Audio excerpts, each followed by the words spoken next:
Bro, do you know how hard it is to find friends who are generally want to just see you win? People would like to see you do good, but not better than them, bro. And it's so hard to just find people that just want to see you win. Just one thing I was told, even with my brothers, was like, we don't even argue in public because now y'all don't look like a unit. And now someone can come in between that. Yeah. If I argue with my sisters, I got beat.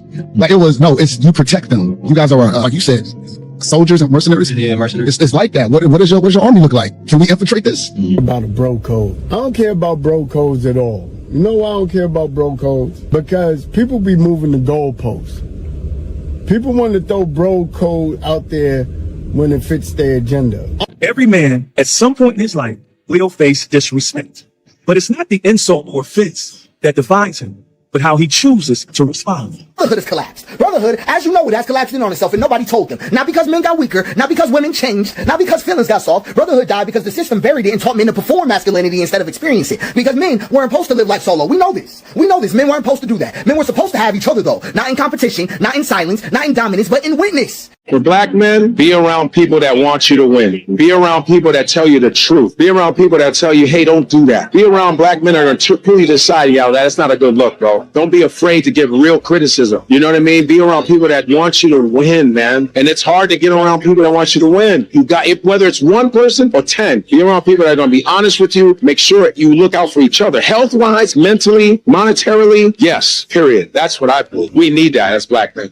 Men form brotherhoods through loyalty because a lot of us go through things together to be able to determine the level and the threshold in which we trust our friends. I think men who don't have long-term friendships are weird. Like, if I meet a dude and he can't tell me, oh, this is my man from high school, and for my college people, oh, that's my man from since college. You don't got none of those type friends. I don't know if I can rock with you. There's something, you are the issue. That truth has a way of bringing enemies to become friends. Man, y'all see this all the time. When you see dudes, man, on social media, always got something negative to say about a speaker, and then they got somebody else over here who hates them, but now y'all both are jealous of the same person, so now you end up on each other's podcasts, and now you on each other's channel, and now y'all watch. Y'all have mutual sin against that person that you're jealous of. Y'all get that when you go home, right? Y'all didn't like each other last month, but because you hate that one person, now you're on each other's channel, now you're doing each other's podcasts. Y'all both are miserable in sin.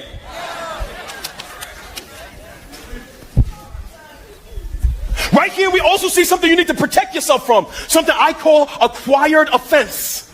This is when someone you don't have beef with, somebody else goes to you, sours your heart about that person, and now you hate somebody you had no problems with before. So you look strange and you act strange. That's right. You join together in little gangs. But this is the beginning of brotherhood. That's right. Start off crazy, but it's a beginning. That's right. Come on. Right signs, you know what I mean? Yes, right. I don't know what all that stuff means, but you saying if you don't belong to this, you out. Right. That's the beginning. Yes, sir. When you get higher into the exclusive brotherhood, when you get the call to come up higher, and you're going to have to give up where you're at on that lower level and come up to a higher expression of brotherhood and fearlessness, but not to kill and maim your own people. They watch, they hate, then they copy.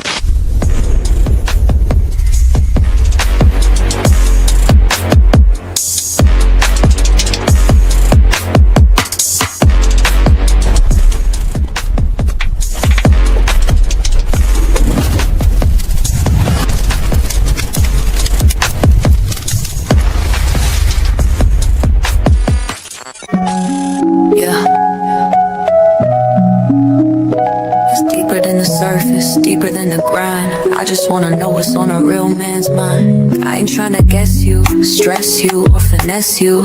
Petty red just wanna bless you. See what's really in your mental. Not the armor or the mask that you wrestle, but that inner voice that whispers when it's gentle. Got my ears wide, heart open, no shade, so focused. No judgment in this room, you can express your pain. Tell me what it's like to carry all that weight. Be the rock, the leader, but still feel the strain. Talk to me, king, I ain't here to fix. Just here to stop soaking every bit.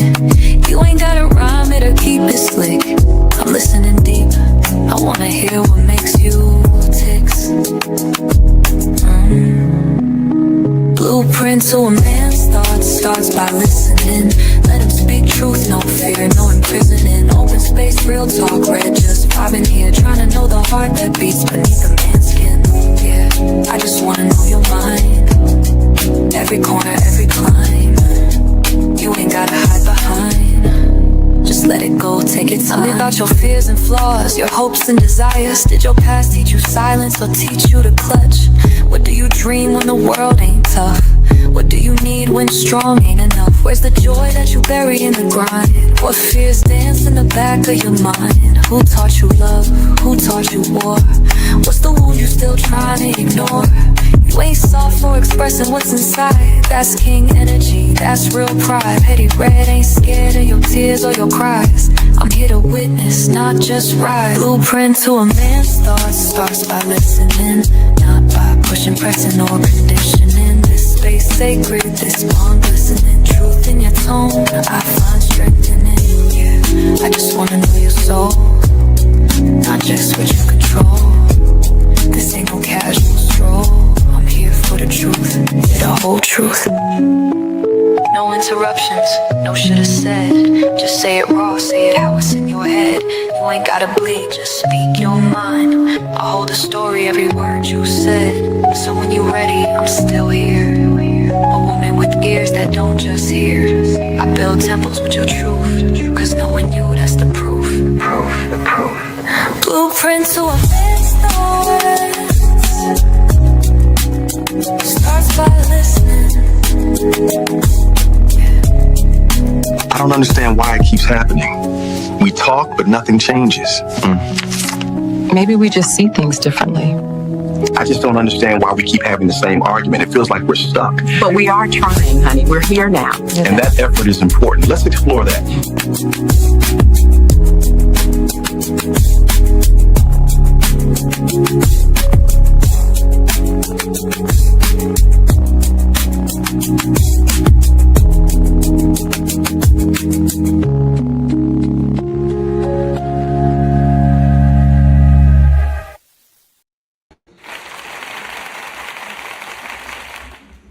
Hey everybody, welcome to Red List of Vibes. How y'all doing on tonight? Hey brothers. How you doing? How you doing, Red? Lipstick Vibe? What up, sis? What's good? How y'all doing tonight, y'all? What's going on? I'm good. I'm waiting for dinner, man. My wife in there cooking. I'm waiting for dinner. All right. I'm ready for this sleep. I'm ready for this. I know that's right. All right, guys, we are not going to prolong the time because I know folks got to go to other shows and do other things. We're just going to go ahead and get busy, okay? Get busy. First, we want to go ahead and get our goals and stuff out the way. Y'all know what the goals is. Always the same. You know what the deal. 15 memberships. Memberships only $22.99 a month. And $100 towards the Caleb's Paper Towel Fund via Cash App or PayPal, okay? And you all gotta play Mr. Caleb, child, okay? You fell in love with my avatar, that's sweet. Now fall into my Cash App at Red Lipstick Vibes. Legs, I don't walk. I roll into rooms and shut them down. Don't forget to support the Paper Towel Fund on Cash App, Red Lipstick Vibes. Okay, y'all heard Mr. Caleb, okay? Is that a baby? Yeah, that's my son whining in the kitchen. Oh, he got to eat too. Hey, he hungry too, huh? So y'all seen the title of the show? Yes, ma'am. Yes, ma'am. Okay. Gonna be a little messy a little bit. I got a question. Y'all ready for the icebreaker? Of course. Let me give you a little teaser. Niggas get right on the internet to tell niggas on the internet that they not no internet nigga. And I want to know why the first thing that you say when you get to beef with somebody on the internet is how much you don't even be on the internet. Like, for real, you look at somebody like a street dude, they get into it, they beefing online, they first reply, man, I don't even do this internet stuff. I don't even be on the internet. I ain't even no internet guy. We're friends, brother. I see you active every day for the last 5 years. You be on the internet. Niggas get on the internet and be like, oh, bro, I'm not internet, bro. Don't do this internet shit. On the internet, man.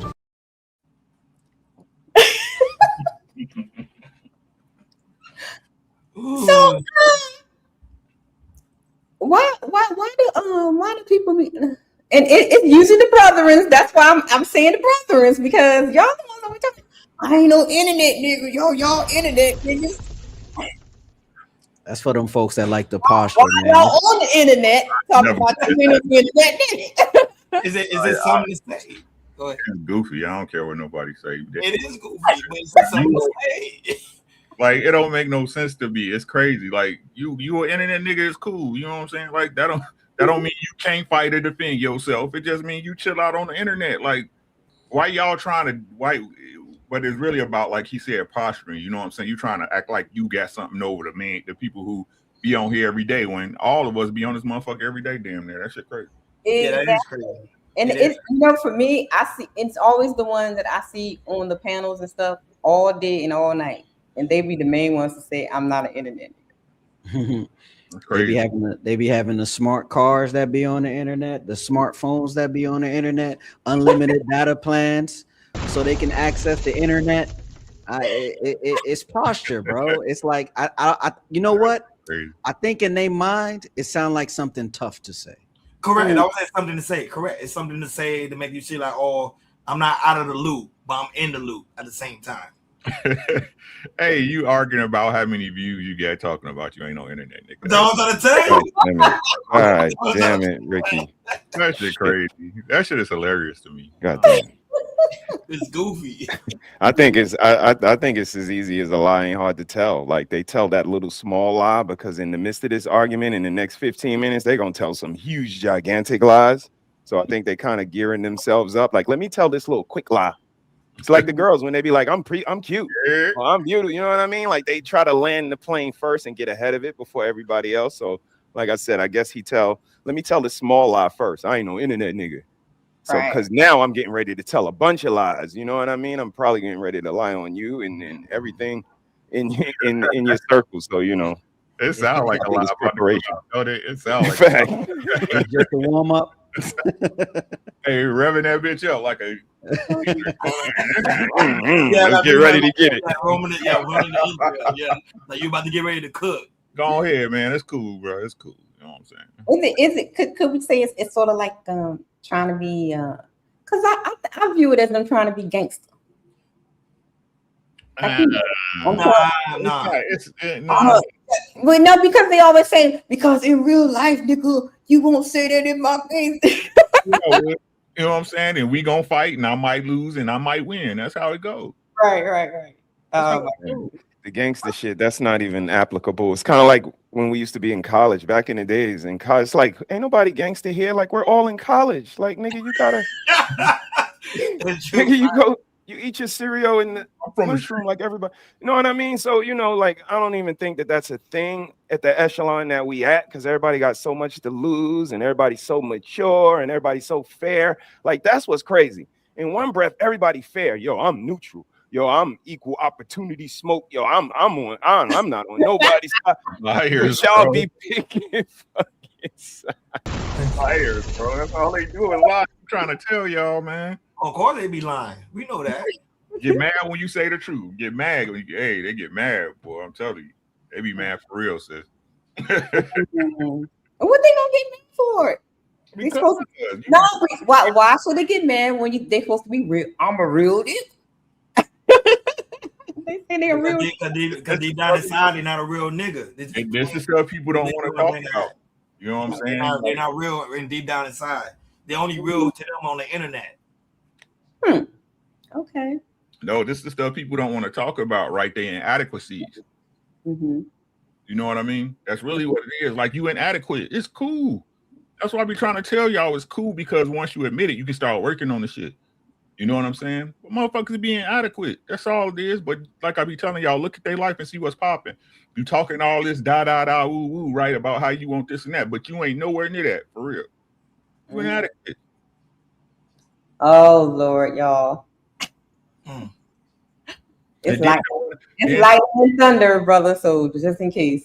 Okay, and then don't want to acknowledge how that play a part in your life. Like you can't get the girl you want or the results you want. You know what I'm saying? You're inadequate. I'm not getting the girl because I'm not a real nigga. That's the problem. That's why I'm not getting the girl. I'm not a real nigga. No, it's not that, man. Because the worst dude can get a chick. You know what I'm saying? I'm talking about the results you really want, though. You see what I'm saying? I'm talking about the results. That's the stuff you want in your life. You know what I'm saying? You talking crazy and your refrigerator empty. That don't make no sense. Mm-hmm. You see what I'm saying? Like, I mean, whatever we get into, like I keep trying to tell, we all supposed to be men. You know what I'm saying?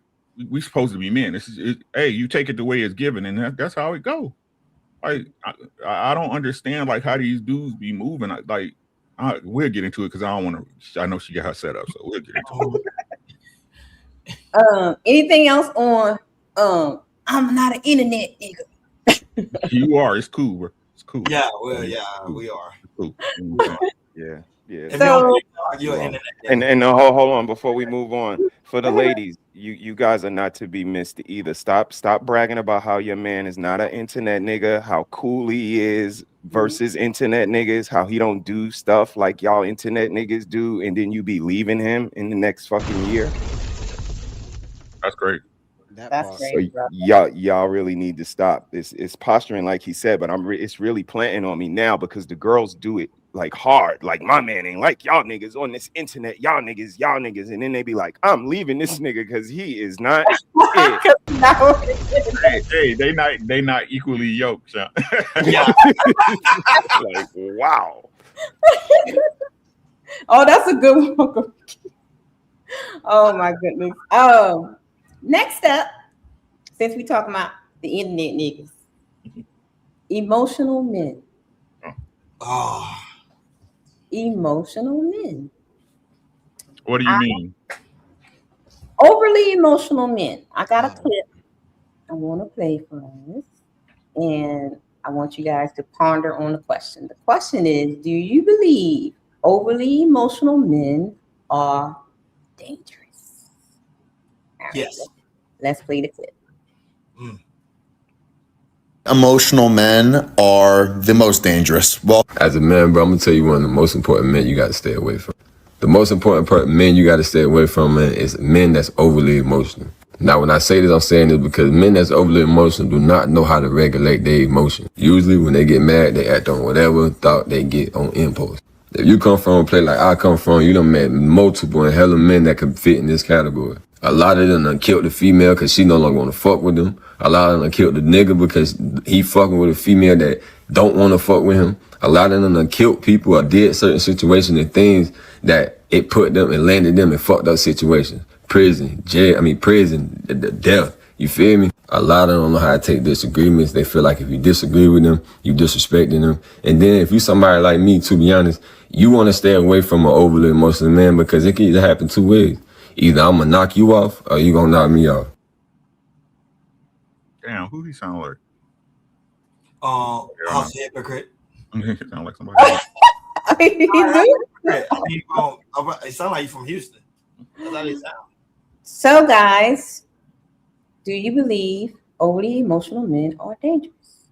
I agree with that statement. Mm-hmm. Well, it depends because sometimes like for example, you have a man that's very passionate, they consider him to be over emotional. So it depends on what bracket. No. See, no, don't do that, right? The question, the question is overly emotional man. Passion, we understand that, right? Hopefully we do, right? But we saying an overly emotional man. What that particular premise? Do you agree with that or no? No, I do agree. I do agree because I used to be one at one point. I was very over emotional. I saw how it almost lead me to the path of darkness because things are not going your way, so you become overly emotional. And not only that, it's not very attractive, especially when you're dealing with a woman, because she's the emotional being, and you being an emotional being. A woman's not going to date another. Oh, we already know a woman not going to date another woman, especially if they're looking for a masculine man. So. The society we live in, especially in the community that we live in, especially today, we see a lot of it due to the fact is a lot of them are dealing with unresolved issues, especially when it comes to childhood. And it's dangerous. It's very, very dangerous. Yeah, I think overly emotional men are dangerous because they're unpredictable. And overly emotional men, when they're around other men, makes other men uncomfortable, right? And that's a dangerous situation in itself, because the man that's calm is trying to figure out, like, yo, what this dude is on, what he about to do, and that's an uncomfortable situation, right? A overly emotional man is gonna just react on things and do whatever. So yes, they're the most dangerous. Yeah, I think they dangerous because they lash out before they use reason. Yeah. You know what I mean? That's the biggest thing. I think they're predictable. Like I said, if you press an emotional man enough, you know he gonna lash out. You know what I'm saying? But that pulls into what Ron said. You know what I'm saying? He gonna attack out, and who knows what comes from that. You know, that's why I think a lot of dudes, you know, stay by themselves, because most of the dudes they know around them that they would associate with is emotional. You know what I'm saying? Mm-hmm. Solo dolo, keep your cipher small like a Cheerio. You feel me? But can you really blame them, because some of them wasn't really had a lot of men around them? Yeah. Yes, I can. Yes, I can. So you can't. So you do blame them. Yep, because you're a man. Yeah. Once Even you though I was raised with my mama, my auntie, my grandma. Yeah. Because look, this what we got to get as black men, right? Okay. Just like you just said in your premise, right? You used to be that way. That means you understood you had a problem and you went to do something about it. I don't know you in real life. You could be lying to me, but I'm just saying from what you said, right? Mm-hmm. So if that's a problem that you can identify, it's a problem you can fix, right? So it doesn't matter if you didn't have your daddy or your mama raise you. Once you realize it's a problem, the onus is on you as a man to fix it. There ain't nobody else's problem after that. It's yours. It don't matter what happened before you. It's your problem. Brother? I agree. I agree with the fellas. The only thing I would say difference is intelligence versus emotion. Emotions can't read. Intelligence can, though. So I can read the room. I can read your demeanor, composure. I can govern myself accordingly. And I think that's the difference. Overly is the operative word for me. Overly emotional men are quick to react. Yeah. And they're not like sitting back, reading the room, kind of scoping the land, surveying the area, and then governing themselves accordingly. And I think that's the difference. When you react, then you may have to backtrack or, you know, correct some mistakes because you moved so hastily, so heinously. And shout out to my guy in the building, Legacy. What's good? What's up, y'all? What's good, my boy? What's good with your balls, man? What's up, Ronnie? Yo, what's up with y'all, man? Chilling, man. How you? Thanks for having me. Sure. Are you emotional? Thomas, the question is, do you believe overly emotional men are dangerous? He had to take a puff on that. He had a puff. No, but then he looked up to the right, so he's thinking too. He's not lying. He looked up to the right. He did. But Rick already broke it down. It's different from passionate. Because I said the same thing. I said you got to break it. So Rick already broke that down. It's different from passionate. Okay, all right. Okay, since you already went down to different parameters, in general, I'm gonna say yes. Okay. In general, because I'm not going to give the context. I think you already broke that down. Yeah, exactly. Yeah. Cool. In general, yes, even including myself. Any man can be if you push hard. Yeah. You understand? So when we, I'm sorry. Go ahead. So when we had that conversation about women moving logical versus emotional, can we say that men that move on their emotions more than logic is acting effeminate? Yes. Yes. Yes. And that when the women get upset because you're taking her role of being feminine. God damn. Trading places. I'm for real, Mr. We're not going on. I hear you. I hear you, bro. I mean, I learned. I told Rick I learned. You know what I mean? Right. When you take a place of a woman, that's why women get mad when they see an emotional man. They get mad. They want to delete that man. Like you ever see if a man get emotional or you see a woman get emotional at the same time, you see her like a fire in her eye. Like, what are you doing? Is that toxic?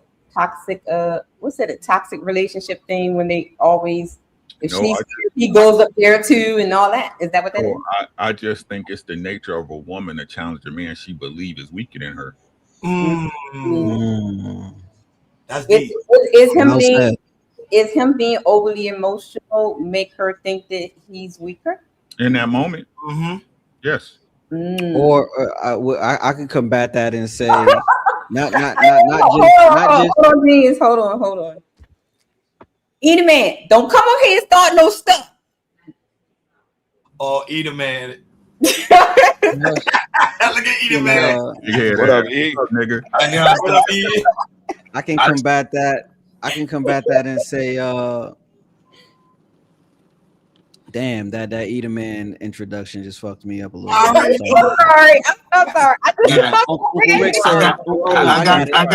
got that effect on women too. I got it. Crash into something. He's fishing.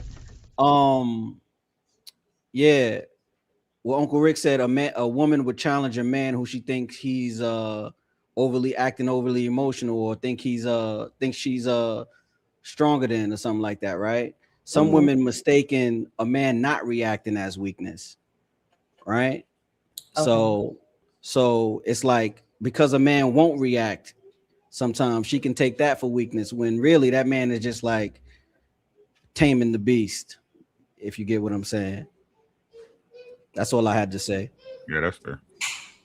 So would it be okay? So you're saying that if he doesn't react, then she'll look at that as weakness, and if he does react, like at a level that she's at, she would view that as weakness too.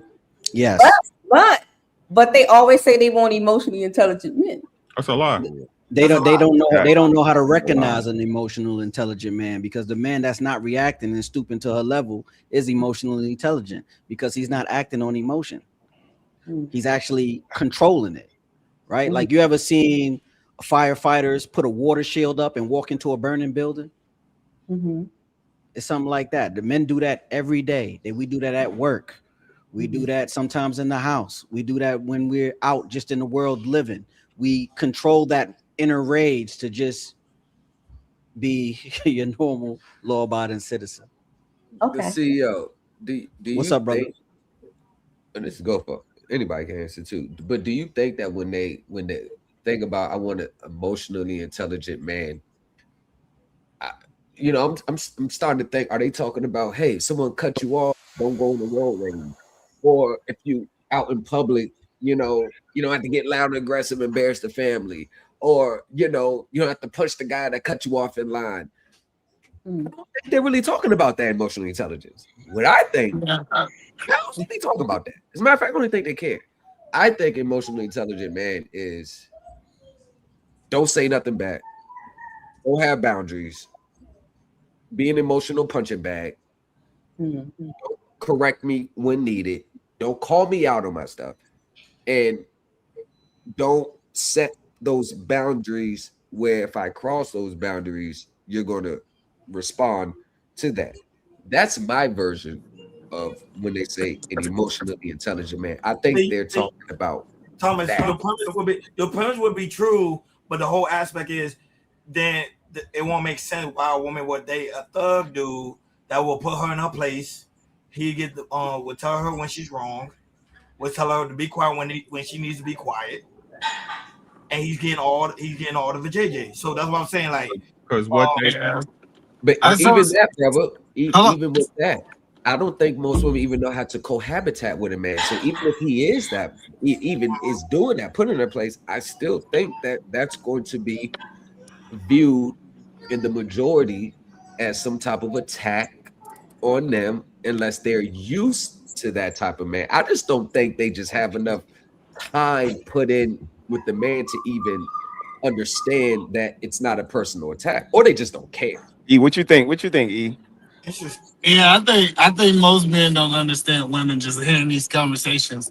And when women ask for men to be emotionally intelligent, only thing they're asking for is first for you to be aware of her emotions is there, and to be aware of your emotions and the emotion state that you are currently in. Now, this idea that The women don't like correction. Most dudes on this panel don't like corrections. People don't like correction. That have nothing to do with emotional intelligence.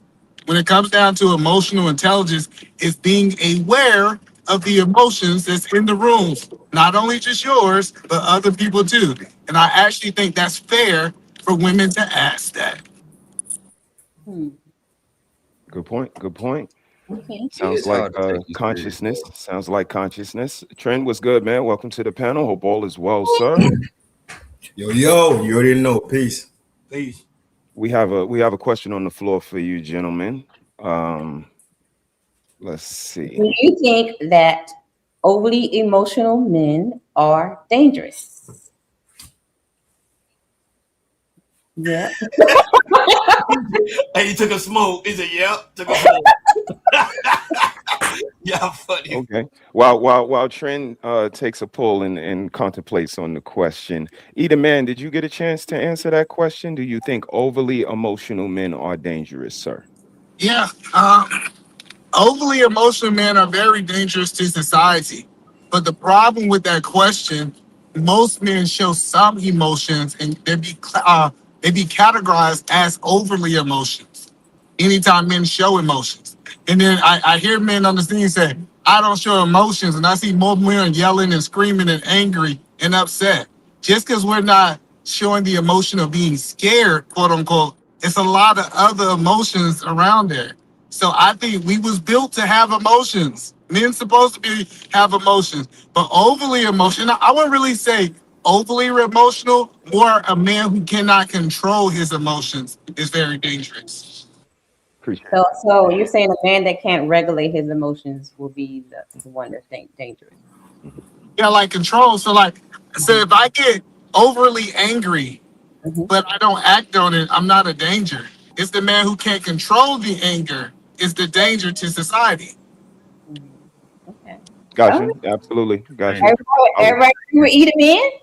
I mean, that's the thing, kind of what I alluded to when I was saying govern yourself accordingly and you know the whole read the room thing. But see the thing that goes, you know, I hear what Eda Man is saying because I kind of see men, a lot of men, especially nowadays, popular term is like match energy or something like that. I'm matching people's energy, and I think that's just dangerous for men to even articulate as a man. Like there's nothing that you're going to be dictating how I move. I'm not matching your energy. I move the way I move. And now if we gonna be a mirror, if I'm gonna reflect your negativity, or if you want to go up, we gonna go all the way up. And again, this is what, you know, I think this is where the intelligence people say they want, but they really don't, because intelligence comes with intelligence all the way around. Emotional, like he said, we all emotional, we humans. And I'm a Cancer, so people attack me with that. You Cancers are emotional, you know what I mean? And if you ask them about anything else about a Cancer, they can't tell you shit. So we all are emotional. It's about how we govern ourselves accordingly and kind of regulate. But here's the thing, intelligence goes all the way around. That's why I said reading comes from intelligence, not from emotions.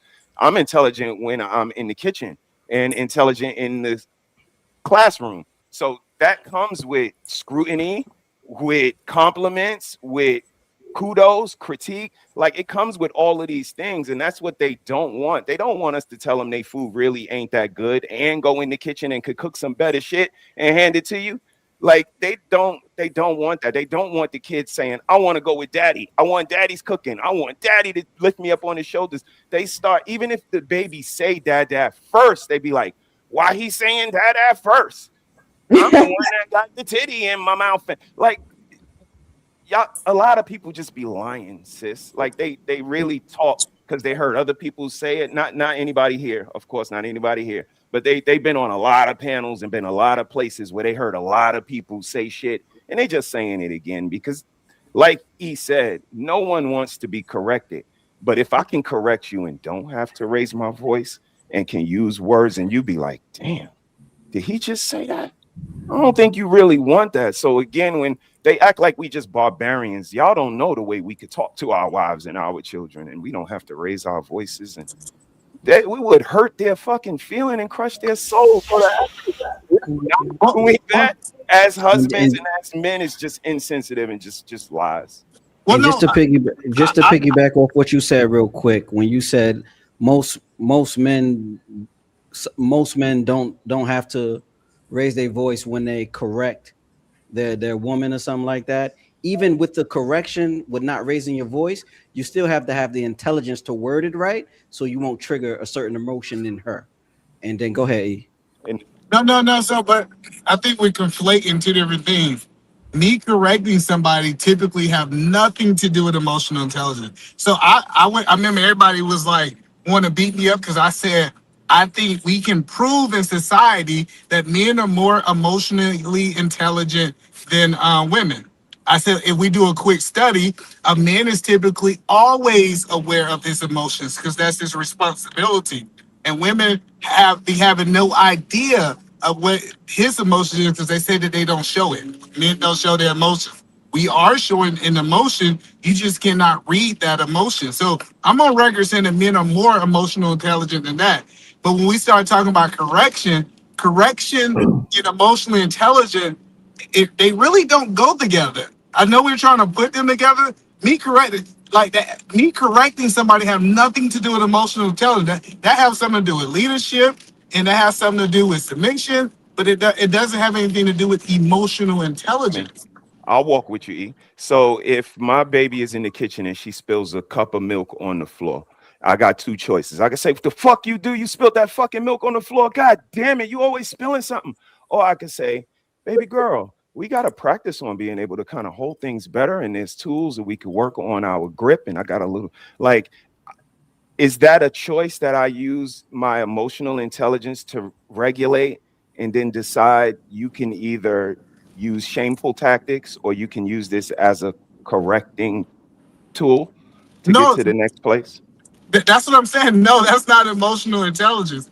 What that is wisdom.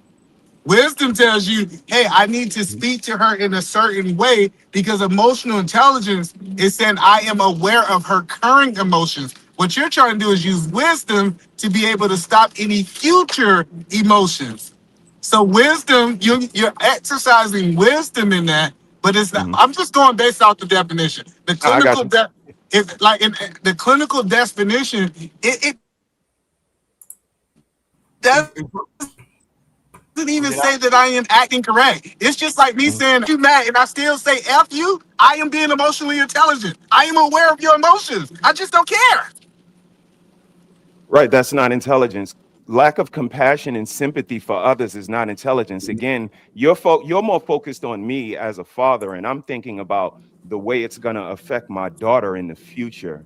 So instead of yelling and screaming at her, I used more of a teaching tool because she'll absorb it and move forward in it in a more positive fashion than just being yelled at or take it, as a trigger point later on in life because she was kind of berated for spilling the milk. So I think it's about her emotions that I'm more concerned with and why I'm navigating through this minefield, so to speak, in the way that I handle this milk spilling situation versus, my emotional intelligence. These words mean something totally different apart.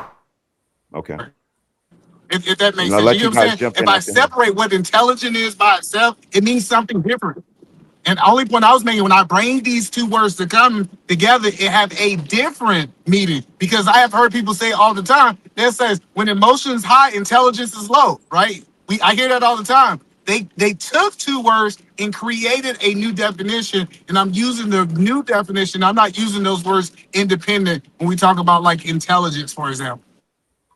So, emotional intelligence is the ability to understand, manage, and use emotions wisely, both your own and other people's. It's the skill that helps someone stay steady in chaos, read a room, handle conflict without blowing up, and connect with people on a real level. Emotional intelligence. From the definitions I read, it kind of aligns damn near 100% what Mr. He said. Yeah, I was saying, Eli is exactly what he was saying. Right. Definitely. Both him and Edelman are right. Pretty much. Both of y'all. Yeah, to have emotional intelligence, you got to have some level of wisdom in you. Right. That's why what I just read, it says to use it wisely. Right. Both of them was right. Yeah. Well said. Yep. Y'all ready? Yes, ma'am. Yeah. Yes, ma'am. Yes, we are. Next up, Gossiping males. With sex.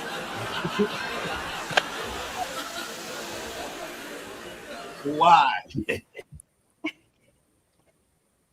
What about it? So the question is, I have a clip, and then this is the question I want y'all to ponder on it. Men gossip about each other just as much as women. They just hide it better. Y'all ready for the clip? Here we go. Thing is a leaky little bitch ass man. I don't want to hear, and because then I know on the top of that, when I'm not around, you're probably talking the same shit about me, and I also know the motherfucker you're gossiping to me about, you're probably going to be kissing their ass a week from now if you think you can make $1 with them, and all of a sudden that's why you're basically a prostitute for sale. That's what a moral predator is, covering up and hiding their real intentions to be these little bitches. Lately, man, I've been noticing a lot of dudes gossiping, man. A lot of men out here gossiping like women. It's not cool. It's unmasculine. Why?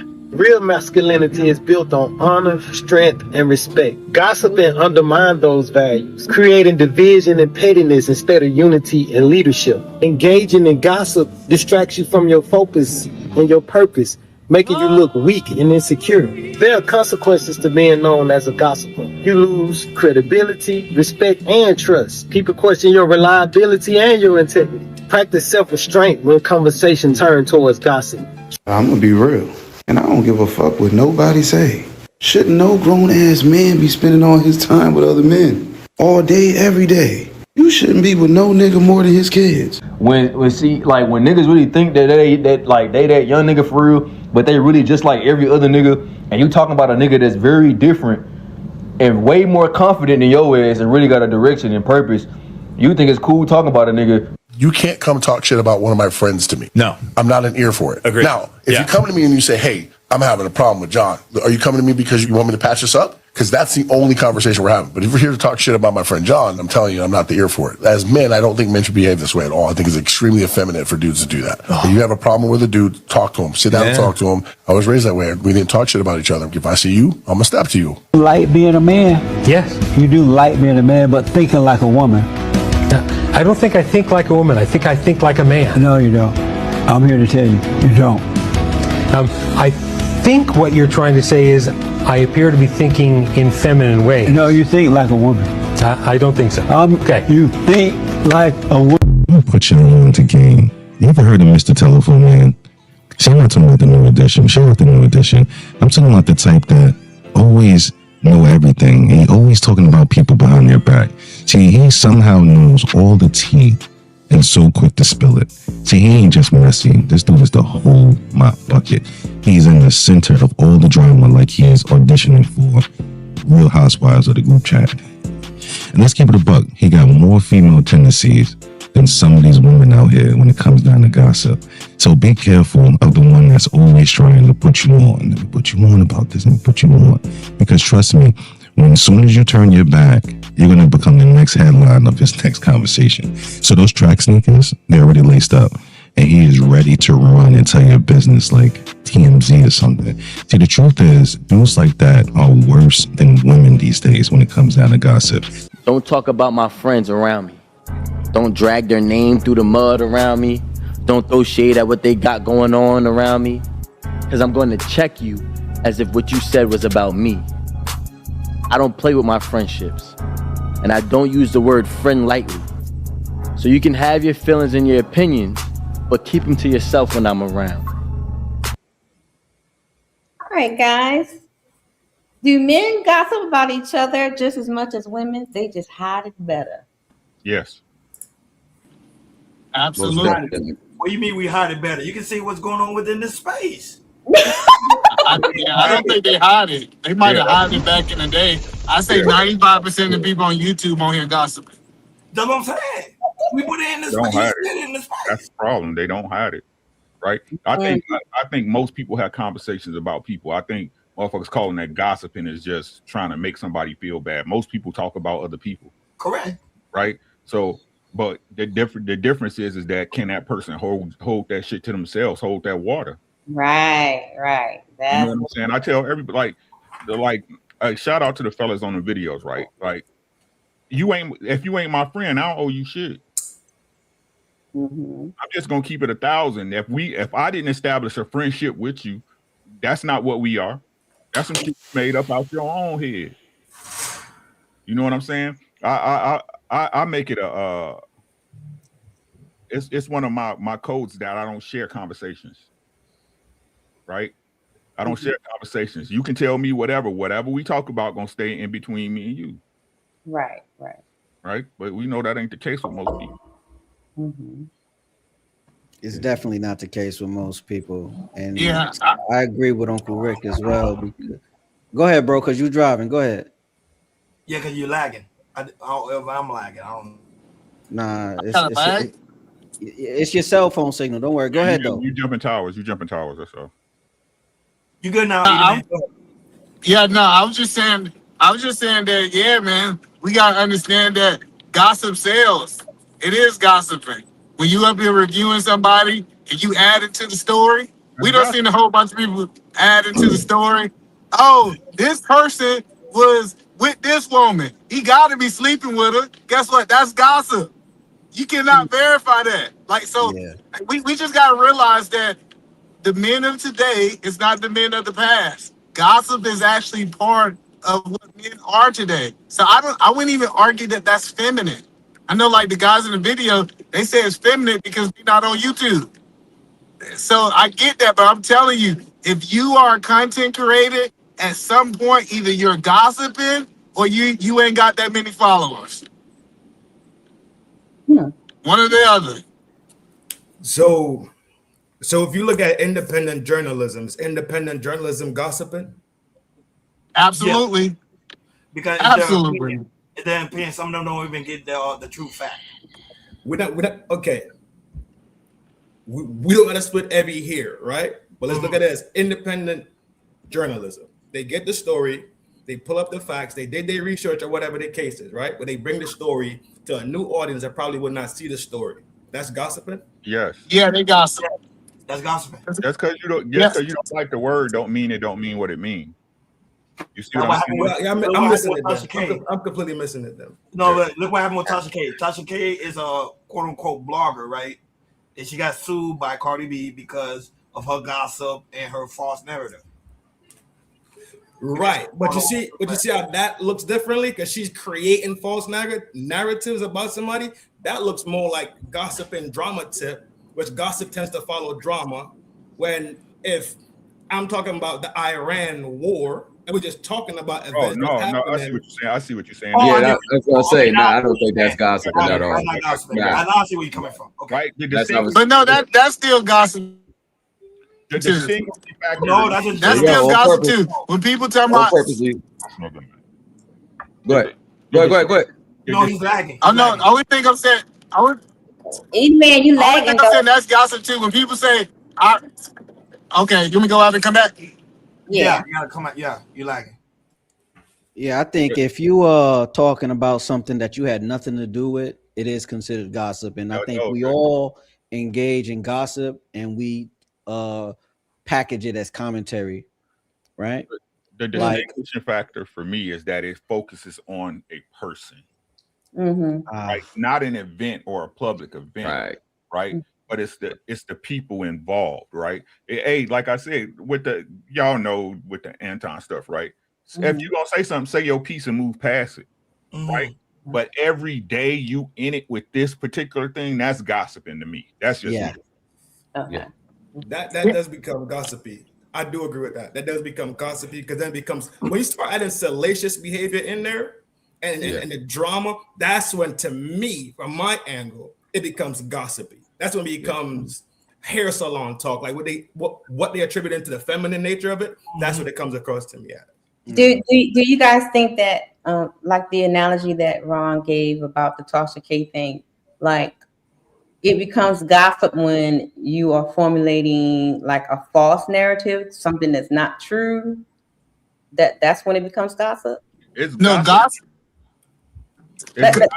Gossip is typically when you talk about somebody you named that. Go ahead. Gossiping is when you imbue your own assumptions into the program. Okay. Does that make sense? Right? Like, I can understand if you just, okay, like again, as I mentioned, you report the event, right? What Trent said, I report the event, right? No fluff, no fillers, right? Boom, boom, boom, boom, boom, boom, boom. These are the facts. Boom, boom, boom, boom. Right? But when it's a person and then you putting your own assumptions of what's going on, well, you know what I'm saying? I think that's when it's gossiping. That's what I'm thinking too. That's what I'm thinking too. Okay. Yeah. Because as content creators, you could review content. Correct. But people may still see me as gossiping because remember, I don't know the person. Like for example, I don't know Anton, and I'm doing a review about Anton. I don't really know him. I'm just going by what other people are saying. That's gossiping. Yeah, yes. If you do That is definitely gossip. sure. Listen, but listen, unless you got usually the source, if you got the source from the original person or someone close to it, it's not gossiping. When it's 5 people down that you getting this information from, you gossiping. Okay. So you say it's more. So it's more than one person. Then you gossiping. So if me and Red had a conversation, let's say we're talking about Rick. Nah, once you start playing telephone, it's gossiping. I don't care what. Once you interject your own personal salacious drama into it, instead of just basically, this is what happened between Anton and Corey. Look at this crazy shit. If you could do it like that, then I think that's fair content reaction, review, whatever the case is. But if I go on to say, well, you know, Anton, if I start implying and putting if I start putting ketchup in the spaghetti sauce, right? Damn. Adding shit in there, Already making spaghetti, you feel me? It's already spaghetti. Damn. That's what I'm saying. When I think it's when you invoke your own bullshit in it, that's when it becomes the gossip and bullshit to me. For me, I'm a little bit different. I'm a little bit different. I'm sorry, fellas. I love y'all. Y'all know I love you. What's up? For me, it's what's your title? What was your title? What was your title? How to go about de-escalation and what it could look like in real time. And then you give a little bit of information about confrontation, maybe how to de-escalate confrontation, or give a few examples, and then maybe pull up Anton and Corey as an example of, you know, 2 men that came to the edge. They pulled it back. They really didn't do anything physical. So that can be, you know, de-escalation. Take that and do with it what you will. I don't think that's gossip. But when the title of your show is Anton versus Corey, and after that it's Ricky versus Red, and then after that we may see Trend versus Surprise. Like, I think that's when it's gossip. Like, there's no itinerary, there's no information being given. You just talking about people and moving on to the next people to talk about. But I think if it's some nougats and some chocolate and some almonds and some peanuts packed in there, and the people can eat something off of it, and we actually talking about parenting, but we gonna bring up Cardi B because she's a horrible parent, or we gonna bring up, you know what I mean? So I think it might be a little bit intention, in my opinion, in how you kind of wrap this in a bow. But when you just, you know, talking about people with no agenda, with no itinerary, with no regard, with no respect, you just want to be first. No journalistic integrity. Shout out to that word that people are using more now. Mr. You're talking about segue points. I want to ask you a question. Okay, well, what happened if somebody knows the person? For example, let's say Rick had a relationship with Anton. I go to Rick and say, "Hey, Rick, I know y'all was really cool. Y'all was buddies. Tell me the information so I can go ahead." I'm gossiping. That is definitely gossip. And I'm gossiping. Yeah, that's even though you was close with the brother. Yeah, I'm still gossiping because I'm spreading that man's business. Because you backbiting at the same time too. Okay. You feel me? And Magneto, what you're talking about is using real life things as segue points to get through a larger conversation. So I'm jacking that for sure. That's exactly what you're talking about. I'm with it. Y'all good on the gossip men? Yes, ma'am. Yes, ma'am. Oh, we want to gossip some more. Well, that's all in this space. You can find it. Oh yeah. So I got a question. What is loyalty to you guys? What is loyalty to men? Keeping it real 100% of the time. and doing the right thing, doing right by us. Right. That's what loyalty is to me. Having my best interests at heart when I'm not around. That's loyalty. Yep. Yeah. Live or die. That's a good way to put it. Yeah. Anybody Defend agree?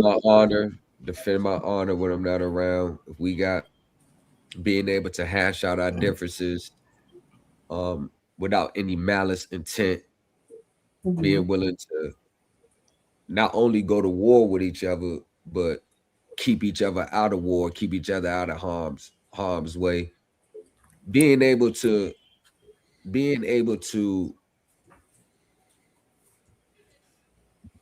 count on you to never cross certain lines, no matter what we go through. Being like, it's so many different parameters, that Loyalty for me is a high price lawyer, like a high price lawyer, like $6,000 a call, like that. That's what loyalty is to me. My best interests at heart. All of the objections, all of the contempts, all of the hold up. What do this mean? Hold up. Let's stop. Sidebar. Nah, this client is the most important thing, and him getting through this case is the most important thing in my life at this particular time. And I think that's the difference between a public aid and a lawyer. And I think loyalty is when you get that high price lawyer. What you guys think? I agree. I would add accountability also to the mix, right? Like saving me from my own bullshit decision that I'm possibly gonna make, or I'm possibly headed down to. I don't agree with that. I don't agree. Pull my coattail, be like, yo, G, think about it this way. Yeah, I definitely do think so. No, I don't but that's not accountability though, Trent. You know what I'm saying? That's just me letting you know. I don't get you. The only way I can hold you accountability is me being able to put a price on you for doing something wrong. Right? Listen to what I'm saying, right? Yeah. Most people can't hold other people accountable. The only real accountability that people can have against another person is to leave them the fuck alone. Right. You know what I'm saying? Like there's a price to it. Yeah, I see what you're saying. You see what I'm saying? Yes. Yeah, that's why I don't like everybody don't know what accountability is. The only accountability there really is self-accountability. Right. That's it, right? The person willing to admit their faults and then fix themselves. So that's I don't understand that. You know what I'm saying? Like, and I don't understand dudes either, right? Like, it's not my job to fight for you. It's my job to fight with you if we cool. Well, does that make sense? Right? That make perfect sense, I'm Rick. gonna fight your battles for you, right? If you got a problem with another man, that's your issue. That's your issue. But if it come down and they jumping you, I'm there with you. I'm leaning towards that the black dude that said only talk to me about it if you want me to like squash it. If you need me to be the buffer to bring it together, you feel me? But like you said, Uncle Rick, you said it beautifully. Have my best interests at heart. You feel me? Don't just come and tell me what they said, and I'm gonna want to know what did you say to defend me. I'm not gonna defend you. I'm just being honest with you, right? Again, you're a man, right? I don't understand this. Right? Every man should be able to fight his own battles. If not, you shouldn't be in no fucking battle, bro. Right? So you don't believe in brotherhood, Rick? No, I got a little brother. I raised a little brother, right? I believe in brotherhood, but I'm not fighting his battles. You the type take him back to the fight. That's right. I'll fight with you. I got that. I get we go that. to war together. You got to push. push. You know what I'm saying? You got to push your own issue. If somebody else jump in, I'm on that. Right. Look, I don't understand why are you defending another man? Yeah. That's the real question. Sometimes he's weak in the moment. That's not my problem. That's a you problem. I ain't gonna let the homie get dogged out though. In front of me. That's what I'm trying to tell you. Hold on, y'all. Hold up. Listen to what I'm saying. Let me finish my thought. Let him get it out. I'm not saying I'm gonna sit there. I'm talking about you, my mans. You, my man, right? I'm not gonna sit there and let you talk crazy. Hey, man, chill out. I don't want to hear that shit. Oh, you got a problem with that man? Cool. You got a problem with that man? You want to holler at him or you want to see him? Which one you want? Yeah. Right? Yeah. That's it. What are you doing defending another man for? That is crazy. That is insane, right? Y'all just got all into my question. I thought you were talking about in the Rumble over here. We shoot fair ones over here. You understand what I'm saying? We gonna run the fair one. Okay. It's just that simple. I had it. Okay, so since we talking about defending, y'all got all into my questions. If your friend is wrong in public and someone calls him out, do you defend him or correct him in public? It depends on what the call out was, though. Yeah, it all depends.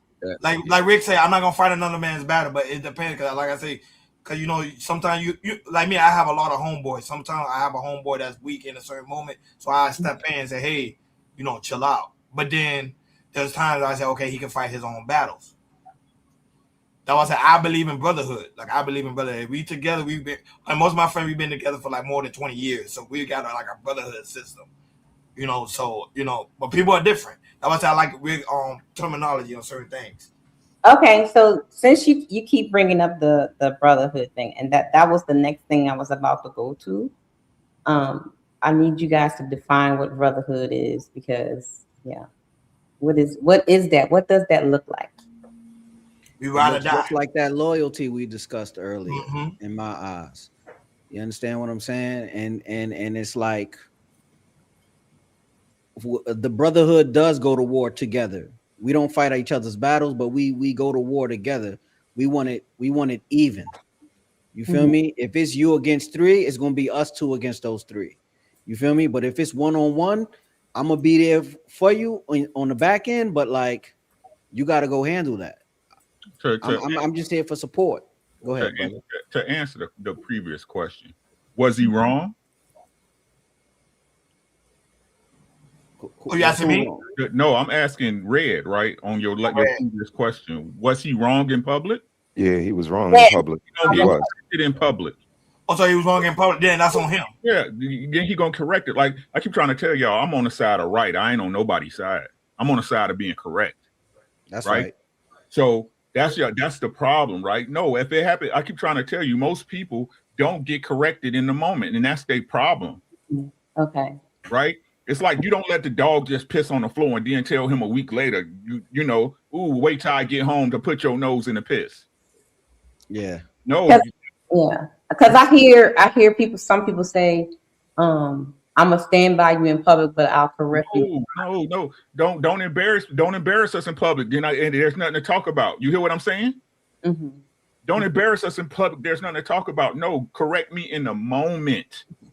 In the moment. If you don't, there's no lessons learned. Hey, that's my man. It's whatever. You know what I mean? He got my back, right? And then that's when that usury shit start coming in, right? Mm-hmm. Right? You his friend, but he ain't your friend. Good point.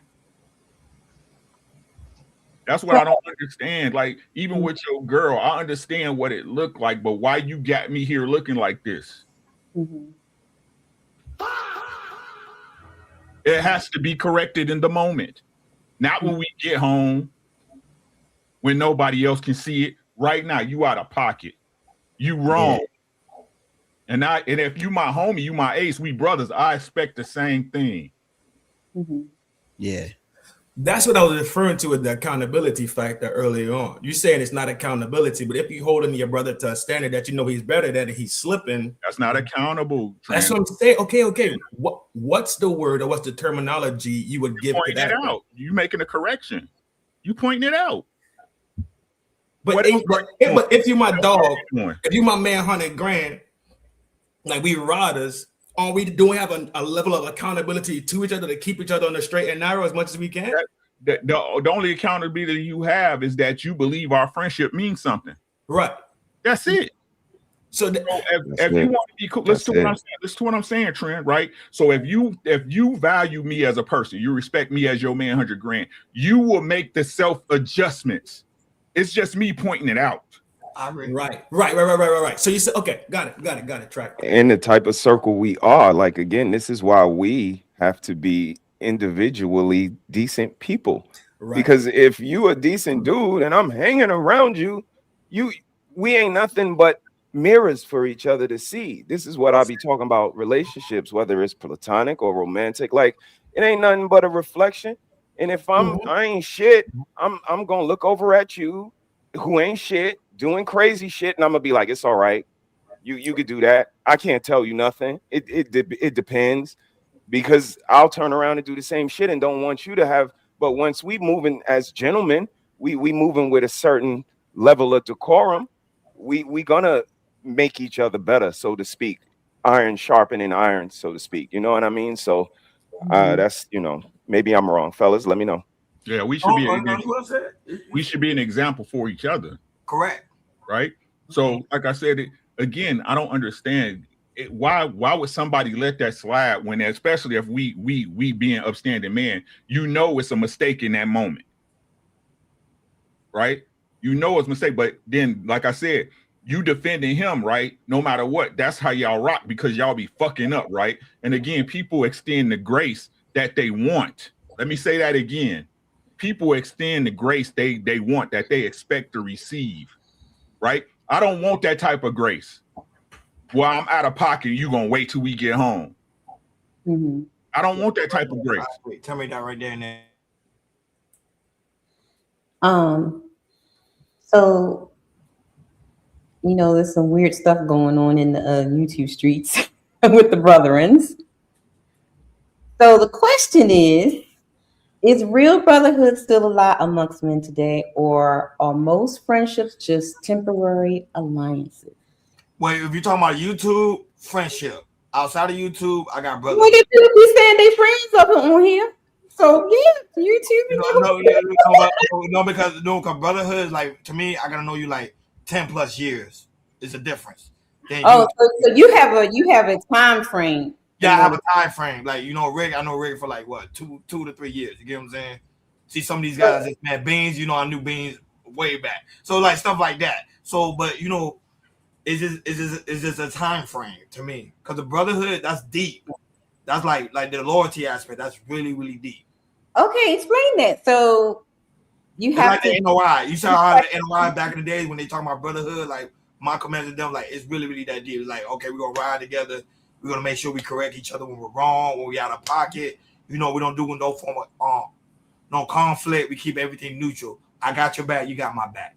But you said you have a time frame for it. You have to be time frame. Yeah, like we grew up. So guys, do y'all agree with that? Like you only make a deep connection, friend or friendships, or like a brotherhood with people over a long period of time, or is there a time limit for everybody, or is it? Because I know sometimes, like when me and Brother Sis met, our connection was instant. Really? It was an instant bond. So with me, so it was like So do y'all agree with Ron? It's the overtime thing for the brother for it to be. It's about character in your actions, man. You know what I mean? I think you can gain a brother instantly, right? But it's like, how are you behaving, and what are you doing, right, to maintain this brotherhood, bro? You can't be my brother in my face and then something else totally different, right? Okay. So something else when we're not together, right? Like I have a friend that I had that's been my friend since kindergarten, right? Kindergarten. I'm 39 this year, right? So that's what, 30 years. Damn, 34. Yeah, damn, we're getting up there. 35 years, my friend, right? And we don't kick it all the time. Sometimes we'll go a year or two without even talking to each other. But the key factor is when we're together, like that's my bro. Like he went through a traumatic situation and all his so-called friends wasn't there. I was there. You feel what I'm saying? And he had to sit back and realize, and then he had to sit back and tell me, like, yo, it's like none of these all these niggas around me was faking. And when I really needed help, no one was there to help me but you. I said, that's because I'm a real dude, bro. Like, if I call you my brother, you my brother. I'm not. You see, no different. But look at the time frame. Y'all had 30 years. Yeah, but I'm using that. I'm using that one because I got people who I met 5 years ago.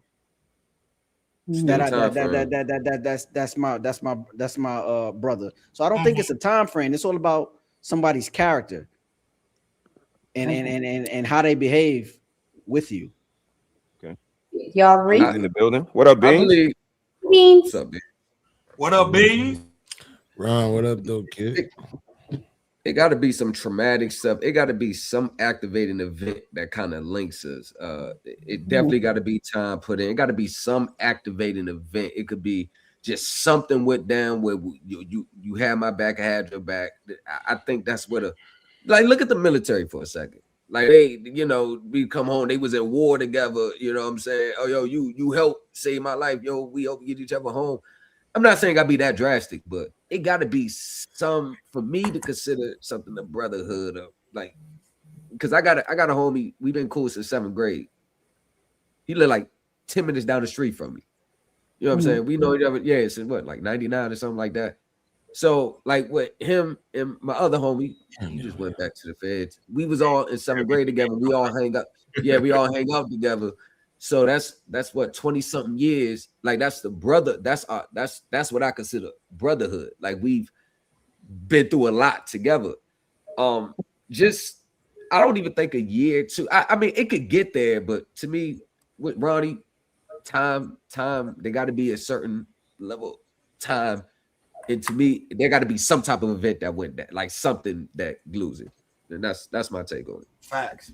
Okay. Let me go ahead and chime in here before they cut off my internet. Stop eating so fast. You saw that? Yeah, I was trying. I was really Yeah, trying. we saw Beans, what you doing with the internet? Why they gonna cut it off, Beans? Man, Spectrum playing games, bro. They probably took the money out of my account already because I think I'm on damn. auto pay. But Lord Jesus. I told them I wasn't paying for nothing. I ordered a new phone. It ain't got here. They playing games. FedEx playing games with my phone. So I'm just in my feelings. FedEx got your phone. Yeah. So I'm in my feelings, right? But no, I mean Ron is right because he didn't put a specific time limit on that. It's not gonna be the same for everybody. I got homies who we bust guns together, and I don't even remember them niggas' names. That's crazy. You know what I'm saying? But then I got homies who we probably ain't did nothing but share liquor and women, and them my niggas. We check in once a year. You know what I'm saying? Like they my brothers who I think about when I think about my brothers that ain't my real brothers. So it's just like, and we never had no traumatic nothing. It's just that time was in there. But it do be something though. It do be something like somebody will show you something. It's the understanding. Might show you, you know what I'm saying? Nigga you be like, man, bro, I can't believe this goofy ass shit just happened with my car, bro. Shit about to cost me $500. Bro, you need something? Nah, I'm good though, but let me go ahead and change your name in the phone to bro. Cause you know what I'm saying? Now I know you will look out. You know what I'm saying? Man, these niggas talking shit. Who? Where they at? Man, let's go. Well, let me change your number in the phone to bro. You know what I'm saying? Cause I see now you willing to throw hands with a nigga. So, people just Freezy is a good example for me, Mr. He said. I don't even remember how we met. I just know one day he was on my channel and the next day we was on the phone dealing with something traumatic in his life. And I couldn't believe I was the one he called. Like, wait, what? Oh, yeah, okay, let me change your number in my phone. I ain't know I meant that much to you. You mean that much to me too, dog? Like, what we doing? You know what I'm saying? I think it's what you end up bonding over, right? The activated event. That's what I said. The activated event. Yeah, but my longest term friend. Y'all base your brotherhood off of trauma bonding? Nah, see, that's what I was going to say. Because that's what it sounds like. Actually bond over. So it don't necessarily gotta be trauma. It just got to be some activated event. And if brotherhood is supposed to be so sacred, you cannot. To me, it is crazy to think that I'm just going to meet someone. If he saved my life, then that passes all the time. Got you. But a brotherhood is supposed to be so sacred Everybody you run across, oh, you did something nice to me. Oh, brotherhood. It gets watered down. Yeah, exactly. Okay, put a pin in that. Beans, go ahead, land your plane, Beans. Yeah, but see, Trent, the thing is this though, right? What up, B? So, my longest, the friend I've had the longest, like we got each other's phone number the longest, type shit, right? That was over girls. I mean, that nigga was a whole GD, and I'm vice lord. Hey, we really didn't have no business linking, you know what I'm saying? But he was in our hood, and I was just like, bro, you ain't from around here, is you? Nah, you know what I'm saying? And then he pulled his herringbone out. You remember herringbones, Rick? He pulled his herringbone out with the big 6-point star hanging. Oh, you folks, I'm from the Greens, my people's folks too. And boom. And here we are 40 years later. That's my man, 100 grand. You see what I'm saying? So and then it's like, through time, y'all maturate a little bit more, and the relationship gets, you figure out there's more points that we all related at, more points y'all see eye to eye on, thing that y'all bond over that. yeah, but I'm saying I wouldn't have even invested the time in the guy if I didn't see something from the jump. Y'all had to You see understand. what I'm saying? Yeah. What did you see from the beginning? He was different. He was cool. He wasn't no sucker. He was a gang member, but he wasn't a gang banger. He was intelligent. You know what I'm saying? He wasn't judgmental. Understood him. Yeah, and he knew how to talk to girls. I think y'all missing what I'm He saying. knew how to talk to girls too. That was really Gotta get a girl in there somewhere. oh my God. Take no event, right? It's just you and this man have an understanding, bro. Not necessarily an event, bro, but something in between y'all bond y'all. Y'all even have a conversation. That comes, yeah, he's right. That comes, it happens, Trent. We can agree that it happens, right? Because even with folks, I probably knew him for about maybe 6-7 months before I get the phone call. Some niggas out in Bolingbrook was trying to move in on him. I grabbed my brothers and we went out there and we rolled out. But what I'm saying is the reason why he knew he could call me, because we had already put the time in. You know what I'm saying? Before the traumatic event even happens, we just already connected like that. You feel? I'm not connecting the bonding thing to a traumatic event. I'm connecting the bonding thing for something happened. Something happened. Y'all met somewhere. Y'all was both there at the same time at the same place, and y'all met however y'all met.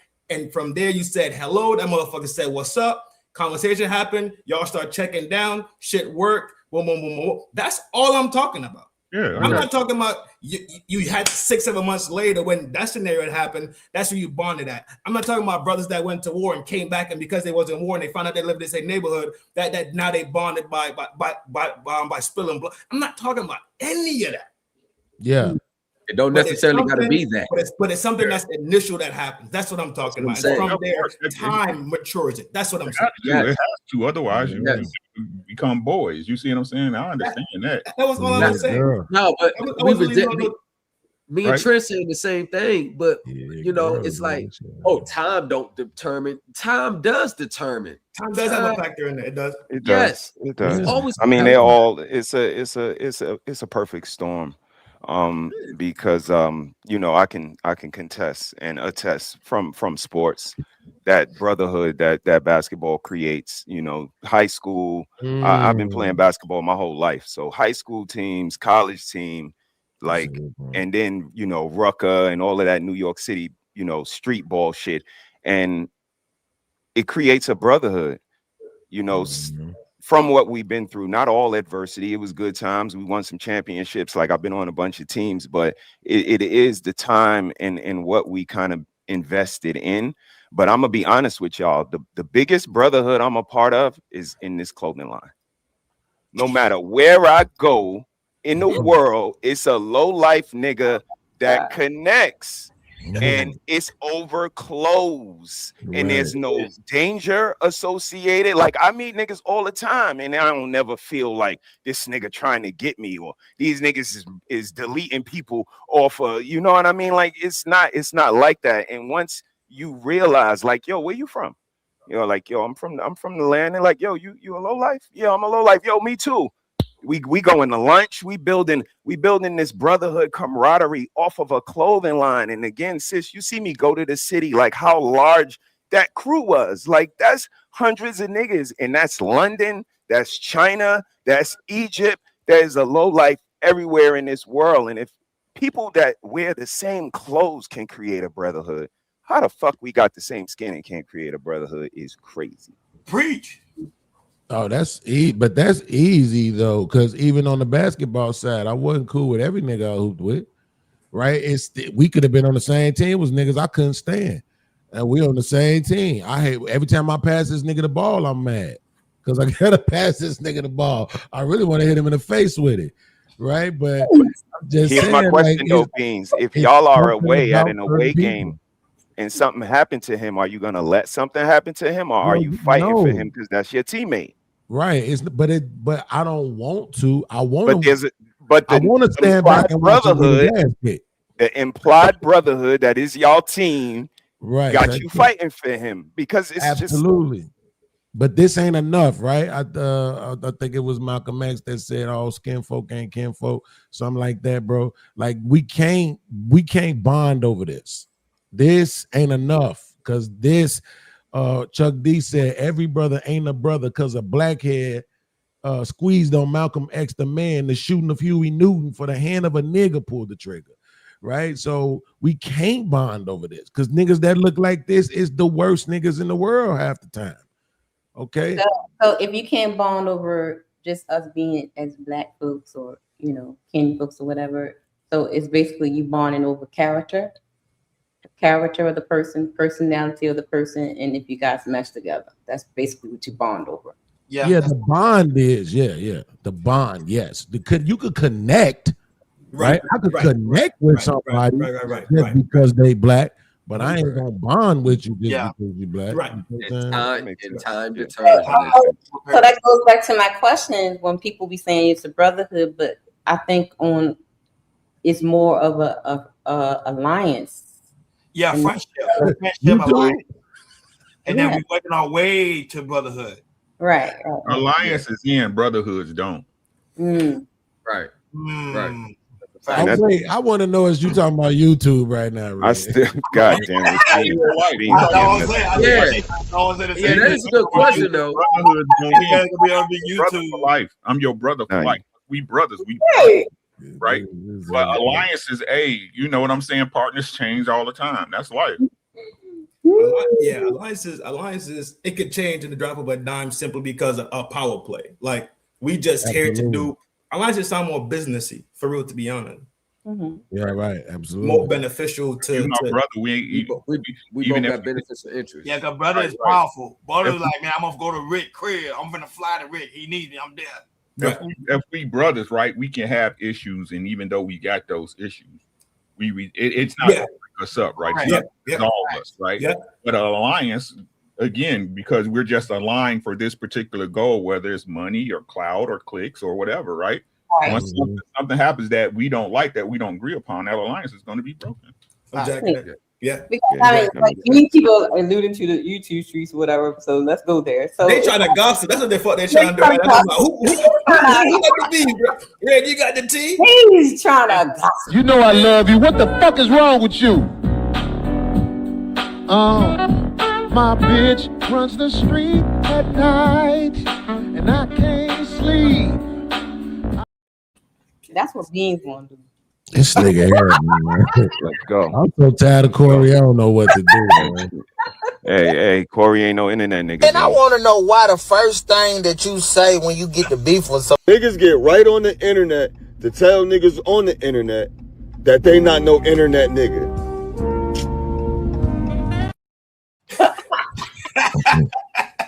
Damn.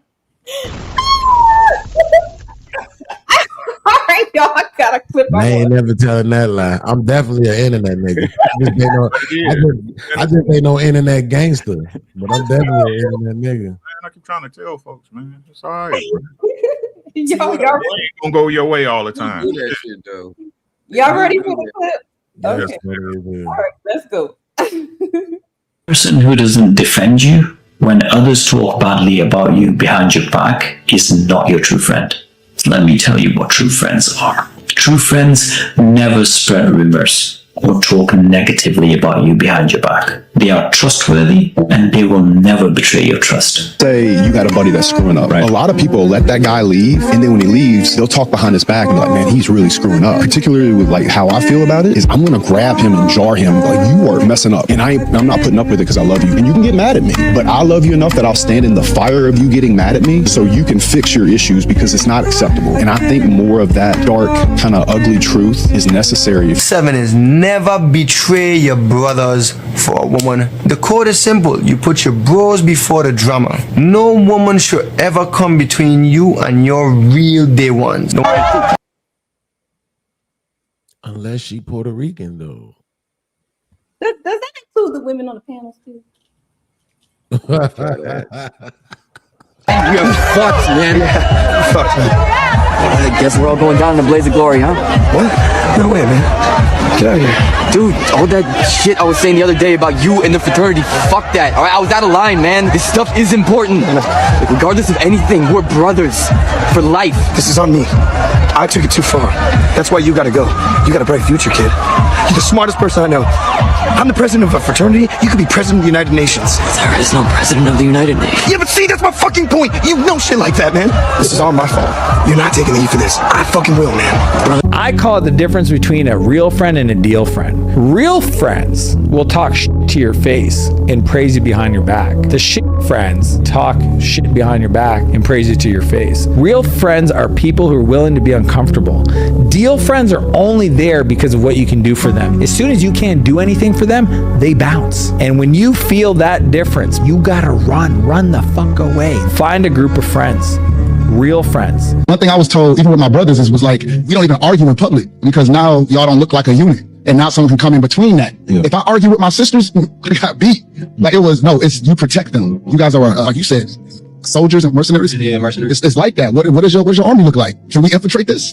I would never talk like a group of people and argue with my friend, bro. I'm gonna like wait till we get by ourselves and be like, bro, that wasn't cool what you did. But I'm not gonna put that in public. Look like we're not a unit. I don't like when people do that. And guess when dudes do that in front of females? I can't stand dudes like that. Bro, dudes be clowning you and trying to be. You don't even talk like that, dog. People like that you can't be. Bro, I cut. That's an insecurity. Insecurity. Yes. It's an insecurity that you can't be around people like that, bro. People like that are dangerous, bro. You're muted. No, I'm shaking my head. I'm on mute. Okay. What y'all think about the clip? That was some real shit. Agree, disagree about what friendship, male friendship and brotherhood should act. See, the problem is a lot of people don't know what a real friend is or a real brotherhood is. That's the problem. Some people never even experienced that before.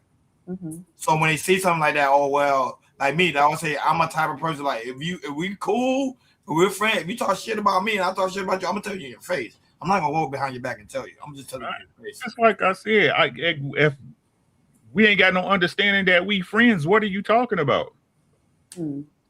Facts. That's my biggest thing. Like people try to attach themselves to you and put you in a relationship that you're not in. Okay. Good point. Well said. Okay. But assuming that we not friends. You see what I'm saying? That, hey, if I ain't called you my brother, you ain't my brother. Mm-hmm. True. But so again, I see what you're saying. My apologies. Let you play. No, let it. So you mad because you made an assumption, right? And again, what I'm saying is this: is it correct? If you was wrong, nigga, you was wrong. I don't give a goddamn if you wrong, you wrong. Oh, so yeah, it's cool, but in the back end, no, it's too late. Then that what they call that placating. I'm not gonna placate you. When you wrong, you wrong. I don't give a fuck who is. You wrong. And when I'm wrong, tell me I'm wrong, right? Like I said, I might miss the mark. Shit. But come on, man. Like I said, that when they people try to say toxic, to me, that's toxic behavior. But Rick, Uncle Rick, you think there's a problem that men today are in need of a friend? That's the problem? Well, to get a friend, you got to be a friend. Drop Mike, I'm done. Right? So that's the biggest problem. Like I said, you can't expect something from me you not willing to give. Mm-hmm. You can't, right?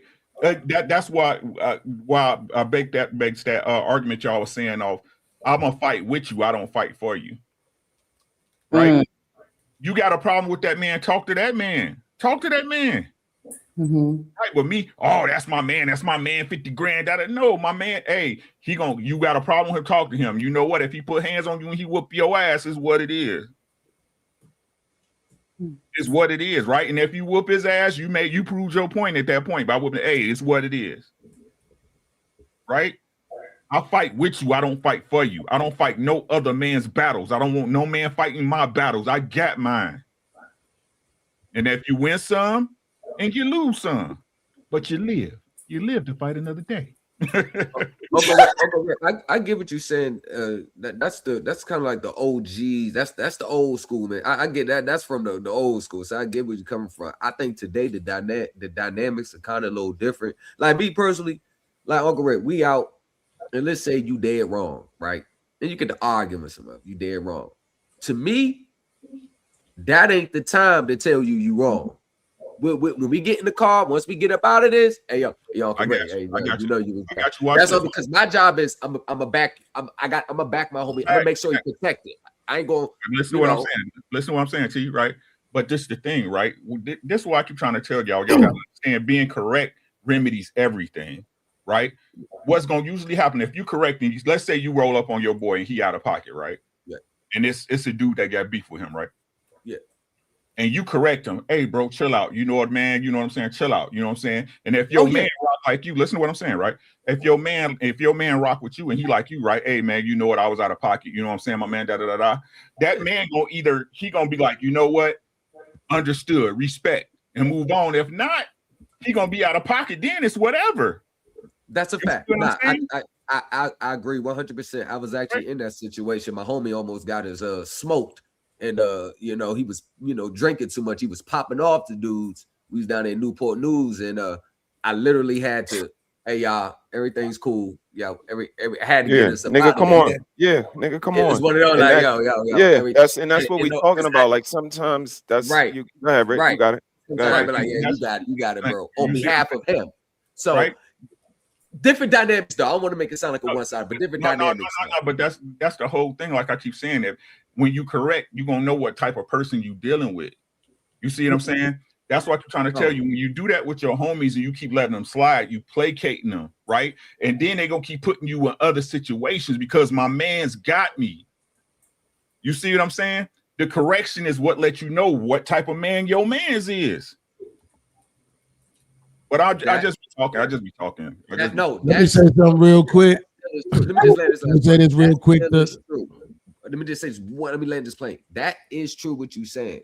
But if you getting into it, even if you're wrong, getting into it, like I said, with my homie, be like, Uncle Rick, come on, man. Nah, bro. You just like gotta come on, Uncle Rick. But I'm not gonna be to the much like, yo, come on. But I ain't gonna be to the point where all right, man, you deal with it. Nah, I'm gonna stay on scene. I'm be like, come on, Uncle Rick, let's go. And if you take my counsel, cool, we go. If you pop off, then you just done got me into some shit, and you definitely gonna hear about that shit later. And that's the type of friend. And listen to what I'm saying. But is that the type of friend you want? That's gonna keep get me into shit over and over and over. You're a liability. But I got some homies that's just. I'm just trying to tell you what it is. It is right. Yeah, I get it. I don't understand. We supposed to be men. I get We're that. supposed to be men. That's right there. That's why I wanted to jump in. That it ain't about being a man, bro. There's stages to manhood. It's about being immature, right? It's about being young and feeling like it's supposed to be whatever for my homie. You crazy? I like sex, nigga. I'm not finna let you get me killed. Now I can't have sex no more because you want to be a dumbass tough nigga in the club. That's Fuck fair. you. That's fair. Right? I did that shit. And guess what my homies did? They stopped inviting me to the club. Because they knew every time we went outside, I was going to try to start a fight. Everywhere we went. And they like, nigga, we going out to have a good time. We going out to meet these bitches. You mad and upset because your life ain't shit. So you want to keep starting fights every time we go outside. Bumping into people on purpose and shit. Shoving motherfuckers, smacking their drinks out their hand. Nobody wanted to go outside with me. But I ain't take it personal because I understood. Like, yeah, one of my homies put me to the side, like, bro, I'm never bringing you outside no more. And I swear, I don't think that nigga ever invited me outside again. Shout out to JT, and that's my man, 100 grand to this day. Because it's like, bro, that's not what we doing. So what I'm saying is, it ain't about it. When Liddy said, "Oh, I think it's the old school." No, in the old school, we was just like you, silly as hell, running, marching. 5 niggas marching on the block to go fight 15 because we want to prove we ain't no hoe. Fuck all that shit, nigga. I'm old now. If I punch a nigga, it might hurt me more than it hurt him. Probably not. That's what it's about. It's about getting older and realizing, oh, I got kids now. They deserve for their daddy to come home. Fact. I got a wife now. I got a mama who getting older. She don't want to have to bury her child. You start realizing that's more important than protecting some nigga's ego outside in the street. Because to Uncle Rick's point, if I can't tell you, you need to calm down and you wrong, nigga, you not my man's then. Because you ain't even listening. Or I just can't come outside with you. I know how to love your ass from a distance. Right. You learn how to play. You learn how to play with that friend, right? You learn I could deal with this motherfucker in certain brackets. We could play Madden. I can't take him outside with me. I can't take him to the other basketball court. I gotta limit my interactions, right? It's really and truly at the end of the day, dog. It's for your own life, your own benefit, your own existence, your own peace, whatever you want to call it. You don't want to. Right. I do realize that was a scenario I'm giving. We ain't talking about like what's going on everyday life. Everything you said means that like that's a no-brainer to me. That's a no-brainer to me. I'm just giving more realistic scenarios on how shit can go down when you ain't got enough time to psychoanalyze the whole situation. You got to read the room and react accordingly. Now you've been in that shit, so you get what I'm saying? There's gonna be some times when you ain't got time to it's analyze the what's right, what's wrong. You gotta read the room and react because at this sometimes in that moment, your shit in danger too now. And you got to make sure you get back on too. I'm talking about those moments can happen at the drop of a dime, whether you're chilling, everybody don't want no trouble, and no matter what. Yeah. At any given moment, anything can go down. And I'm glad you made that distinction. I'm sorry, bro. I'm glad you made that distinction because when we was watching the video and they was talking about like not talking about your your bro or whatever behind his back. In my mind, I'm going worst case scenario, like bitch ass, hoe ass, puss ass nigga. There you go. Maybe not so much, but man, this nigga Rick don't never bring no fucking liquor, bro. Every time we kick it, this nigga come. Everybody got a bottle, but this nigga, man, fuck all no, man. Call that weak ass nigga right now. Tell him if he come out a bottle, we throwing hands, nigga. Right? Like I'll talk about you like that. Weak ass. Yeah, we just said it to you. Nigga, you would never bring a bottle, nigga. You bring a bottle this time. Yeah, I say, but I definitely talk about my homie behind his back to the homies, not to no stranger. You know what I'm saying? So that's why it's like when people say that, I'm like, well, who the fuck am I talking to? Right? I will absolutely talk about my brother behind his back to my other brother. What are you talking about? Man, this motherfucker still this nigga about to be 50, still ain't got no driver's license. Right, and then Beans, what's the next thing that happened? Hey, yo, let's go pull up on him, man. Let's get them together, man. Shit, or call him right there. So you know we talking about your whole ass right now. But my definition of a friend is that, hey, I know I'm supposed to bring a bottle. Type shit. You see what I'm saying? Yeah. That's what I don't get. What people miss. Your friends don't put you in situations voluntarily, bro. Right? They hold up their end of the fucking bargain. The friendship, right? You see what I'm saying? We look out for each other to the max, right? Yeah. No, I'm jacking it. So unless you can't. Exactly. That part. I've been that dude. I've been the dude who every time we went out, niggas had to pay for me to get in the club because I ain't had no fucking money. I mean, and you know that, and they know that, and that's the thing about friendship. Right. Like nobody else should know that. Nobody. The minute somebody else finds that out, Beans, it's a problem somewhere in our entourage. Right. Somebody's got happened. And that's all we saying is that you got it. But that all start with that understanding. Yeah, facts. I believe yes. I'm not disagreeing with the understand. I'm not disagreeing with the understanding. No, I'm not trying to make a point over nobody. I'm saying it's circular. It is. Yes, it is.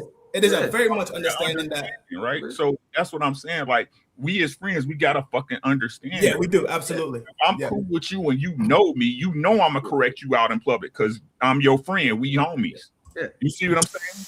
Yeah. Right. Like that's what I'm trying to say. Right. If that's the understanding y'all have, y'all not really friends. Y'all not, or I should say, right, y'all just grimy ass people that's cool.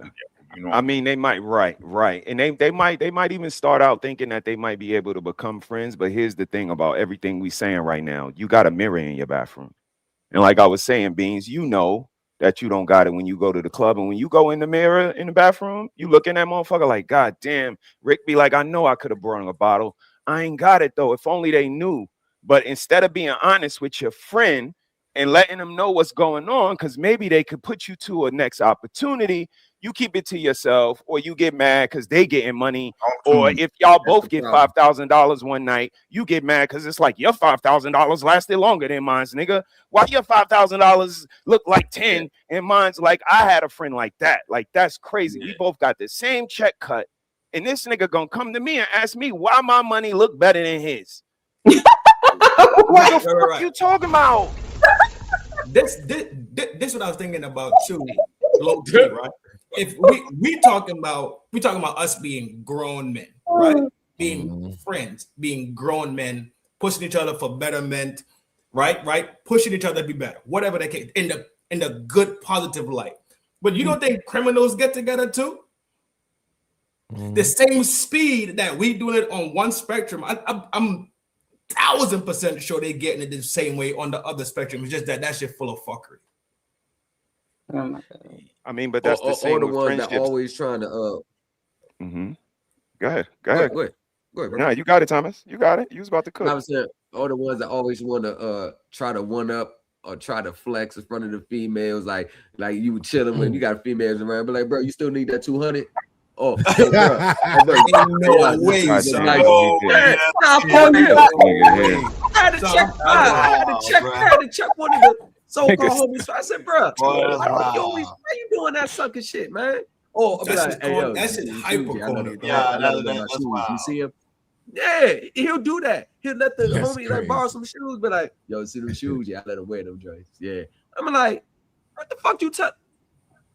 He literally is like, bro, in front of the girls, he had his girl. Hey, bro, you still need that 200? And that's why friendships don't last. That's not a friend, son. And here's why. No. Nah, here's why, y'all. Here's that's why. That's like convenient shit. Most people is mad at they self, bro. Because I picked this nigga. Like, I was getting ready to be friends with this nigga that will call me out in front of all these girls. And on the other side, girls, like, I was getting ready to be romantically involved with this backbiting snake ass. Like, I was really about to give him some coochie. And you look at yourself like, is this what I'm doing? This what I'm attracting? I'm attracting these type niggas. And you get mad at yourself versus being honest with yourself, saying, I need to raise my vibration so I can attract some better people. And be honest with yourself. You lash out. You end the friendship. You make it their fault. You know what I mean? Call them everything but a child of God. But you really mad at yourself because you was about to get in line with a whole demon because you might be a demon yourself. We ended up getting into a fight behind that. We got kicked out the hotel. We got into a fight behind that. End that fucking friendship and get your shit and put your shit in one sock. Fuck it. We got into a fight behind that. I got a question. So now we're gonna talk about fake friends. Okay. Fake friend. Freak them in my camp is a fake friend. You be la connect. What's the trend?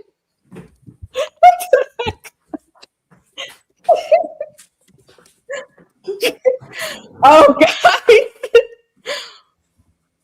What is the biggest sign that someone in your circle is actually a fake friend?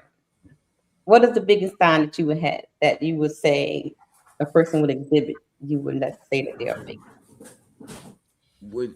I would say when a person is always when it comes to your success, the things you're doing good, that person always kind of like stays mute. Don't want to acknowledge it, or always downplaying or taking little slick shots, but masking it as a little joke. Like, oh, this fuck around. But it's always a little constant attack, always nitpicking, never always downplaying what you're doing. And it's never seems like they truly happy for things are going good, but they seem like they always around when things are going bad. Like they always want to know what's going on. Oh man, I heard this happen. Oh man, what happened? What's going on? And then when things are going good, whatever. Those little slick signs for me, those little in between little signs, dealing with a fake one for me. Yeah, fake friends is that to me that's very, very dangerous. And sometimes hard to recognize, especially when you really enjoy having that person around you. So sometimes you ignore the sign in the beginning. But normally, like he pretty much, Thomas said, pretty much, hands down, is that they give you that compliment and then they give you that certain look like, man, I don't really like this guy. I'm just around him because he got something to offer. You only hear from them when they got a problem or want something. There you go. Say less. Well, then let's go. Yep. It's never a check-in call, correct? Never check in. They'll never call you or check up on you or nothing. That'd be the absolute first, probably the most alarming sign, to be honest. It's not even about the check-ins, right? Is that when they are checking in, it's a problem with them or they need Right. Yeah. No, I think that's what I mean. I'm not disagreeing, Trent. I'm just saying. I'm with you. Yeah, I'm saying that'd be the you know, like how shit be like, what do you call it? Big red flag, medium red flags. I think that would be the biggest red flag. If you just can't, if every time you talk to them, it's drama. It's some I need or there's some dependency. Man, I'm going through it, man. Can I run something back, man? Right. Yeah. I don't know, man. Y'all sound like some fake ass friends. yeah. Y'all sound like everything's supposed to be peaches and cream in niggas' lives. I don't know where y'all from. I'm from the hood. Shit was fucked up for a long time. Yeah. Now I did realize after a while, okay, I can't keep burdening my peoples every time I call them. I got a problem, or every time they call me, I sound depressed. You know, don't nobody want to deal with that all the time. You know what I'm saying? I was the guy who people could lay their burdens upon, but even they didn't call me every time they had an issue. You know what I'm saying? But when I suffer from depression. So my whole life, like you call me 10 times, 9 out of 10 times, you probably gonna get me on some what's up, man. Shit, man. Just don't know if I want to live no more, man. I'm tired of this shit. Nigga, I just want to know if you got 5 on the weed. like kill yourself after we buy this blunt, nigga. I think that's different. After you give me your half on this weed, then you can go ahead and jump off the building and take them pills, whatever you gonna do, nigga. Right? So that's different though, bro. Yeah, that's what I'm saying. Like it ain't. I don't think I wouldn't look at it like being fake. Yeah, we talking about fake friend. That ain't fake friend. That's somebody that like real talk. Guess what? My real friend. What if I flipped it and said my real friend should be able to get me out of my situation? I ain't got no job. You ain't my real friend if you can't plug me on your job. See how crazy that sound? But Bees, I said the scenario you gave, that I didn't take that as a definition of a fake friend. Oh no, I'm not arguing against you.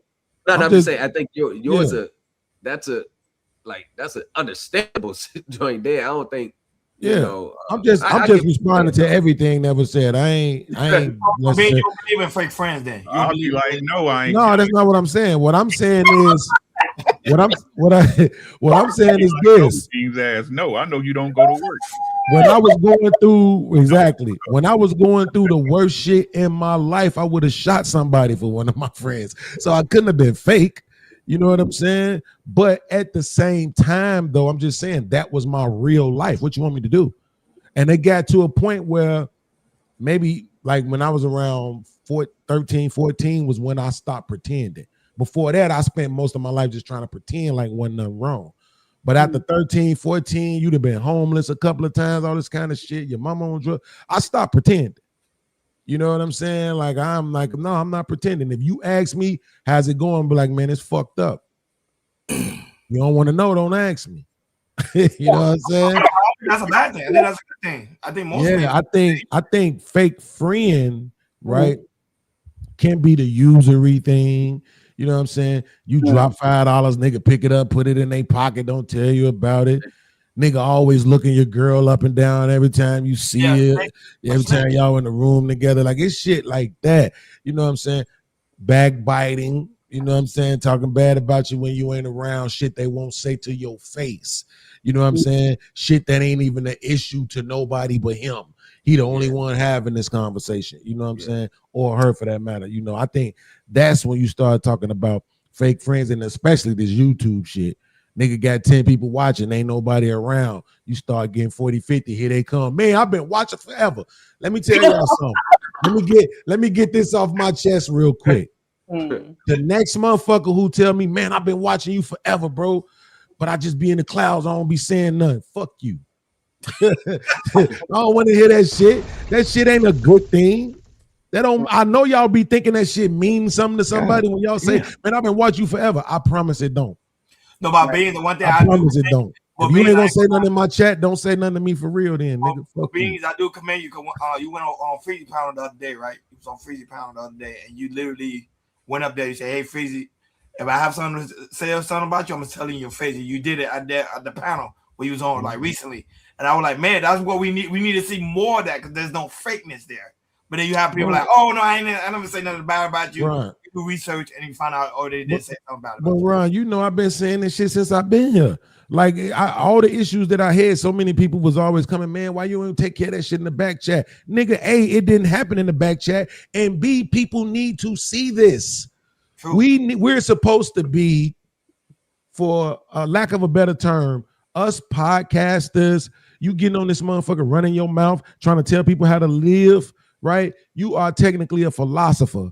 Right, you are supposed to be the example. At least I think we are, especially all of us that's over 40. You really supposed to be trying to be an example and not just be on here gossiping, as y'all was saying earlier. I like that part I was watching. But the fact of the matter is, bro, we need to show accountability. That's one of my problems with the men in this space, is that they get on panels and they shit on women all day and say women don't take accountability, but then in real time they won't even acknowledge they wrong about some shit they said online. But you want women to take accountability in relationships where it's feelings and marriage and kids and all kind of shit involved. Like, come on. So that's, you know, Ron, I've been saying that since day one. You do some shit online, you do some shit on my panel, I'm gonna check you on my panel. I'm not waiting till we get offline because it ain't even that deep. What did you do? It's some shit we saying, you know. So, brother, what do you say about it? It's been real. Thank you, Tony. I dropped some memberships on you, Red. Thank you, John. Thank you. Yo, appreciate you, Thomas. Red, Ronnie, Ron, Shred, Bean. All right, y'all. Good conversation. Talk to y'all later. Bye. I love it, Red. This is a great conversation. I love it. Brother, so what do you think about what being said about being accountable and checking things on the panels and things like that? What you think? Yeah, you know I'm all for that shit. Come on, Crunchy. Come on. Crunchy. Say what's up. Say what up, y'all. What's up, Crunchy? You know I'm all for that shit. You know what I mean? Again, it's not about being a teacher or high and mighty or better than. It's about the next time you come in contact with somebody. Don't gotta be me, but the next time, it's kind of simple. Either you stand on the couch again or you don't. You know what I mean? And you can only be shamed by your community, your village. You can only be held accountable by your community, your village. And again, this is where the main character syndrome comes in. Because if you think we talking to you, you just self-absorbed. Because we ain't talking to you. It's your fuckery though. And this is, friends, how many of us have them? Like Ricky said, if you ain't on no bullshit, we could be friends. Sis, we friends, right? We've been down since day one. But maybe because I'm married and I don't want no coochie from you. And if you offer it to me, I would say no, because I said no to coochie before in my life. So you know what I mean? I can't. And I think that might be the difference, because I ain't never heard Ricky having no problems in the back chat or giving some hoochie money for her coochie. Is it because he married? So when they talk down about the married people, we ain't on no bullshit. I don't need nothing from you. Don't want nothing from you. Never asked you for nothing except monetization for the information that I present. Well, I'm just saying, I don't know, that Mary thing is a big deal right now. I mean, we might not want to put that on the pedestal. No. If I said it, I said it purposely. Look who said it. Somebody that is married, somebody that actually sits next to their wife, and you can ask her about me. I don't know about these niggas with these invisible wives and shit. That's them. Me, I'm speaking for. And ain't. Yeah, you got it, Rick. You got it. And that's the thing, right? That I don't understand what people like. A person gonna show you if they own bullshit. Like I don't understand why people get into if you own bullshit, I'm not around you. It's just that simple. It's crazy how our people associate helping somebody else, right, with you wanting something. Maybe I just want to help you. Right? Maybe I just want to help you, right? Maybe I just want to assist you so you can understand that it's real people out here that actually care about the well-beings of others, right? But that it always turned into some bullshit. Oh, she trying to do. Ain't nobody trying to do shit with you. I don't know bullshit. Like I keep saying, like they had that conversation a long time about women and men can't be friends. You can't because y'all trying to fuck. Right. Absolutely. Yeah, that's true.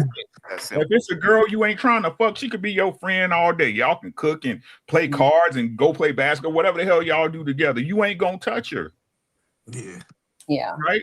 So, like I said, y'all can't. They be telling on themselves, I can't be friends with Steve Harvey, right? Because every bitch you trying to fuck.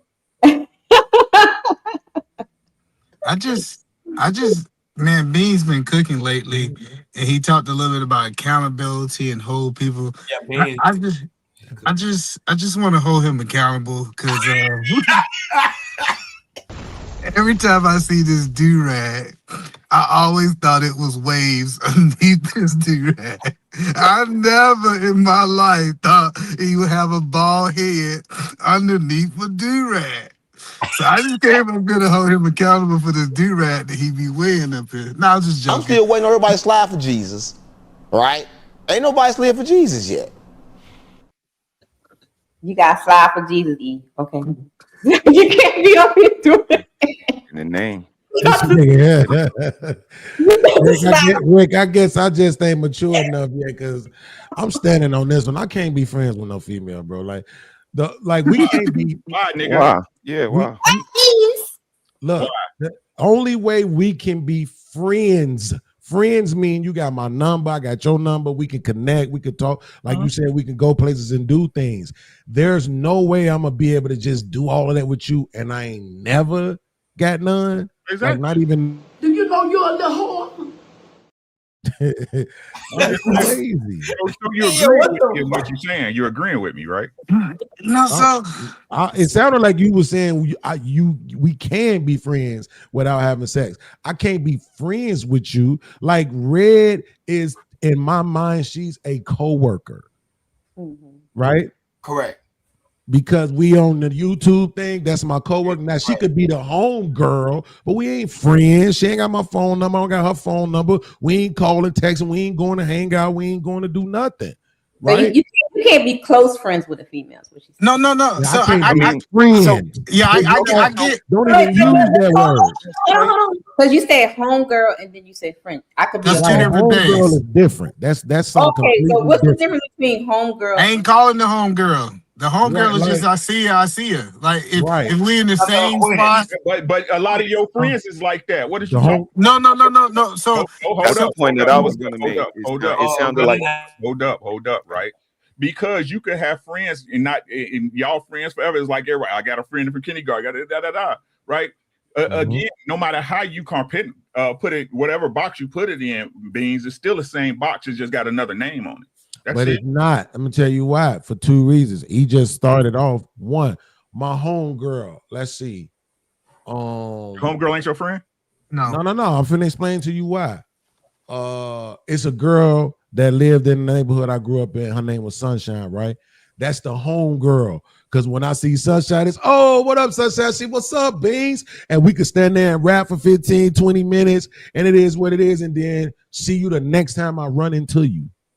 right? Like that's my home girl. She from my home. She from my city. She from my hood. That's my home girl. The difference between that and a friend, like I said, my friend got my number, could get in contact with me, and I'm never trying to screw my friend because my friends are always male. If it's a female who I could hang out with and kick it and do all of that, she can hit me up for $40. I can hit her up for 100.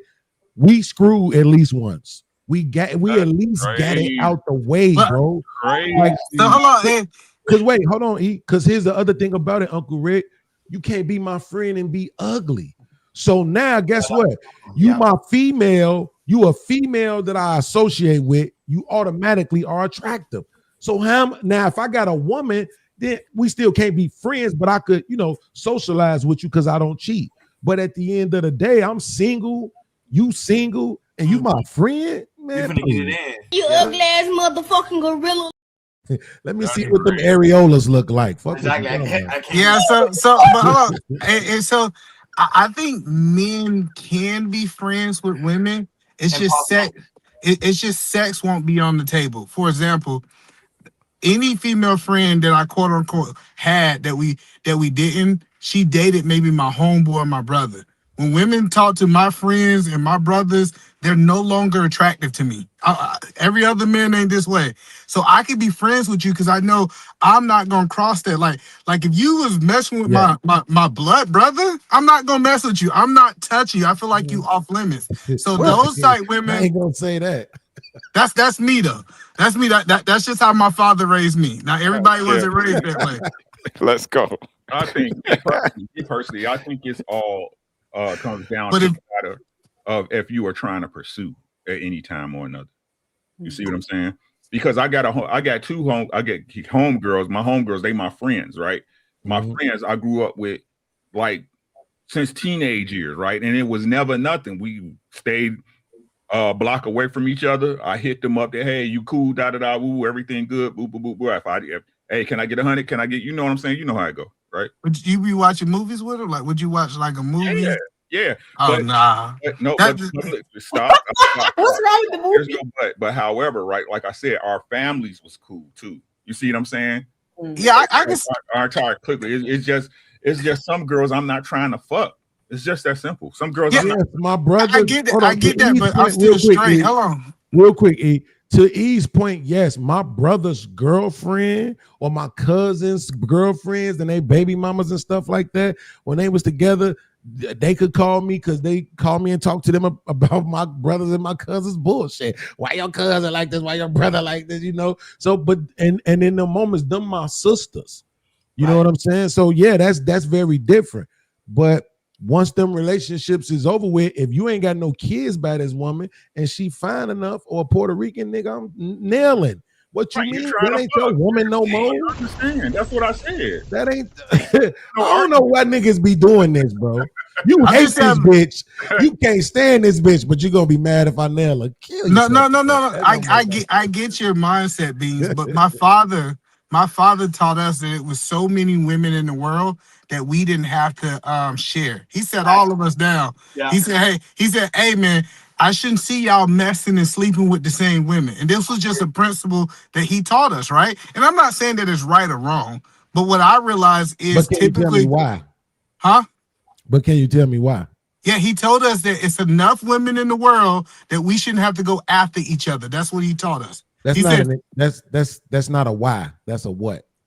Well, I'm saying that's women in the world. That's not a reason why. Why shouldn't I nail this one particular chick? Yeah, okay, I got you. Have chemistry? I got you. He said because we supposed to have a level of loyalty to each other. So, like, say for example, my brother being loyal to that ain't his woman no more. No, but it's still loyal to that was his property. At some point, I know that sound crazy. I know that might be triggering to somebody, but that was his woman. Even though they're not together anymore, that was his woman, and there's no reason I should be trying to go after him for a level of loyalty, is what they taught us. I got you. So let me ask you this: if my brother lived in a house before and he had a house, could I buy that house from him? God damn. Can you? You can. You said property. You said property. Yeah, so but I wouldn't buy a house that my brother lived in. Okay. What about a car? No. See, and that's what I'm saying. So if my brother owns a house and he don't want to live in that house no more, right? And that house is perfect for me. It got the right amount of bedrooms, the right amount of spaces in the right neighborhood. I could live in that house now. If my brother had a Chevy Impala, I love Chevy Impalas, 1990 with the European face. You know what I'm talking about, Uncle Rick. If my brother got that Chevy Impala, hey, and he don't want it no more, I'll take it off his Hand hand. that over. You know what I'm saying? Hand that over. Right. So what's the difference between that and a female that he don't want no more? Yeah, so like that, and that's the point. Like, if my brother been nutting all in that, nah, I'm good. Listen, I'm just good. Like, You know you're a little whore. my mind, I know it sounds crazy. No, it's not that it sounds crazy. Wait, it's not that you sound. It's not that your standard sounds crazy. It's the judgment that sounds crazy. Because so you would rather nut behind a stranger? Like what? Like, Damn right. Yeah, you damn right. Listen. I know that sounds crazy. I agree with that, though, Beans. I do agree with you. I do get what Beans saying. Girl no more, man. I'm trying to understand. People don't understand a lot of times, Ron. A lot of these standards, and I know women know this because they don't have none. But bro, a lot of these standards we have. Damn, that's crazy. A lot of these standards that we have, be honest though, a lot of these standards that we have, once you try to hold somebody to them to justify their reasoning behind it, they can't do it. So a lot of this shit is just programming, right? So I try my best. I ain't saying I'm 100% at this, Red, but I try my best not to judge people for shit that I can't explain why I have a problem with. No. So for example, I remember I was in this situation. In the car? God damn. No, I thought he was outside.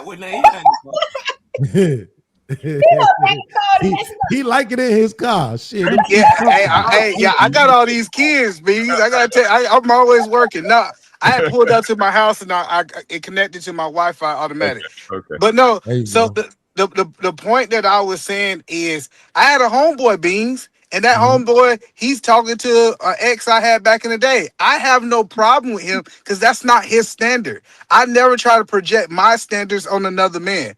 But I'm just saying.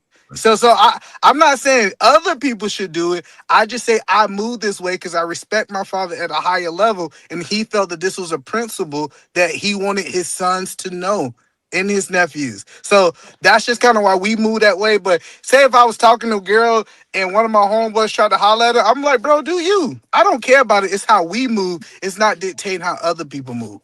Yeah, I agree with Beans on that shit, dog. That's weird to me that dudes try to hold on to a girl after you didn't put her out in the streets, man. That ain't your girl no more. You know what I'm saying? And the truth is, me, this is me. I can't say nobody else. You know what I'm saying? I'm tired of speaking for other people. Me, right? If I don't give a fuck about her, it's whatever. If I don't love her no more, hey, I don't care. My boy Joseph, me and him grew up. We've been, for instance, knee high to a grasshopper. Once I broke up, me and my baby moms broke up, and we broke up for about 2 years. He was like, "Can I holler?" I was like, "Oh shit, I don't care." But he came to me thorough, like, "Hey, I like her." Da da da da. So that's what it was. So you cool? Hold on, I just want to make sure, Beans, you cool with like your cousin, homeboy messing with your baby mama? No, see, but I already stated that, right? See, that's why. Oh no, I just asked. Oh, so you said only a woman with no kids? Like, a kid. To Carl's point, I said if she have a baby by you, then that's your wife, nigga. Ain't nowhere around that. You see what I'm saying? That's family. That's my sister for life because she gave me my nephew or niece. She gave you your child. That's different. But you could have been in a relationship with a chick for 2, 3 years, 4, 5 years. It's over with. Y'all can't stand each other, hate each other, and all this and that. But we got chemistry. We run into each other out somewhere, and we just end up hanging out, talking and shit. Yeah, and we got chemistry, and it's just like, damn, man, you want to? Yeah, I want to. Man, fuck it, man. No, I wouldn't do it, but I don't care if other people do. I wouldn't do it. Yeah, it's just like it's all these women in this world. I'll be like, why I gotta follow? Cut that bitch off. Next caller. Niggas be curious, man. That's all. I just like think about like all these bitch off. Next caller. Zell. I I want to move on, guys. No ain't shit. Next. That nigga is hilarious. Next caller, baby. Okay, let's review this clip because we're gonna discuss the fake friendships, right? Okay, And then we're gonna move into my enemies and frenemies and all that other stuff. Here we go. About the enemy. I'm not worried about the enemy. I already know what the enemy is capable of. I expect the enemy to be as treacherous, deceitful, and you know, as dastardly as they could possibly be. They've shown time and time again what they're capable of. I'm expecting that. But the motherfucker standing next to me, to my left, to my right, you know what I mean, who would rather destroy me to please the enemy than assist me in overthrowing or... Please don't get it twisted. Be careful who you rock with, because there's some people who claiming to be your friend, but they really your enemy. You know, when somebody stop hanging with you, they start talking about you, bro. That's facts. You know, so if you got a partner who stop hanging with you, don't think he ain't talking about you. Don't think it's just, oh man, I ain't talked to him in a minute. We good. No. The faker you are, the bigger your circle will be. You little fucking pussy. The realer you are, the smaller your circle gets, and that's the upgrade. People don't turn fake. They been fake. They were just faking like they wasn't fake. Fake ass people only care about themselves, but will tell you differently. But when it comes to finding fault, nah, it's your fault. Fake people don't surprise me anymore. Loyal people do. Sitting around and enjoying my own company is better than sitting around surrounding myself with fake people. A lot of people say a lot of shit, but a lot of shit that people say don't be about shit. You don't have to worry about what the fuck you say. That's when you know you with the right people. You know, I wish I had some soap for his mouth because he got a little powder. Like shit. Fake people gossip about everybody else. Real people mind they fucking business. Always speak how you feel and never be sorry for being real. So fake friends is like 4 quarters. They exchange for $1. Let me say that again. Oh, wow. Fake friends is like 4 quarters. They change for $1, man. The only person that can hurt me is a friend. Nobody can hurt you but a friend. You have to be careful of your friend more so than people that you may think is your enemy, who you never had conflict with. Everybody you fight is not your enemy, and everybody that helps you is not your friend. The coldest thing I learned is everybody smiling ain't really with you. Some folks clap just loud enough to cover the knife they holding. How do you watch people? Because you can fake for a long time, but one day you're going to show yourself to be a phony. Yes, that's true. You know what I mean? And that's what these, you know, a lot of people are doing these days. Anybody who turned into an enemy, they was hating. They been hating. They've been hating. They been hating. It don't work like that. Because you've been around too long, it's supposed to be nothing but love. It's not supposed to be nothing but fruitful love. So if this turned into hate, you've been hating. Fake friends celebrate you in public, but criticize you in private. Fake friends show up when they need something, not when you do. Fake friends are quick to judge, but slow to check in. Fake friends say they care, but make you prove it. Fake friends pretend to support, but secretly compare. Fake friends use your vulnerability against you. Fake friends stick around when you're struggling because it makes them feel bigger. Fake friends make you feel like you're too much and not enough all at the same time. What do y'all think about the clip, Fake Friends? I got a question. Yes, ma'am. Why do you think the people that you help the most and be there for the most are your biggest haters? That's an easy one there. Envy. They hate you because they ain't you. You understand what I'm saying? But they supposed to be your brothers. No, but see, that's the thing is, it's really, people think that the worst thing you could do, that people think is the best thing you could do, is help somebody. Because when people start saying, and this not everybody, but when people say, man, he ain't got enough, he got enough for his family and for me, dang, man, I'm not in that position. And envy is a real thing. Envy is a thing that cause a person to completely change their heart towards you. So it's like this for me, right? Like again, what I'm saying is that who said we was friends, right? Like I extend the grace I expect, right? I support people, so I see how you act, right? if we friends, we cool, right? And I extend myself to you. Hey, you need some help with this, blah blah blah, or you come to me, da da da, right? In my opinion, I might be wrong, right? Once you help a person, right, and they cool and they see that you are helpful and you're genuine in it, right? If they're real people, if they're your real friend, that's going to be the energy they extend to you. Can I do something for you? You need something? Blah blah blah, woo woo, right? Reciprocal. Right. So when it's one way, that should let you know already what it is. But even another level to it, I tell people no on purpose just to see how they gonna react. It's people I be like, hey, check this out. No, I can't help you. And I just play back. It's people I done did that. They start talking about me like a dog. And there's other people who start edifying me. I said, hey, bro, you still need that? I'm still gonna send that over to you. You don't have to pay me back. I have learned you want to really measure if that's your friend, tell them no. It is easy to be your friend when people say yes. The true friendship shows when you say no. Okay. See, there's a problem when you have a big circle. When you have a big circle, then you have big problems. When you have a small circle, it's easier to manage. So that's why I say it's either man hit on the point. It's envy.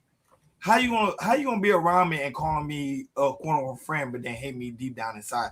But I like Rick's point of view is who said we was friends. That clarification is very, very important. That's all I'm asking. Again, because you said we friends don't mean we friends. Yeah.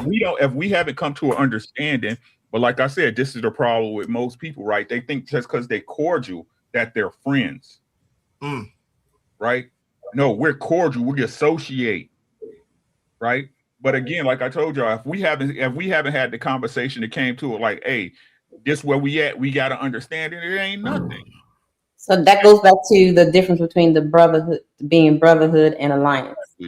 Exactly. And like I said, I ain't never been hurt by my enemy. My enemy is faithful.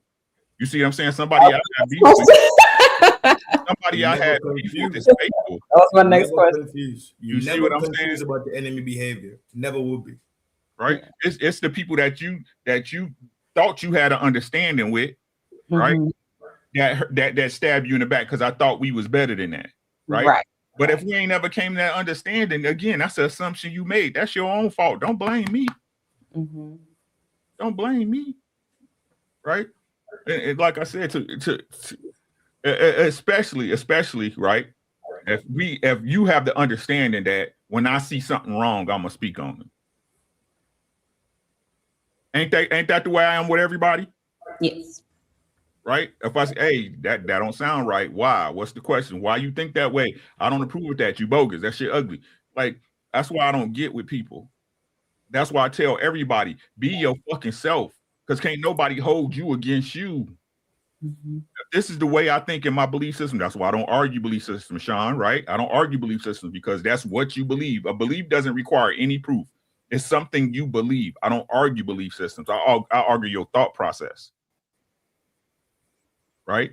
So again, are we friends? Who said we was friends? When did this event, right, Trent? When did this event lock in, right? That we came to an understanding that we was friends. No, again, you thought because I extended myself to you, it was something else, right? But you never extended yourself to me that way, and we never had an understanding.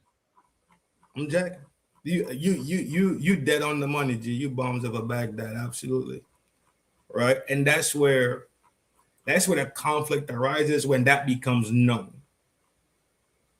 When you get to view it, oh, this ain't okay, got it. You thinking that we ace boons, right? Hellfire goons, when we just acquaintances and we just linking up, or we business partners, whatever the case is. When you see it, you can't unsee. And then you see that in between y'all two, at some point, y'all misaligned for real. Exactly, bro. And yeah, though it is what I think. I think there's a level of loneliness that's out there, to be honest, that people could fall into these fake friendships and constantly be stuck in this cycle of suffering from fake friendships and not being able to identify, or maybe just having a person around them is good enough so they don't mind it. They don't mind suffering 20 days down the road, but for the first 19 days, they're okay with it. But day 20 is coming. But then again, like Magneto was saying, it's a reflection of yourself, who you keep around you. These people tend to reflect the internal person that you are. So if you surround yourself with wise men, then clearly you normally naturally will be a wise man. That's my answer, and I'm sticking to it. Gavel. People who are your haters still respect your accomplishment. They're just petty to be comfortable enough to celebrate what challenges them because they don't have the capacity on their road for your automobile. Your automobile embarrasses them because they are not prepared for expansion, so they criticize what they think they cannot become. Like, I don't respect nobody that hate on any other man for nothing.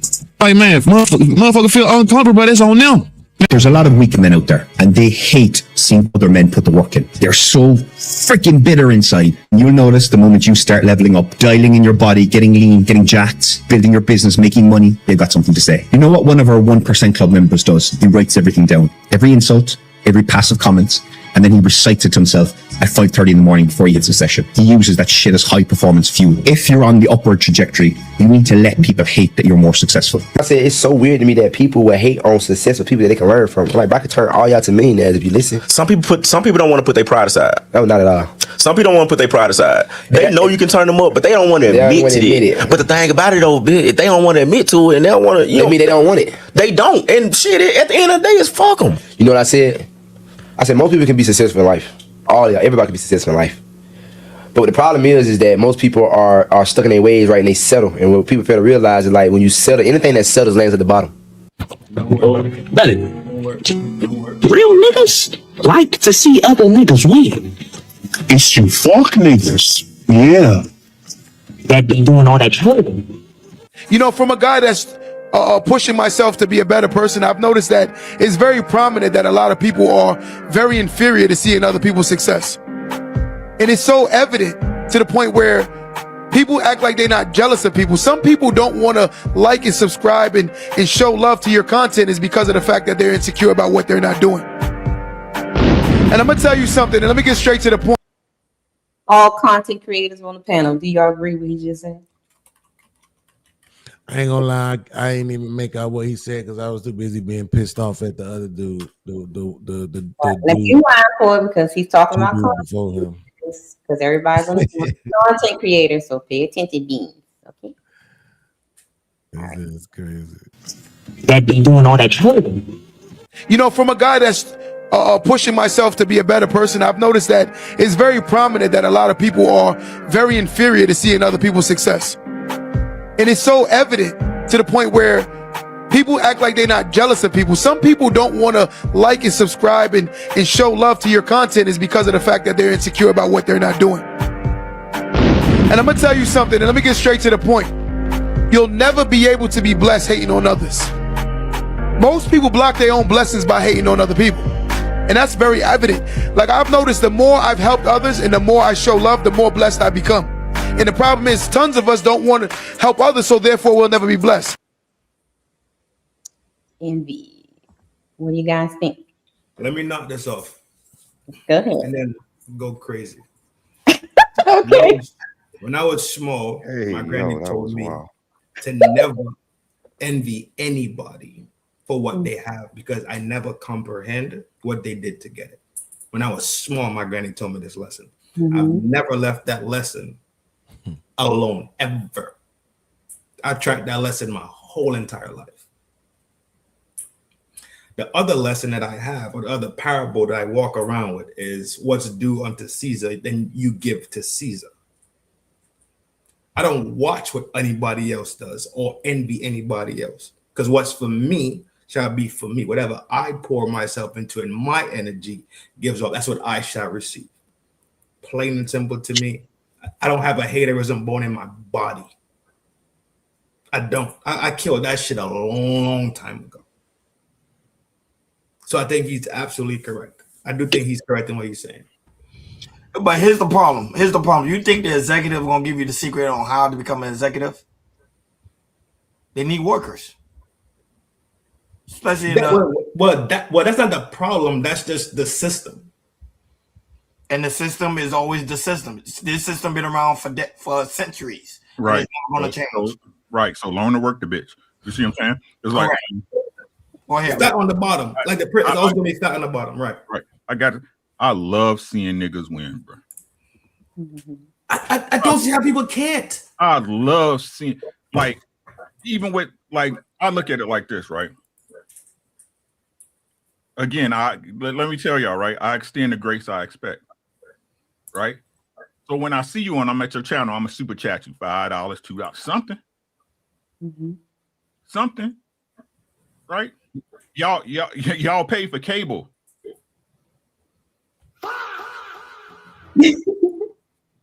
You niggas pay for cable, right? So if we can build, if this could be an ecosystem where you see this person build and grow their channel from, why you just over there taking? And like I said, that's what most black y'all just like taking shit. Y'all takers, bro. And I'm telling y'all the truest shit I can say. A taker can see a giver from a mile away. Facts. A taker can see a giver from a mile away. Yeah. You understand what I'm saying? Like, so I just don't understand. I don't understand why people like success. Success is not written in stone. Success is different for everybody. A man that was homeless and he get his little studio apartment with some furniture and a little Honda Civic, he's a fucking success. Monster success. Can't tell him nothing. Right? But we so quick to hold everybody to our stand. No, win, and then help that person win because you wanted somebody to help you to win, didn't you? Just what Ronnie Ron said. Not saying, not verbatim, not y'all, right? But I wish somebody gave me a gem. I wish somebody would have gave me a piece of the game. Right? But like I said, y'all keep trying to talk about people beating the system when we all under the same dollar owned by 13 families. The fuck? But I'm being part of Rick. The thing is, especially in the black, I'm being honest. I'm in the black community. In the black community, we have a big issue with that. A big issue. Because if I see Beans over there driving a Ferrari, I go to Beans. Hey, Beans, I want to know how you got that Ferrari. He's not gonna tell me. He's going, why I'm gonna tell you that for? You gotta. All he probably gonna go give me is a secret. Get it how I got it. Okay, how you got it? Teach me. That's why I'm asking you to teach me. They don't do that. But in other communities, they do that. I realize that. But in the black community, it's a big issue with that. We have one of the biggest issues with that.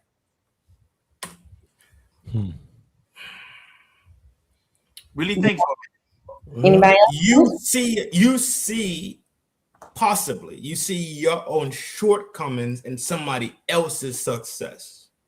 Correct. When you still don't even know. Yo, this is something so crazy to me, dog. Like I said, my granny gave me this lesson when I was small, and I never left it alone. I don't mind watching my brothers and them get shit off. It doesn't bother me none. I champion that type of shit. I just don't comprehend it. This level of haterism, this level of hate that exists. When simply this could be a resource for your own betterment. Y'all don't gotta be best of friends. But look how many times people get together and make a bag in the corporate world that we see constantly. They're not best friends, they're not homies. They go to the golf course, chop this shit up, shoot 9, go get drunk, eat lunch, and guess what? Business deal made. Before you know it, the whole company sold for $32 billion. Because the shit makes sense to them. Amicability does not mean that we have to be dead ass friends at the end of the day. It just means that we could come together and make something work. And sometimes that's just good enough to get us down the line. So like Rick's saying, we could be smooth and form an alliance for the betterment. That's easy shit. But it's the internal haterism of people when they want to watch your pocket, when they want to kick dust on your name and hate for no reason, son. Okay, you ever heard that story? What happened with the guy with the tenderism, or Walter Johnson? Yes, the dude with the food, okay with the food. With the food, you saw how Keith Lee, which is a food critic, well-known popular guy. I know. Yeah. I saw something of it. Like he tried to help him out. He tried to do a good thing. Right. The owner of the establishment got upset because of the fact how he was bringing up revenue for the business, and then he ended up leaving the business. But then he found out that the owner was trying to buy off the name Tenderism. Right. But then it didn't work, right? It didn't work. It didn't work. It didn't set the rights because what happened was they found out who was the true owner of the word Tenderism. Right. That was a good thing. But I'm just saying that's why they say they don't want us to win. They do not want us to win. They don't. Though it's I think I see what you're saying when you talk about the structure. I think you're talking about the structure versus the average man, right? Correct. Got you. Okay, I got you. I know for sure what you're referring to now. I'm with you. Yes. You know what? I've went out of my way to do reaction videos, even with my shorts, right? Because a lot of times when I watch videos like the ones that we've been watching, you know, sometimes they hit and they hit good. I'll be like, man, yeah, that's deep. Like when the dude said, you know what happens when you settle, you end up at the bottom. Like that shit sounded cool for like 1.7 seconds. I wasn't jacking it. And then I realized you're an asshole. Like, you know what I'm saying? It's these guys who try to come up with all these quips and shit that just make it sound like they saying some shit when they really not saying nothing. So if I settle for being a millionaire, am I at the bottom? Right? I got $5 million in the bank. I'm finna make sure this shit keep turning over. I'm gonna pay myself an allowance of 4 G's a month and I'm gonna be straight. But I'm settling, and now am I at the bottom? No, right? So it pisses me off because niggas make winning wherever they at. You know what I'm saying? I don't like that part. And I'm sitting here now realizing that I helped facilitate the word hate being used as slang, right? For somebody critiquing you or maybe having a problem with you. And now we just use hate for everything.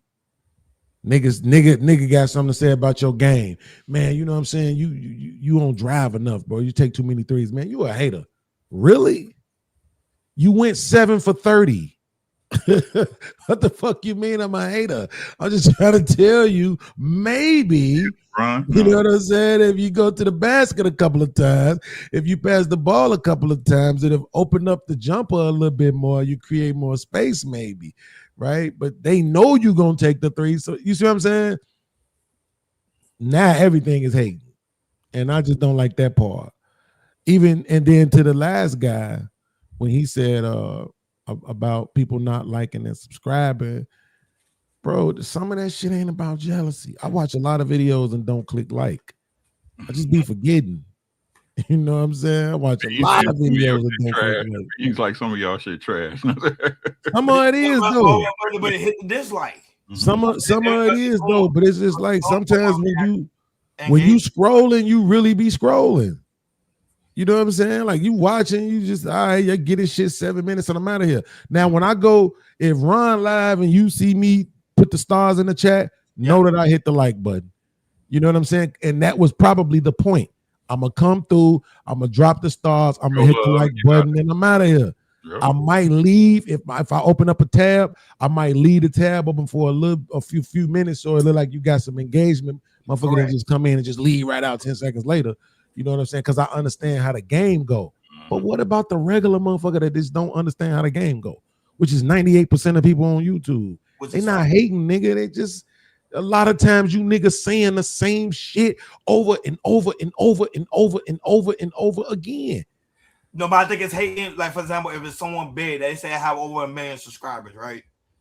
and they know, okay, Beans, Uncle Rick, and Mr. He say have a channel, he gonna give him a shout out. Like, hey man, shout out to this guy, man, for coming through.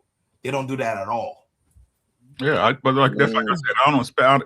You can't expect from them if we not cool. I can't expect if we're not friends. Keyword friends, right? If we're not friends, I can't expect from him what I would give. You see what I'm saying? That's what I'm saying, right? Who said we was friends? A lot of y'all friends with people y'all never had. Y'all, oh, that's my friend. You claim that person as your friend, Goofy. Ain't your fucking friend. I can't call you at 3 a.m. What are you talking about? I'm just going off directly what he's saying. I know, bro. If he's talking about the content creators themselves, that adds a little bit more merit. But at the same time, bro, it's a lot of fucking content creators. What you want niggas to do? You really want niggas to just sit up all day and just scroll through every single channel, hit the like, put a comment, give your ass 30 minutes of watch time. You know what I'm saying? Like, I don't got that kind of time, bro. I'm trying not to be depressed. So I'm doing this on my own time, on my own schedule. I might not hit like all the time. And then here's the thing about it. I'm just coming through showing some love. Yeah. Right. You live. I know you, Ronnie Ron. I'm just using you as an example. I know him. So he live. I'm just coming through showing some love, drop the stars and hit the like, right? Whole time, this nigga up there talking about his show today is about loving stanking feet. Now I hit the like on this nigga talking about loving stanking feet. Now all through in my damn algorithm is people they love stanking ass feet. Yeah, you know what I'm saying? Like this, like, nah, bro, this shit, when you actually know how it go, it's a little bit different. It's a little bit less complicated when you just a viewer. If you just a viewer, then okay, yeah, maybe you can say, yeah, hit the like button, man. Damn, you spent 30 minutes here. But as a content creator, bro, you know how this shit is. Like, you know damn well, bro. We be on the move a lot of times. And if I ain't gonna hit the panel, I'm really not even paying that much attention to no channels. Right? I don't even watch a lot of people's shows anyway. You know what I'm saying? I don't be trying to steal ideas. Shit be the same shit over and over and over and over again. I know my shit be the same shit over and over and over again. So my expectations isn't for the content creators. I'm trying to build my own audience. You know what I'm saying? And I expect the content creators to just come rock out sometimes, or maybe drop the deuce in the chat, hit the like and keep moving. You know what I'm saying? But I ain't gonna say it ain't no hating going on. There's definitely some hating going on. When you at the top and niggas start coming for the top, people start hating. You know what I'm saying?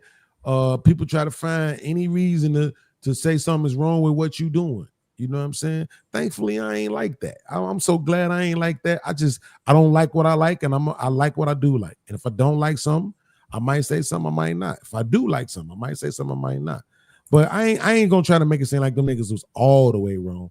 But them guys that be sitting there with all the jewelry on, all the rings on, and want to talk about people settling and people ain't this and people ain't that. I'm like, bro, get the fuck out of here with that.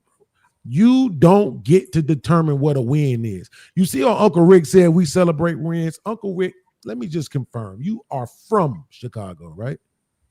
This is why he could talk like that. We literally celebrate the wins, and we don't care how you got it. I don't care if it's Section 8 or you make $800,000 a year. W is a W, baby. A win is a win, fam. You ain't on the streets, you ain't on drugs, you ain't in jail, you ain't dead. Congratulations. Straight up and down, bro. My nigga, you made it. You understand what I'm saying? Straight up and down, bro. Yeah, I'm from Chicago. I'm from Florida. Florida is totally different. Florida is how you get it. You already know you get it how you get it. And they're not gonna help you how to get it. You gotta figure it out on your own. Yeah, I mean, Chicago is the same way, but we don't care though. Like, as long as you ain't deleting people's family members, you know what I'm saying? Like, we ain't talking about like that. I'm just saying, you work at the airport throwing luggages around. Congratulations, right? You get food stamps and Section 8. Congratulations. You work for the White House. Congratulations, fam. However you get it. You made it to the league. We had a couple of those. Antoine Walker, a couple of guys, right, who made it to the league. Congratulations. You have you ever paid attention to Kevin Garnett? Kevin Garnett, do y'all ever see Kevin Garnett doing this? Lord. You ever hear him say Lord all the time, calling people Lord all the time? Kevin Garnett is a member of my mob, TVL. Oh, wow. Absolutely. Just watch him next time you see him talking. Go to when they did the 75 greatest. Go to listen to his Hall of Fame speech when he mentions the heads, the chiefs of the mob. He mentioned them at the Hall of Fame speech. And then he finna tell me some nigga finna get on YouTube with a podcast and try to tear somebody down for how they won. Kill yourself. Fuck out of here. See, though, but you see too at the same time, G. Success is very, very, very personal to the individual. Somebody that's living a life that's on the brink of knocking themselves off every fucking day and don't do it. Mm-hmm. I'm a successful 24 hours. That's a fact. You smell me? That dealt with the tundra of his fucking bullshit, dealt with his own psychological bullshit, still went to work, still did what he had to do for the house, whatever he had to do, and still woke up the next morning. That 24-hour period that he walked through, that's a successful fucking 24, son. Absolutely. Every day's a win. I keep trying to tell you. Dog, it's so many little small wins, bro. We just get caught up dick riding ourselves and dick riding on this negative emotion shit that we literally look right past the positives and the small wins that actually kind of keep us in position and keep us not knocking ourselves off and keep us running and looking forward to the next day. To be honest, I'm being dead ass honest with you, dog. Yeah. I got motherfuckers I know on medication, dog, for real right now that need that bit. Mm-hmm. To not knock themselves off. You understand what I'm saying? Mm-hmm. They gotta spin the chemicals in their brain in a different direction or balance them. Sorry, it's not spinning backwards. They balance them out. You smell me? So they don't go into that negative space, so they don't knock themselves off. I'm gonna send y'all the web. I'm gonna send y'all the web link, Mr. He said. I'm about to start a petition. For anybody who uses the phrase, "You got the same 24 hours in the day as I did." I want all of those people to be deported to a small island, island out in the sea where we could drop a bomb on their ass. I was about to say, what next? You put him on the island. Bro, that you got the same 24 hours as I did. The fuck? Like, I don't know why people be thinking these sayings is the coldest shit in the world, right? They heard it from a wealthy person and then they just used it. Right. Like, okay, nigga, I got it, man. You make 150 grand a year. You smoking. You had the same 24 hours in a day that Mark Zuckerberg had. Right? So why you ain't got that? Then now they want to start trying to be logical. I'm saying you can't expect everybody. Exactly, stupid nigga. Just stop talking. Just leave it alone. If a nigga is comfortable at 30, be happy that nigga comfortable at 30 and you don't got to compete with him. Be happy. The part about what Buddy said was everybody could do it. I said, right. No, everybody can't do it. Not how it's the design of the system is there already. That's a fact.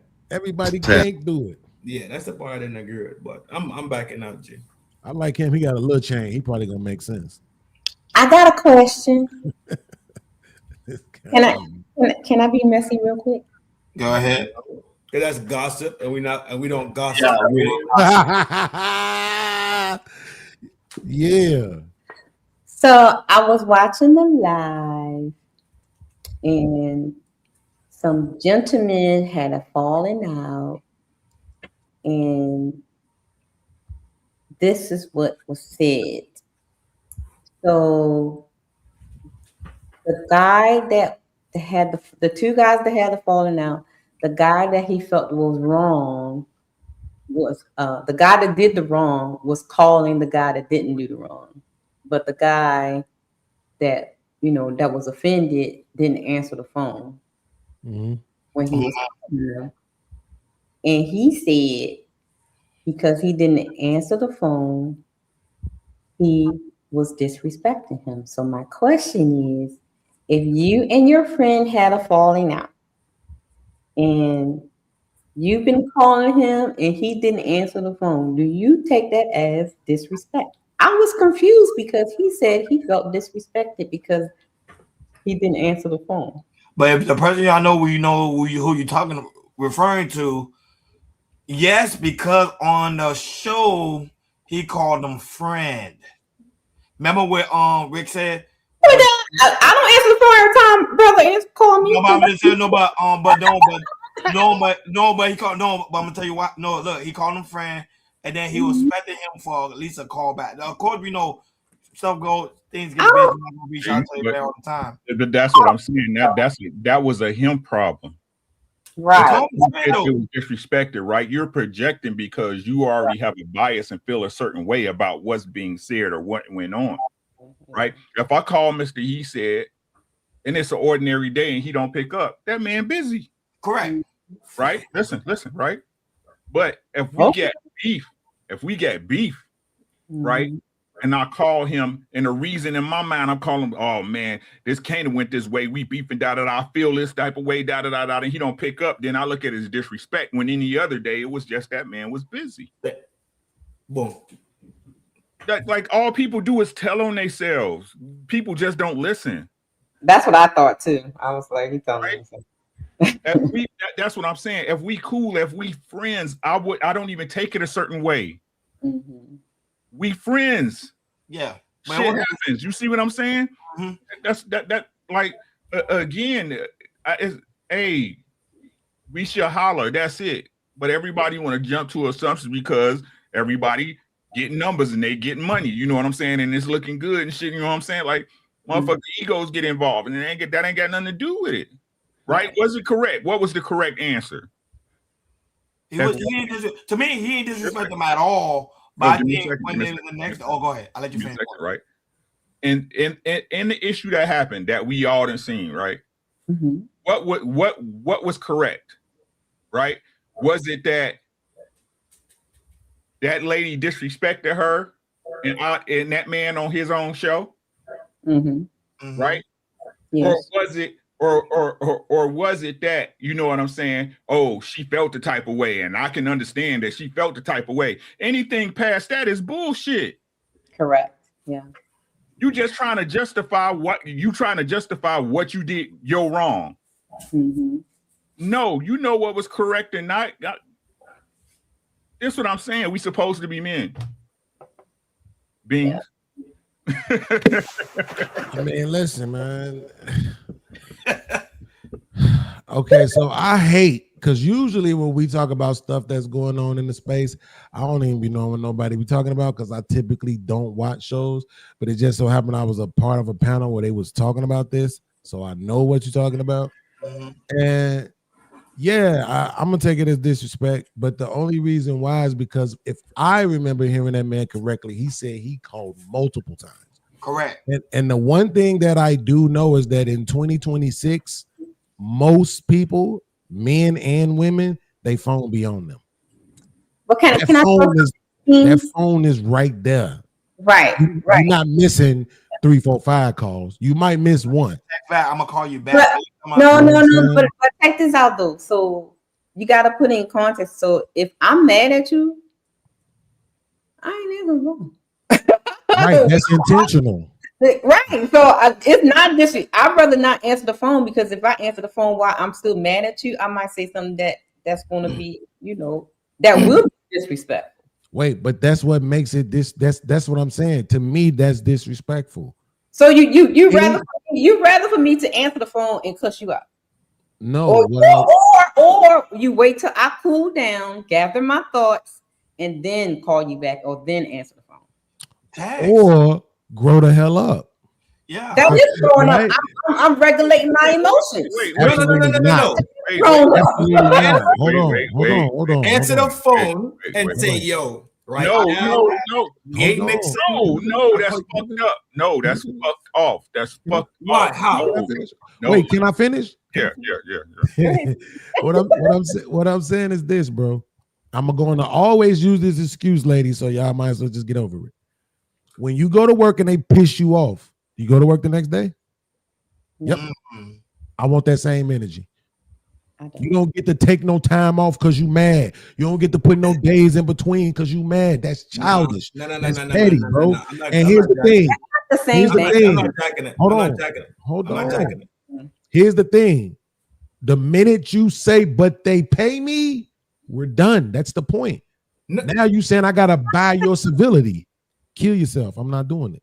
That's not the same. So you It say don't have to be. That's so the you say point. that- That's what I'm saying. So you Wait, say Trin, hold on one second. see Hold what on it one is? second, Trin. Let me talk to Red for 1 second, Trin. Okay, go ahead. Look, Red, this is what I'm saying. It don't have to be the same thing. That's the point.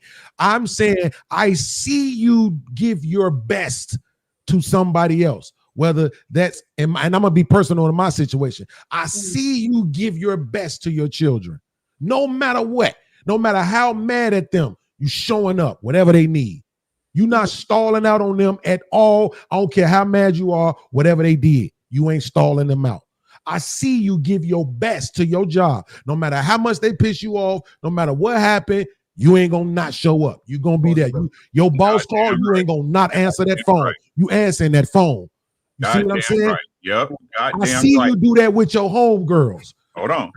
You see what I'm saying? You got that homegirl, that one sister who you just not gonna not answer the phone for, no matter what, no matter how mad you is, because you really want the reconciliation anyway. That's primary to you, the reconciliation, more than being mad. So I see you give that. That's your best. And you telling me I don't get to have that? Fuck you then. What I'm saying is, but if I feel like you disrespected me and you proved to me that you weren't my friend and you were catty-gatting with my enemies, I don't view you as a person that I need to answer the phone. You are not that person you were 2 days ago. It's a different scenario now. See what you're doing? What? Let me show you what you're doing. You said this is what you're doing. You're saying I'm giving this justification to not give you your best, give you my best. Because if you feel disrespected because I didn't answer the phone, I felt disrespected for the reason why I'm not answering the phone. Absolutely, but what I'm saying is this. Either way, what I'm trying to say is what you did was intentional. I'm calling you. Wait, but you saying you feel disrespected, but I'm calling you for reconciliation. Says who? Says who? Right. Says the person who was calling. Exactly. Your intent ain't got shit to do with me. Exactly. Then that means we wasn't homies to begin with. Exactly. back to what That's I what was that saying. means. Get him, Rick. You got it, Rick. Right. And this is what I'm saying. And your examples ring true when you talk about, yes, you know what? Because I got a responsibility to me. I'm not responsible for you, motherfucker. Exactly. You your own person. You know what you did in that moment. Mm-hmm. You know what you did in that moment. So I get back to you when the fuck I get back to you. Exactly. Who are you? Like, this for you too, Trent. Oh, you pick up the phone. I ain't gotta pick up shit. If you listen to what I'm saying, right? What did I say earlier? My shit is circular because it's true. I keep trying to tell y'all this, right? If you was my friend, if you was my ace, we don't put each other in these positions. That is, you cannot say that. You don't. You can't. You tell me asking people to be perfect, Rick. That's crazy. That's not what I said. It is. No, it's not. That's your interpretation. But that's not what I said. Please, Lord Jesus. Right? If we gotta understand, and me and Sean gotta understand, when that shit, it's not gonna pop up because when both of us see it, because we on the same, we cool, right? We had the same understandings. That's a no-go for both of us, ma'am, sir. How do you have the understanding, Rick? We came to understanding. That's my friend. No. Wait. Listen to what I'm saying. No.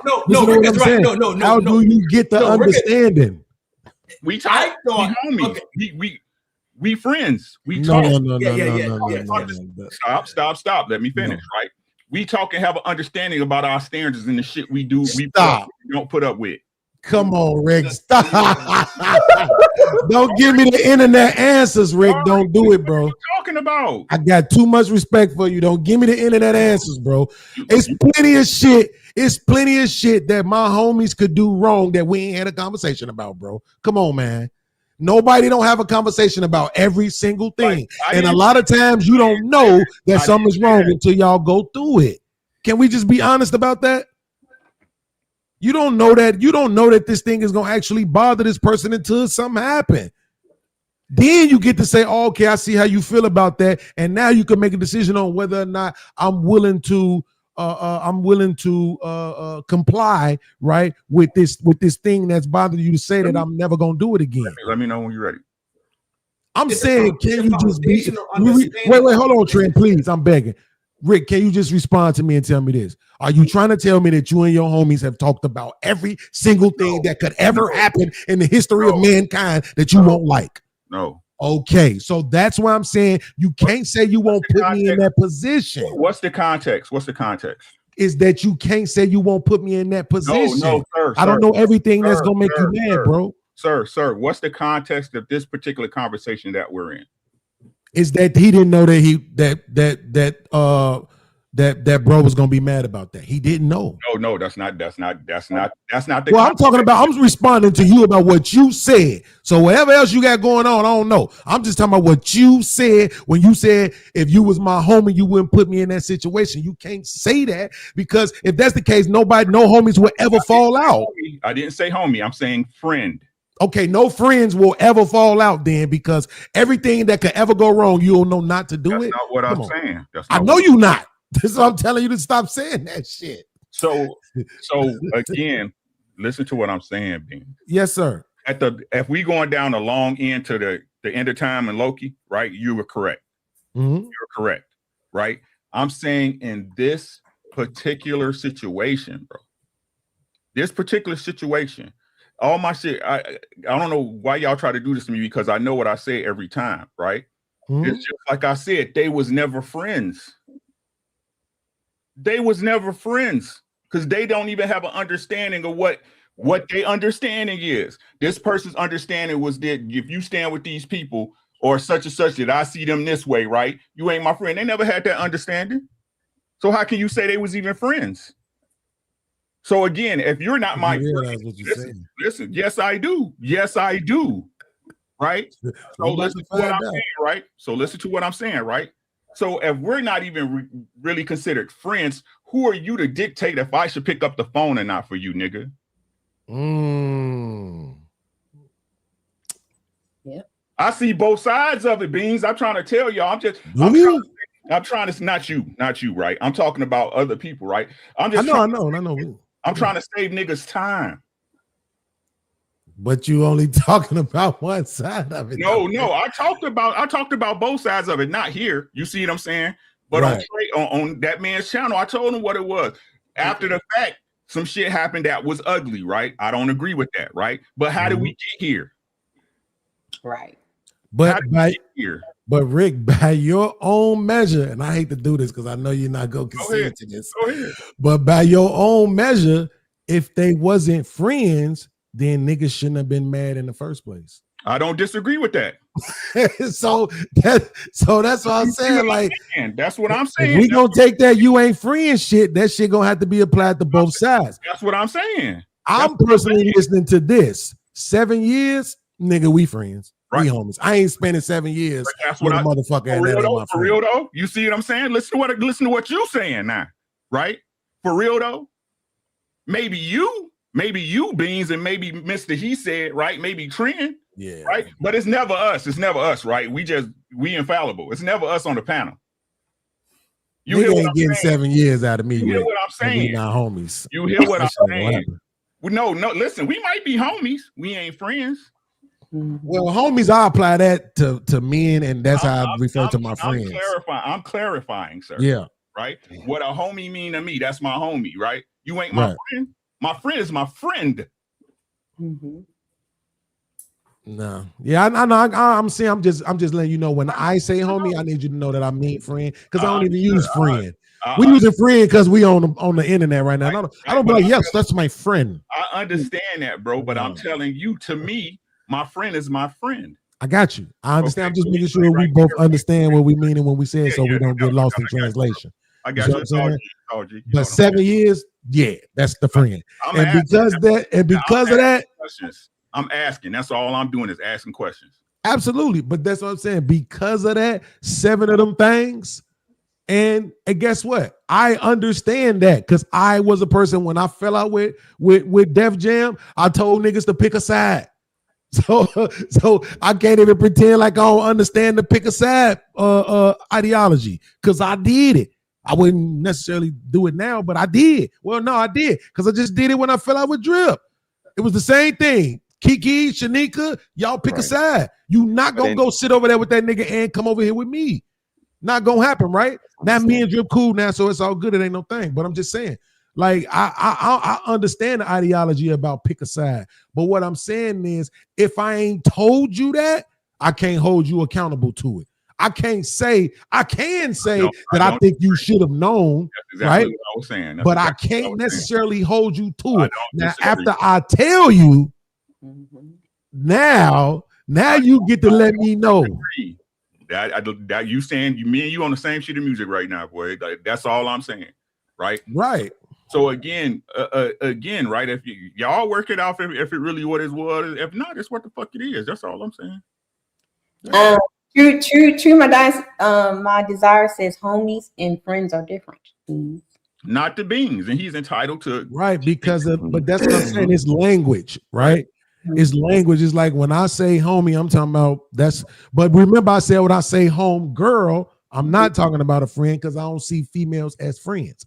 You see what I'm saying? But my friend is my homie, and that's how I refer to him. I understood it, right? And see, now me and you got to understand it because we had a conversation. So if we become cool, right? When I hear you say that's my homie, I know, oh, that's your ace, that's your friend, that's your right. You know what I'm saying? Absolutely. Understand this, nigga. My shit is circular because it's true. You slow niggas. If I say that's my homie, I would definitely trip an old woman down the flight of stairs for them. Not the stairs. I'm still waiting on everybody to slide for Jesus, right? Ain't nobody slid for Jesus yet. Like, old lady, get out the way. And this how these conversations happen. You see what I'm saying? Yes. Okay, so hey, Beans. This is one of the moments. You see what I'm saying? This is one of the moments. Absolutely. And that's what I'm saying. You gotta have it. Now, moving forward, what you gonna do, right? Because listen. Do you mind if I say what I said in the back chat, Red? Oh, I don't know what you said in the back chat. When I first came up. Oh, yeah, you go ahead. When I first came up, I said, hey, is it cool for me to be over here? Look, because at the end of the day, guess what? I get it. I ain't even trying to hold nobody to, it's cool. Oh man, that's petty, this, that. Because at the end of the day, I ain't trying to mess up what nobody got going on. Cool. It's cool. You see what I'm saying? So, hey, is it okay? If it's not, it's all good. I'm not gonna be like, man, fuck all that. Nope, I get it. Well, I want to be nowhere I ain't want it anyway. You understand? That type of shit, bro. You see what I'm saying? Like that type of shit, bro. So, you know what I'm saying? I absolutely 100% get it. Y'all hear what y'all saying? Do y'all see why people could be mad at themselves now? Why they mad? I don't even see why they should be mad at this because they mad at themselves, especially when you put in 7, like you said, Beans again. It ain't about these people. It's about I was attached to this nigga for 7. Like you gotta look at the dynamics. They really look at themselves like, did I pull this person in? Is this my actions that got this alliance, that formed this union that's really not a union? And like you said, once we fall out and it ain't really what it was, and we was calling us things that we weren't, you look at yourself like, did I set this trap up for myself? Kind of fucking person am I? Assuming. And they start lashing out. Assuming like a motherfucker. You see what I'm saying? And get real wicked with it, but deep down, they ain't mad at nobody but they fucking self, because they the ones that was about to get in bed with a serpent, or in bed for 7 with a serpent, or about to show they coochie or some shit. Like they get on the verge of getting deep with some really bad people, and it makes them question themselves. Like, what am I really doing out here? Crazy, man. Don't thank them. I'll be thanking people. I was like, you have a great day. You know what I'm saying? Type shit. Like, you have a great day. If you feel you need to move away from me for whatever, go on ahead. And like I told people, if somebody say something about me and you don't know me, believe them. Fuck it. I don't care. I could give a good goddamn less. You just telling me that I shouldn't be around you. Listen, Trent and Ronnie, y'all got anything on it? No, I'll be listening in. When I do, I'll just be listening in because y'all be going in on these YouTube streets. So I just listening to Good y'all. shit, though, Beans. That's good shit, bro. Yeah, that was really good. I'm clipping it up. I know you gonna clip it up. That's why I ain't say nothing. one last thing, real quick. That Trent get in, then you do your okay. Because he didn't get a chance to talk. When the situation got brought up, and I initially said, "Answer the phone and just tell me I'm not fucking with you right now."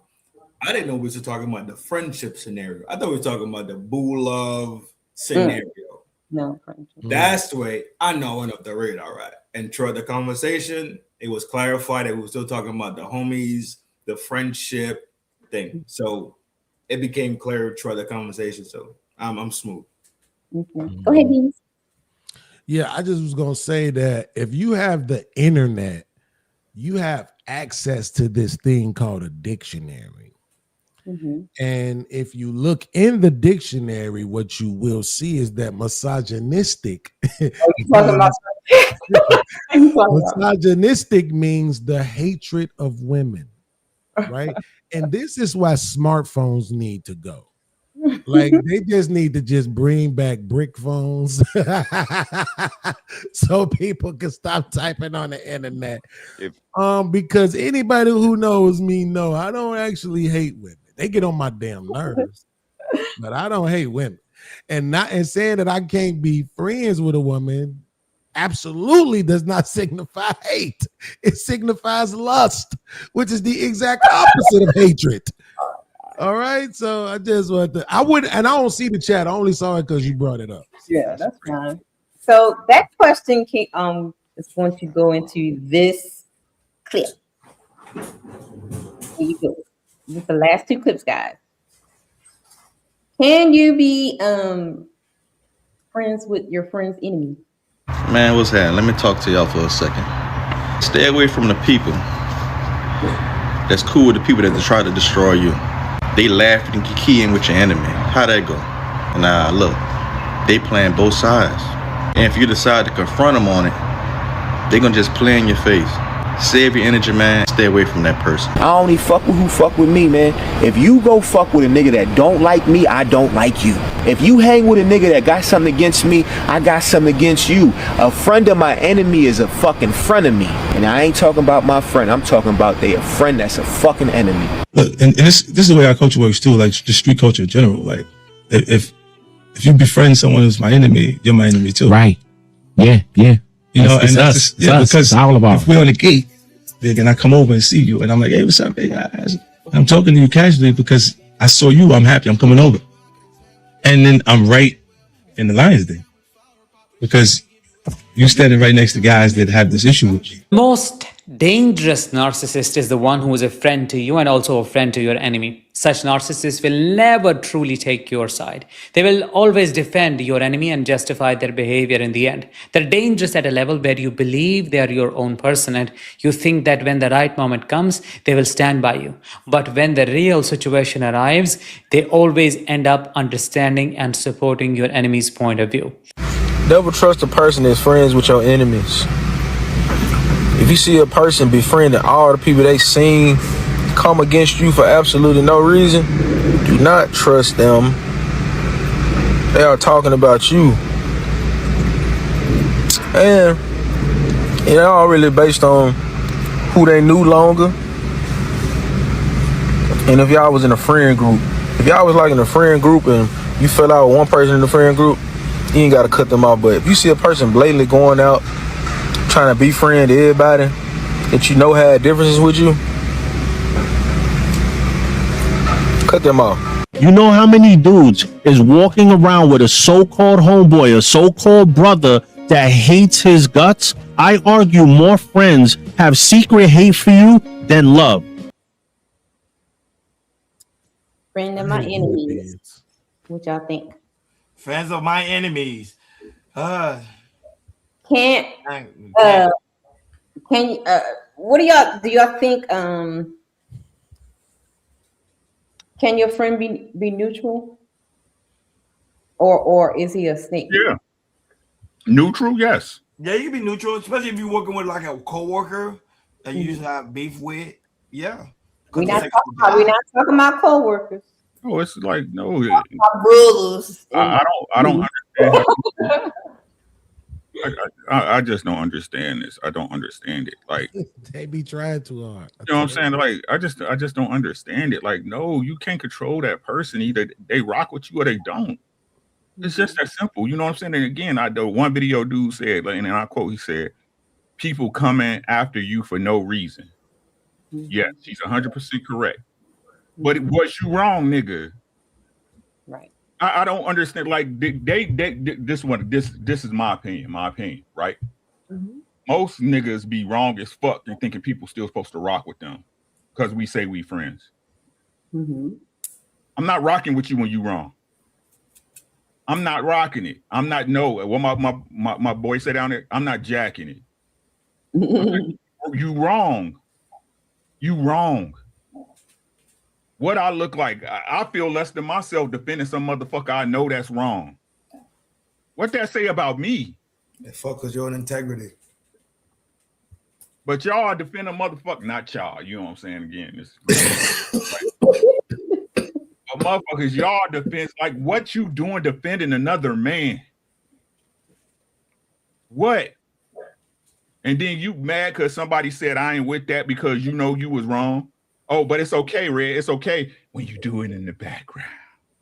Oh my God! It's okay when you wait till you get home and you call your homie on the phone. That's when it's okay to do it. Snake ass niggas. I keep trying to tell y'all the people they complain about is the people they are. On the gang. On the gang. Yeah. Yes. Yep. Yep. Yep. Yep. Yep. Call in and stole my answer. Yep. Yeah. You know, most people with the communication part, but the feeling like you walking this planet alone, you are. Like we all out here by ourselves. I don't give a fuck who you with. I don't care who you with. We all out here by ourselves. Like I told you, sis, I learned this at 9 years old. When my mother died, it's like, God damn it. Like I'm really out here. Ain't nobody out here with me. Can't nobody tell me what to do, what time to come in the house. Like that shit's gone. And we all are ultimately out here by ourselves. When you go in the dirt, you're gonna go by yourself.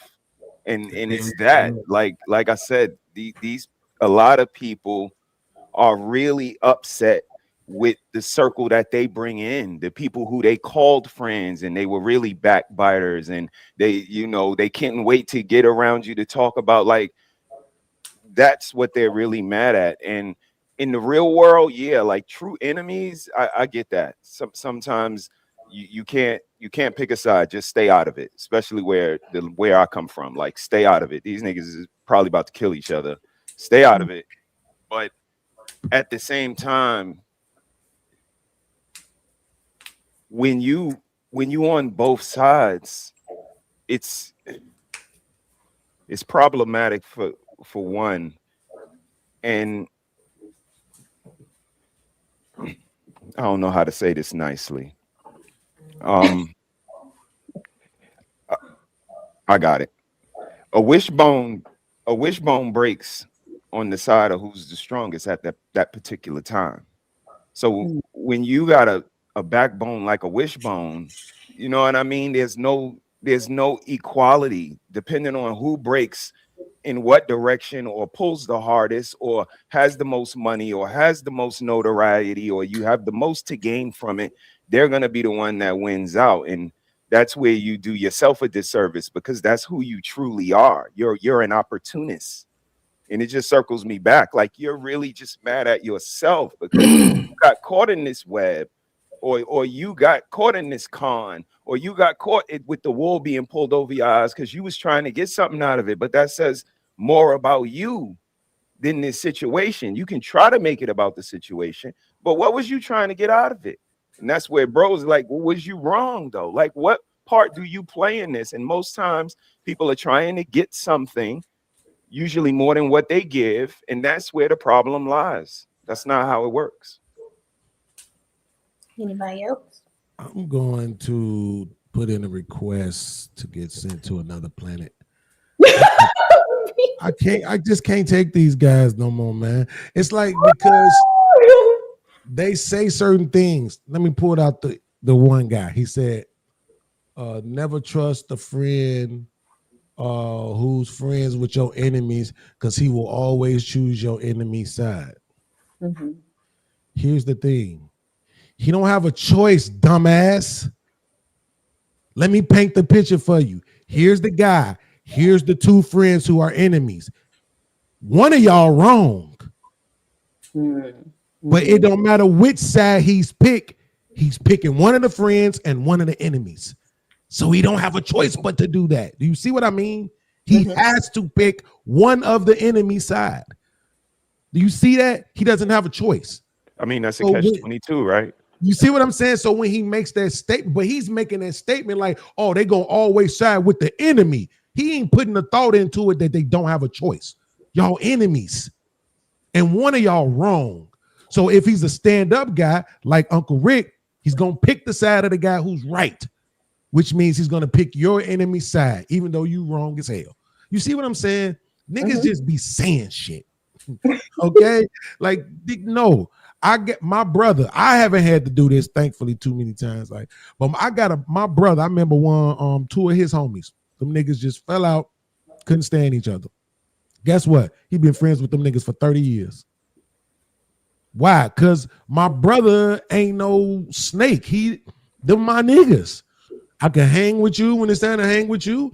I can hang with you when it's time to hang with you. And all my friends don't have to be friends. Correct. So you see what I'm saying? How am I gonna snake you? What is it that I'm gonna choose him over you for? What reason? I don't need nothing from him, but the same thing I'm getting from you, which is friendship. And if he don't want me to be friends with you no more, then I just won't be friends with that nigga no more, because you don't get to pick my friends for me. Y'all got an issue, nigga. That ain't my issue. You clown ass niggas want to beef over that issue. That's y'all's issue. That ain't mine. Making a day problem a you problem. You understand? Right. I don't have to have you two niggas together in order for us to be friends. Right. You see what I'm saying? Niggas just don't be thinking. They just be trying to say this shit they think gonna get them a like and a share. Right. That's why part 2 to the question, could you stand neutral, is a great yes. Absolutely. But if somebody completely decides to say, well, I know for a fact this trend enemy, and starts to go over there and fuck with them. Yeah, we're about to go into that. Right. It's a clean break, right? Got it. I guess it's the way they interpret it, because they're not internet niggas. You know what I'm saying? You better get it. 50 better get his. Listen, Mr. He said, don't come for me. 50 better get his dumb ass out of here, bro. Yo, no, for real. That's how I look at it. That's how come on, fam. It's. I don't have to pick. And you're right. Beans, you dead on the money with that shit. I don't have to pick nil. You feel me? You my mans and you my mans. Easy day. I'm not finna snake you. I'm not finna snake you. I'm not finna run one route and then run another route. No. But if me saying that we dogs, we fly, you my man's 100 grand, and all of a sudden we start beefing, and all of a sudden when I come down the block, I see you with the other homies that I got stick with, then you made your decision. Yeah, we about to go into that. You kind of scheme down. So see, this is why they think that it makes sense, because they got to go into this life and death situation. But again, 50 Cent was the wrong nigga to make this point. Nigga, you start talking shit about Jadakiss because he did a song with Ja Rule. Fuck you. Like, you sound dumb. Everybody trying to eat. Everybody trying to make it. Everybody just trying to do their thing. Work with the people in they circle, and you don't want them doing songs with this nigga because you got beef with him. Like, get the hell out of here with that dumb shit. That's what I'm saying. That shit is dog. It's over with now. It's over with. Leave things in the bracket that they exist in, for real. Let things live inside the parentheses that they exist in. It doesn't make sense to take that shit and even apply any of those rules to your ordinary life. You're not a rapper, right? You're not. Well, I am, but that's different. but the point is that most dudes, most dudes is beefing over women and over ego. You said some shit I don't like, I said some shit you don't like, whatever, and we really don't want to swing on each other because we really don't want the smoke, or else we would just go on here and bust each other head up and get it over with. That was another thing I wanted to say earlier, Mr. He said and Red. Another thing that I've seen a lot of niggas bond over is fighting. Niggas was like, didn't like each other, threw hands, beat each other up, and the next thing you know, they was friends for 20 years. Right. You see what I'm saying? So it's like different things like that. But that's my point. Once I make your mouth bleed, you make my mouth bleed. That's about as much as it is. We can move past this because it's usually some stupid male ego shit. And you find a common ground. I don't know why you so violent. Bro, the Bible says fools need their ass kicked. It don't say it like that, but that's pretty much what it says. I mean, that's a fact. I mean, an ass whooping is humbling, and look, you just put two humble people together in a friendship. And I think that's what's more operative and what people need to see. Whatever it takes to humble you, that might be what it takes. But it takes two humble people willing to be a mirror in a relationship. So when I say, yo, let me look in my reflection, let me see how I'm looking today. I'm looking like a deadbeat dad. I'm looking like a nigga that spend his money, his last dollar on outside sources and don't take care. That's what I'm looking like, because that's what my friend is. I'm looking like roaches in the crib and not. That's what I'm looking like, because that's my friend. So again, once I start to look at this mirror and see, nah, I want upstanding men to be my reflection. I want men that know how to regulate their temper to be my reflection. And when you start to associate yourself with these people, you don't find yourself being so mad at yourself for picking snakes. Again, I gotta keep saying it because this is what I see. I see these people being really mad at themselves, y'all. They do not like that they fell susceptible to whatever alliances they were getting ready to form. That shit is shameful. And that's the first step of acknowledging your actions to change your behavior to get better results. But if you want to keep, doing what you do it. Magneto, I said the same shit when the first thing popped off with AD and Corey. I said the same motherfucking shit. You're looking at two people that are exactly the fucking same. I said that shit. Day motherfucking one. If y'all was there for that fucking pod, y'all know exactly where the fuck I stood. It was cowardly, corny, and they both the same fucking individual. I said that shit out the gate. My feelings haven't changed about it. Nothing has changed about me about what I said. I said it that day and I meant it, and I still mean it. It was two mirrors looking at themselves. And guess what happened? They subconsciously probably realized it, and guess why? The shit they didn't take off the way it could have took off to. And everybody. I mean, and that's, ultimately that's what, look at it. Romantic, platonic, business, professional relationships can't keep none of it. You could chalk it up to whatever. Niggas don't get along, whether they co-hosting, whether they friends for a couple of months, whether they did a panel together, whether they met in real life. Niggas can't stay fucking cool for 5 minutes and won't blame everybody but they evil ass self or why they can't be cool with nobody. Nah. Right. Humble yourself. Check yourself. So you say? Accordingly. Hold on. What'd you just say? Govern yourself accordingly. Check yo that first part. Self, bro. Yeah. So what about in that scenario, the friend of my enemy, whatever. What now? We watched the other clip when it talked about when the friend is talking about you behind your back. So is it the fear if your friend is a friend with your enemy?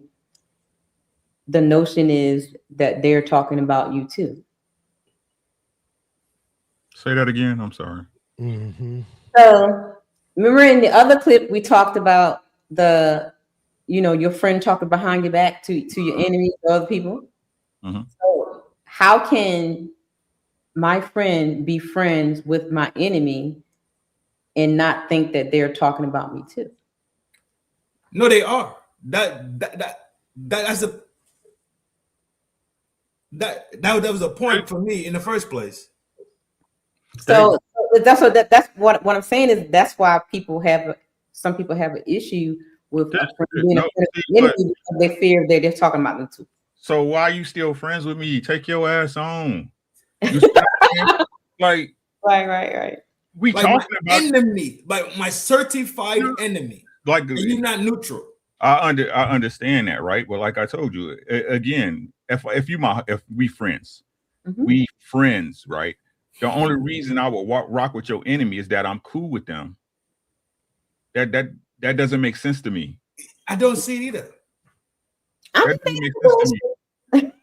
just asking. Well, I mean, there's a little bit of ego in there. What you saying, though, Red?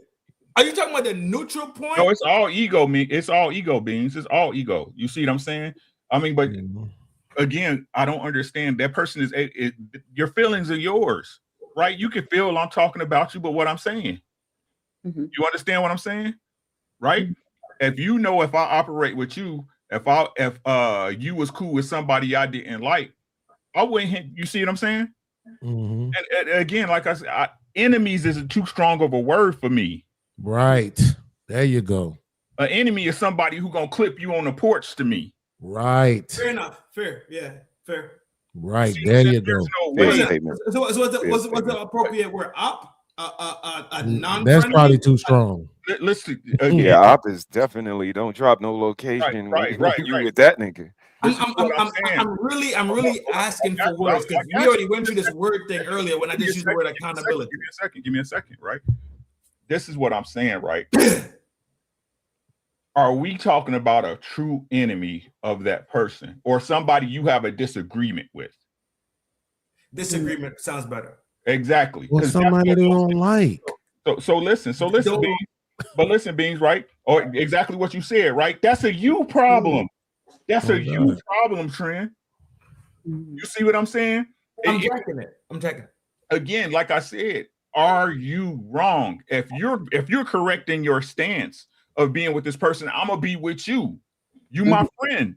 But if you wrong, I don't give a good goddamn how you feel about it. You wrong. Okay. And you the neutral person? No. In a situation. You're the friend. So you're a guy in this situation, yes, he's the neutral person. Right. There's a neutral person. Yep. So you with the guy on the right says you don't give a fuck about the neutral guy, how he feels, or the disagreement guy feels. No, that's not what I'm saying. I'm trying to lock it down. This is what I'm saying, right? So if that person, again, let's stop saying enemy. No, I'm not a friend with your enemy. Somebody who will see to do you harm. No. There's no back talk.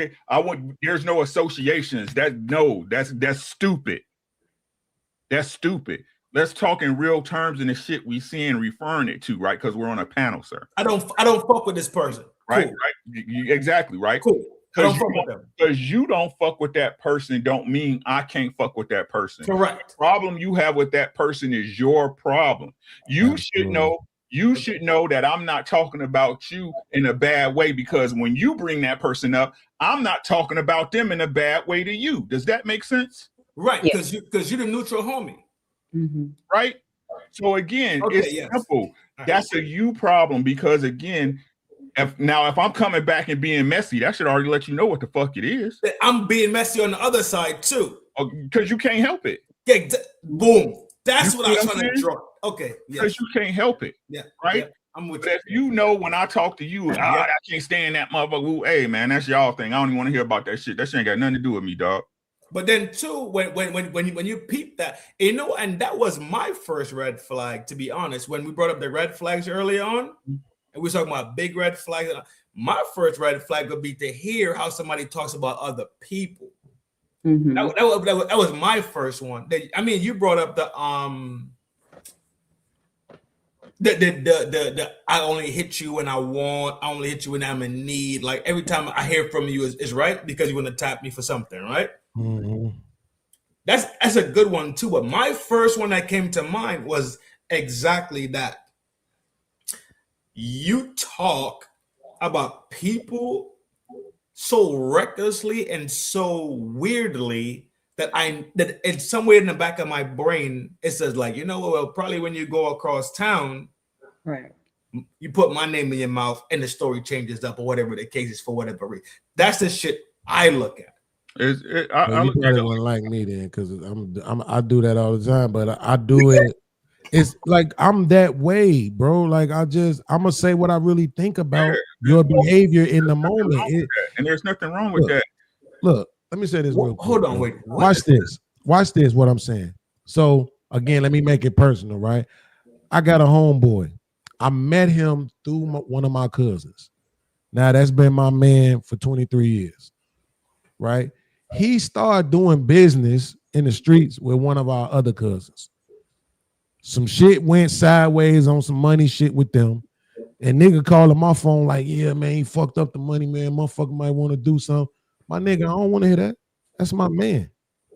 Fuck what you talking about. You trying to say that shit to me like I'm supposed to be down with it. I'm letting you know now I'm not.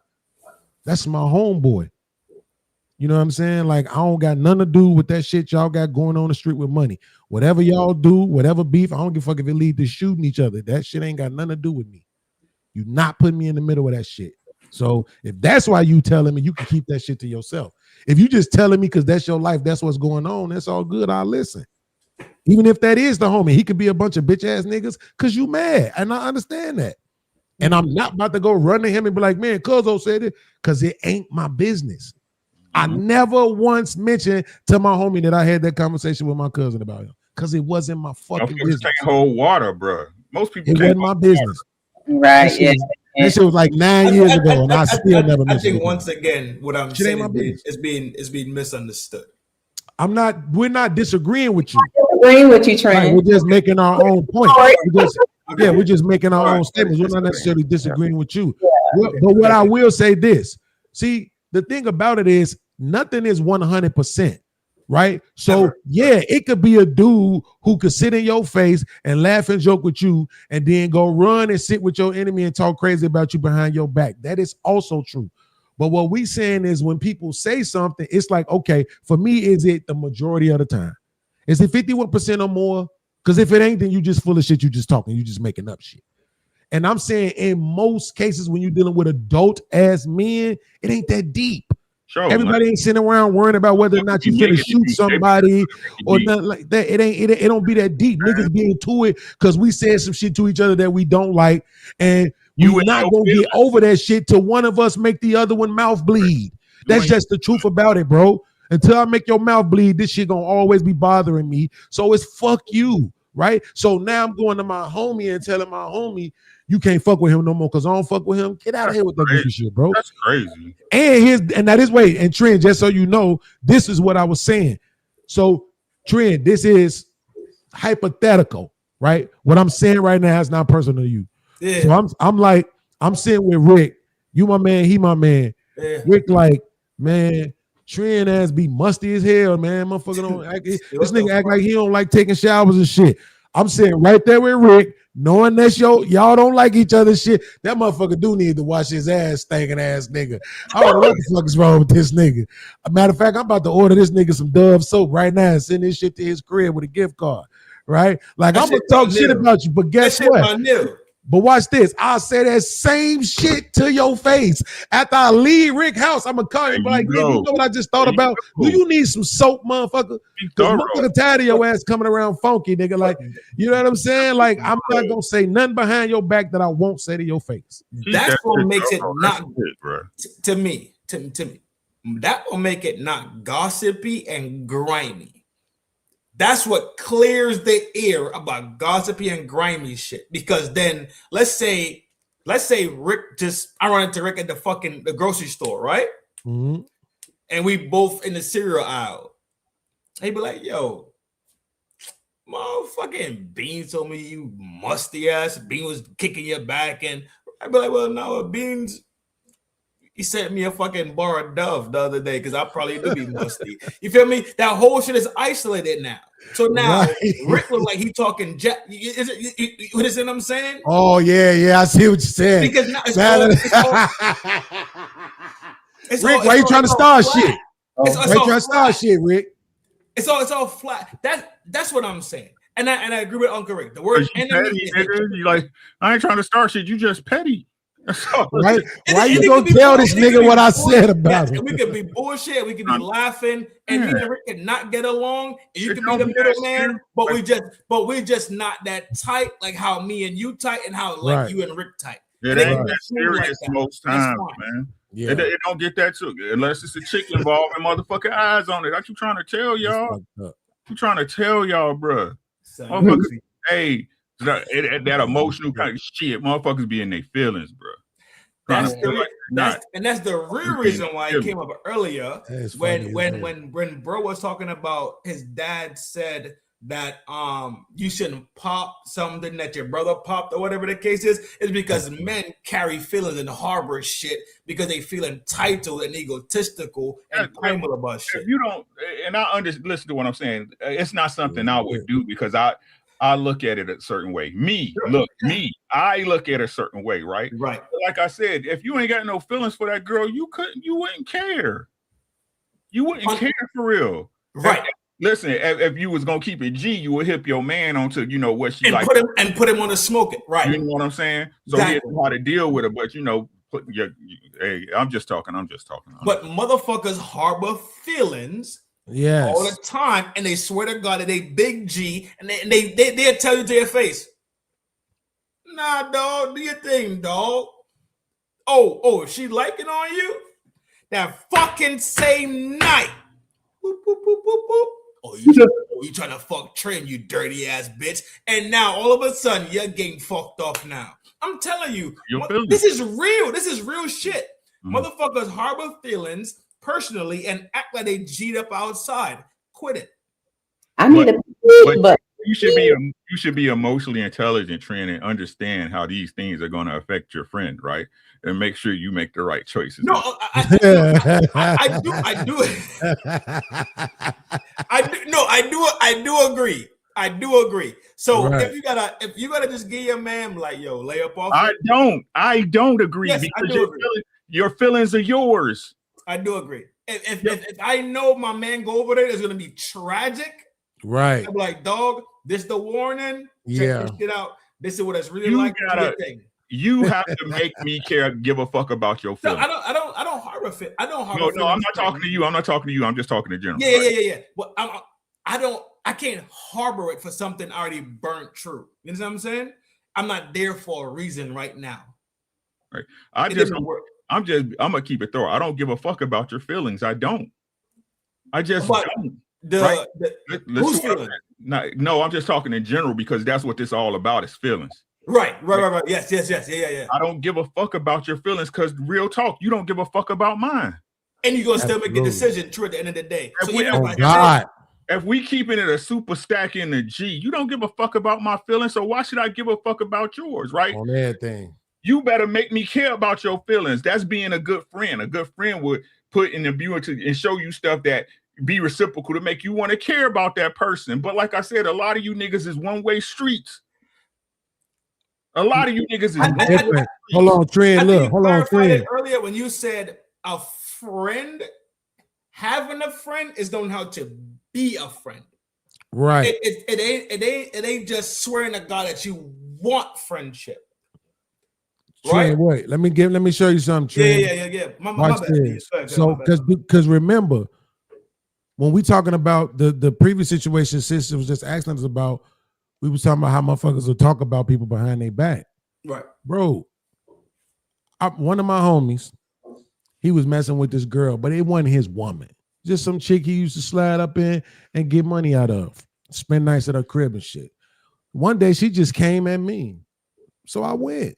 I knew this nigga wasn't in love. I knew this wasn't his woman like that. You know what I'm saying?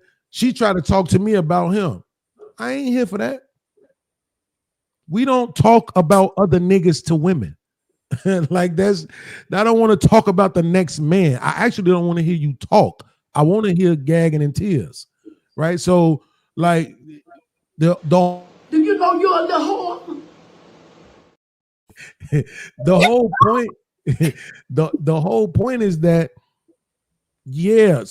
and guess what? He was still able to go back and talk to her some more, get more money out of her. You know what I'm saying? But the whole point is that most people try to make it seem like they try to make it seem like this is the worst thing ever. Right? Talking about somebody or saying something about somebody, bro. Sometimes people get on your nerves. This my real life. Me and you have a relationship. You did some shit to piss me off. Now I'm talking to somebody about it. A motherfucker saying, "Oh, you talking about it behind his back?" No, it's my story, nigga. I don't get to tell my story. I don't get to talk about my own life. This nigga just pissed me off. So I'm talking about it. And I just so happen to be talking about it with somebody that we both cool with because this my man's. So now I'm talking to him about it because he know who I'm talking about. And 9 times out of 10, this flaw ass shit you just did, he know you built to do that flaw ass shit. So he gonna understand where I'm coming from. And he ain't gonna sit there and try to, record me and be like, look, he was talking about you. Because if anything, he would be like, man, you got that nigga Beans mad as hell. You know that, don't you? Now, I ain't gonna lie, I agree with him. No, that was some stupid ass shit you did, man. You should apologize with your pussy ass. What we let me tell you, let's see it. And we move the fuck on. I know this is true. I'm getting sleepy. Can we do the clip before y'all go? Oh yeah, you did say you had 2 more. Then. Well, I subscribe. Yo, Chaos, I subscribe to you, and Beans, I finally find your There's some good ass topics though. You got us running our mouth. She do. I'm just listening. I'm just soaking everything in. This is great. I just subscribe to both y'all. G. Okay, so we talked about the friend of the enemy. So the next part is when your enemies click up, like Voltron. When a person doesn't like you, they team up with another person that doesn't like you. And before you know it, there's a whole slew of people that hate you. But here's the thing, those people, they don't even like each other. They're only gathered because of you. See how powerful you are? No, enemies will get together and connect together that didn't even like each other just to come against you. But it doesn't matter. You ever seen that? They didn't even like each other. But because their hatred for you is so big, they become friends and go to lunch. Man, if you out here influencing folks to hate on somebody else or dislike somebody else, you one wicked person. When a person doesn't like you, they team up with another person that doesn't like you. And before you know it, there's a whole slew of people that hate you. Hit like if you agree. But here's the thing. Those people, they don't even like each other. They're only gathered because of you. Ha!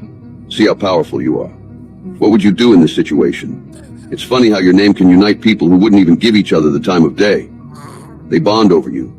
And that just shows how much space you occupy in their minds. Let them talk. It's proof you're doing something right. Haters are just unpaid fans keeping your name relevant. While they're busy plotting, you're out here thriving. Remember, the spotlight's always on the one who shines. That truth has a way of bringing enemies to become friends. Man, y'all see this all the time. When you see dudes, man, on social media, always got something negative to say about a speaker, and then they got somebody else over here who hates them, but now y'all both are jealous of the same person, so now you end up on each other's podcast, and now you on each other's channel, and now y'all watch, y'all have mutual sin against that person that you're jealous of. Y'all get that when you go home, right? Y'all didn't like each other last month, but because you hate that one person, now you on each other's channel, now you doing each other's podcast, y'all both are miserable in sin.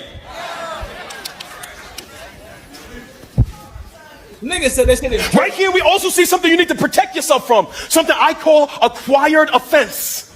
This is when someone you don't have beef with, somebody else goes to you, sours your heart about that person, and now you hate somebody you had no problems with before. Man, I know you're gonna hate to hear this one, but a jealous motherfucker will side with your enemy before they side with you. Yeah, you heard that right. Man, never just listen to one side of the story, man.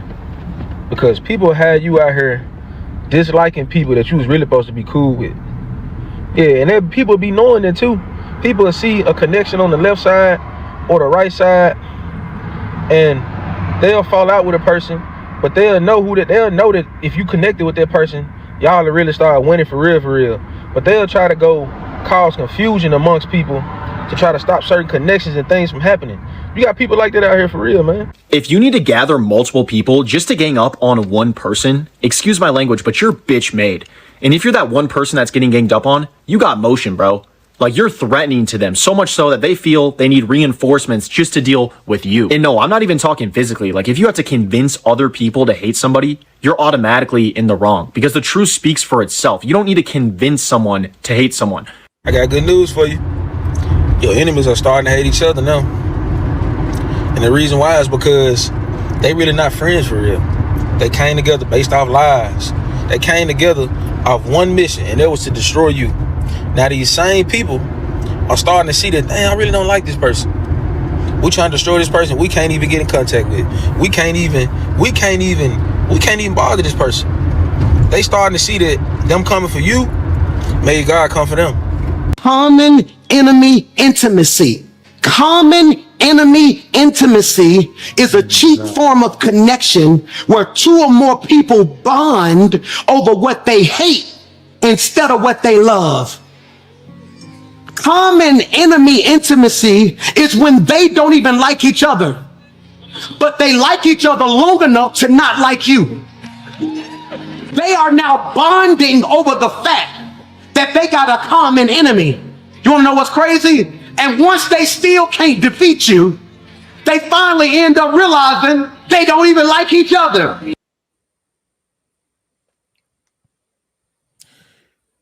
Yeah, I hate human beings. I'm gonna just go and get mine out the way. And I realize now I actually am a racist because the white boy was the only one whose commentary I actually appreciated. Because he's the only one that said something that was based in reality, which was that if somebody got to go out of their way to prove to everybody else that you're wrong, you know what I'm saying? They probably the one with the problem, right? Because what we see people do is exaggerate, gaslight, lie, fabricate, add on all kind of shit that don't got nothing to do with the story. Right? Like, don't got nothing to do with the story at all. You did one simple thing. You sipped out of the bottle. By the time they get through telling the story, you was holding the bottle like this, snapping your fingers, perking your lips, and everything else. They gotta put all that other shit on there, try to make you look just to try to make you look bad. So I agree with him. The rest of them niggas could go to hell, man. I'm so sick of these niggas. You know why I don't like this shit, Red? A couple of them said the same thing the white guy said. You must. No, they didn't say that part. Right? What they were talking about was niggas clicking together. They were talking about niggas clicking together because they don't like you. The problem with this is that we live in a world where 80% of the time niggas be dead ass wrong, Red. They be dead ass wrong. Nobody don't want to admit they wrong. Nobody don't want to take account. Here's the thing with these, the reason why I have a problem with these videos, because it makes everybody think if multiple people don't like you, you're the victim. Oh, you ain't did nothing wrong. Everybody just clicking up to not like you because you so powerful. No, you're an asshole. You're fucking messy. You're an asshole. You talk shit about everybody. You try to make everybody look fucking bad. And that's why they don't like you, nigga. It ain't got shit to do with the fact that you're so damn powerful. They don't fucking like you. Or guess what? You say what you think all the time because you got autism. Guess who that is? Me. I say what I think all the time. I really don't have no filter. And I offend people. I call little girls prostitutes, grown women prostitutes. I call niggas bitch ass niggas. I call people stupid and they don't like it. And guess what? I accept that. I don't try to pretend like I'm some victim because everybody don't like that shit. I know that shit can be offensive. So I know they don't like it. And I don't try to make it seem like, oh, everybody ganging up on me. No. But I know when it's a nigga going out of their way to try to make me look bad over some shit, I'm telling you it ain't that. Right? I'm telling you what it is, but you're going to tell me it's some other shit. But I'm saying, like, at the end of the day, that's why I don't like this shit, Red. Even if it's true, it's not true the majority of the time. You know what I'm saying? Most of the time, people be wrong. And they just don't want to accept it. You're not going to have, I meet Mr. He said, and he like, damn, Beans, you angry as hell. I meet Red. She like, damn, Beans, you angry as hell. I meet Rick. Damn, Beans, you angry as hell. I meet Trend. Damn, Beans, you angry as hell. I meet Ron. Damn, Beans, you angry as hell. He gonna be on my channel. Man, everybody lying, talking about I'm angry. Damn, everybody lying? So nobody ain't right. You ain't been angry none. Then when we find a video you being angry, no, that ain't me being angry. That's my happy face. Get the fuck out of here with this shit. People just need to accept when they assholes. Okay? I know I'm an asshole. I accept it. Everybody ain't gonna tolerate it. It is what it is. No, that's well said. But you got one thing I learned about the aspect of that when it comes to the political world, because I watch political news all the time. You can see how people really hate Trump. They will make blogs, they'll make anything because they really truly hate this guy. But then some people, they just hate Trump just to be in there with the in crowd. Deep down inside, Wait, did he do anything though? Let him land. Let him land. No, I'm just asking him, did he do anything? Is that true? He didn't do anything. He just do what he does best. But that's the whole concept of it. So when I see that in the political world and I see that in real life, it's the same concept. Some people really hate beans, but then some people they just hate beans because somebody else hated beans. That's right. I think what the clips what this I think what was trying to say is when you click up with people that you hate and you convince them to hate them too, but they never had a reason to hate them, but only because they're friends with you to make them hate you. Correct. Now they hate you for no reason, so now they together to hate you. It's like people that it makes no sense. Right, like people that's not even like new people come along. I mean, let's use YouTube. New people from some other space hate you because somebody else done poison their mind about you, but they never even watch the content. They already like they'll say, "Oh, she'll pick me." How you know I'm pick me? You ain't even seen. Yeah, no, maybe I had a conversation with you, or they heard it from someone else. The whole hyena out here, but because she said I'm gonna pick me, then you believe I'm gonna pick me.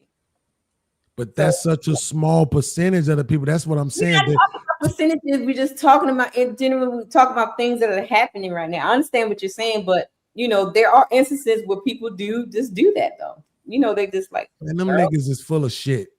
You right. So I'm gonna say it like this, Red. You right when you say it. Them niggas, especially them pastors in them videos, is full of shit. Them niggas be out of pocket. They be doing and saying shit that's wrong, and that's why people talking shit about them. I don't disagree with nothing nobody said, but it don't take a group of people for me not to like you. Right. You understand what I'm saying? That's all I'm saying. Like, motherfucker, like y'all niggas wouldn't be together if it was a giveaway for a car and all y'all had to do is sit y'all hand on it. You know what I'm saying? But y'all don't like this person, y'all forming up like Voltron, the car winning shit, not even the Lions. You know what I'm saying? Trying to go at somebody. No, if you got a problem with that person, have that problem with that person, handle that shit. If you with it, you know what I'm saying? Especially on this shit. If you with it, go on up there and say what you gotta say. You know what I'm saying? Do what you got to do, whatever. Like I said, but it ain't like I said. I don't understand it, right, motherfucker? You got to be for me. That's your own problem. I don't give a fuck.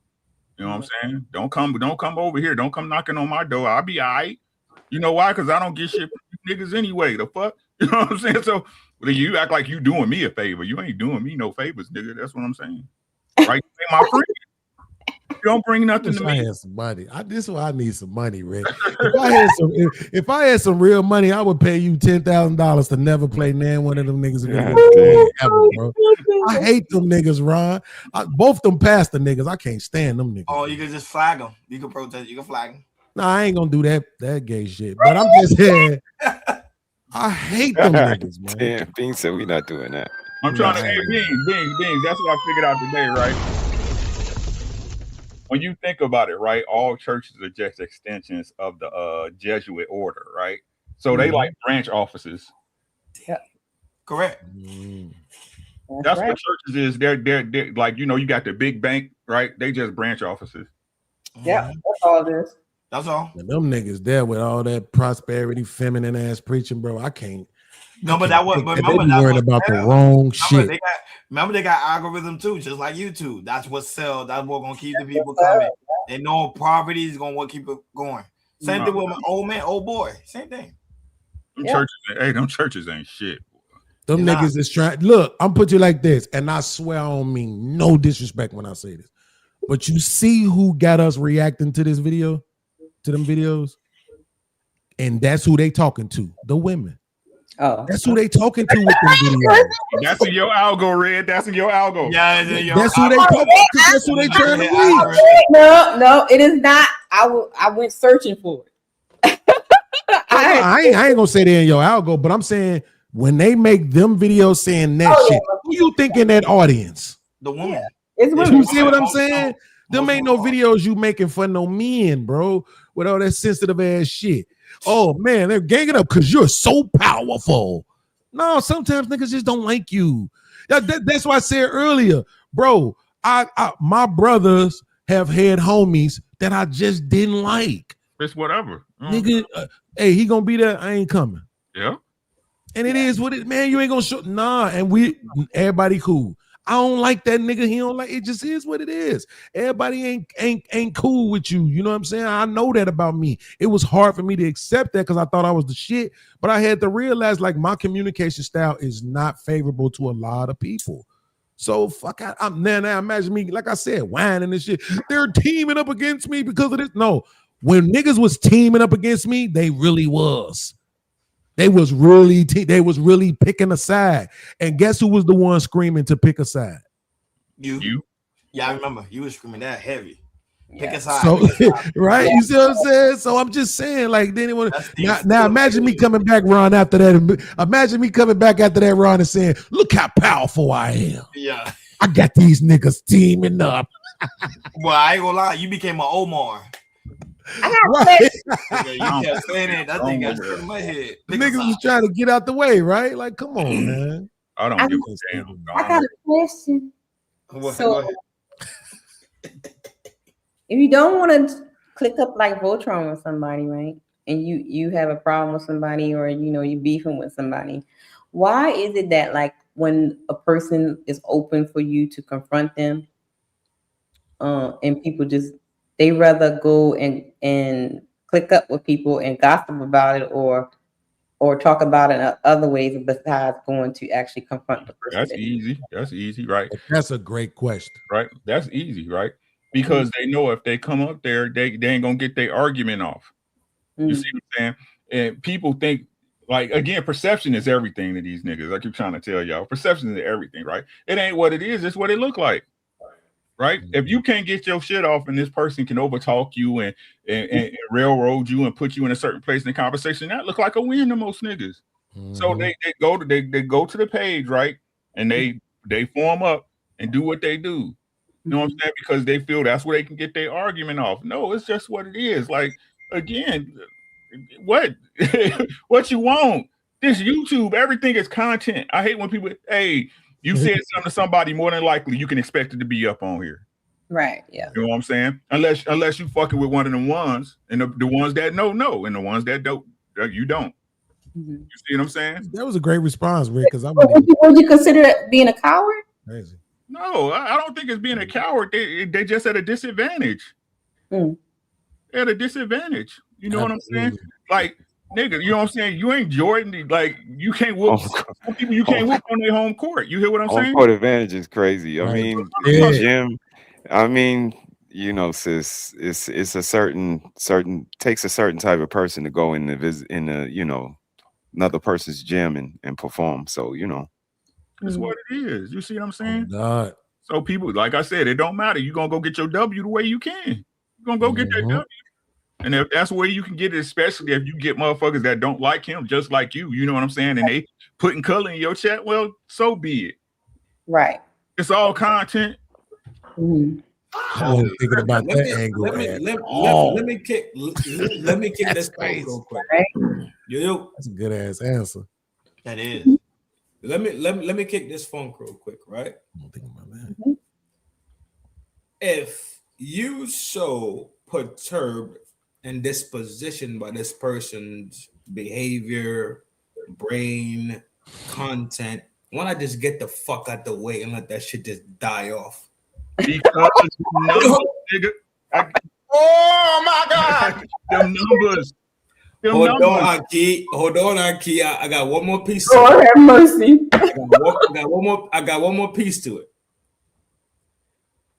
Look at Candace Owens right now. She's doing the work of the Lord. Look at Candace Owens right now. She can't hit the red button and not drag 150 people. For real. Yeah, that shit's crazy. No, but Candace is on a different algorithm, though. That's the political. Let him land. It's the Candace Owens algorithm. Let him land. Let him land. That shit didn't happen because she just woke up and brushed her teeth. She put herself in the algorithm. So, like I said earlier, it was due to Caesar, give unto Caesar. The work is being done. We seen. I don't know if y'all watched it, but I've watched a whole fucking social media turn the fuck up immediately. Soon as she dropped a fucking video and said certain words, I watched it happen in real fucking time. Yep. So what we're talking about is the same thing. We're probably talking about different parameters, right? One might be at the front side of the microphone, one be in the back side of the microphone. Fine, same fucking thing though, right? Yeah. What are we really pissed the fuck off? It doesn't, dog. I'm asking. I hear what you're saying. I'm asking. What's up? No, that's the basis of it. I'm at what you mad for. It's all traction. It's tribal bullshit. It's fucking so real, dog. When we think about tribal shit, we think about Jersey motherfuckers, right? East Orange, Irvington, Newark. Then you go to Jersey. Then you say Brooklyn. Lock my car, please. We talk about tribal shit in small frameworks. We watching it's a microcosm. Media.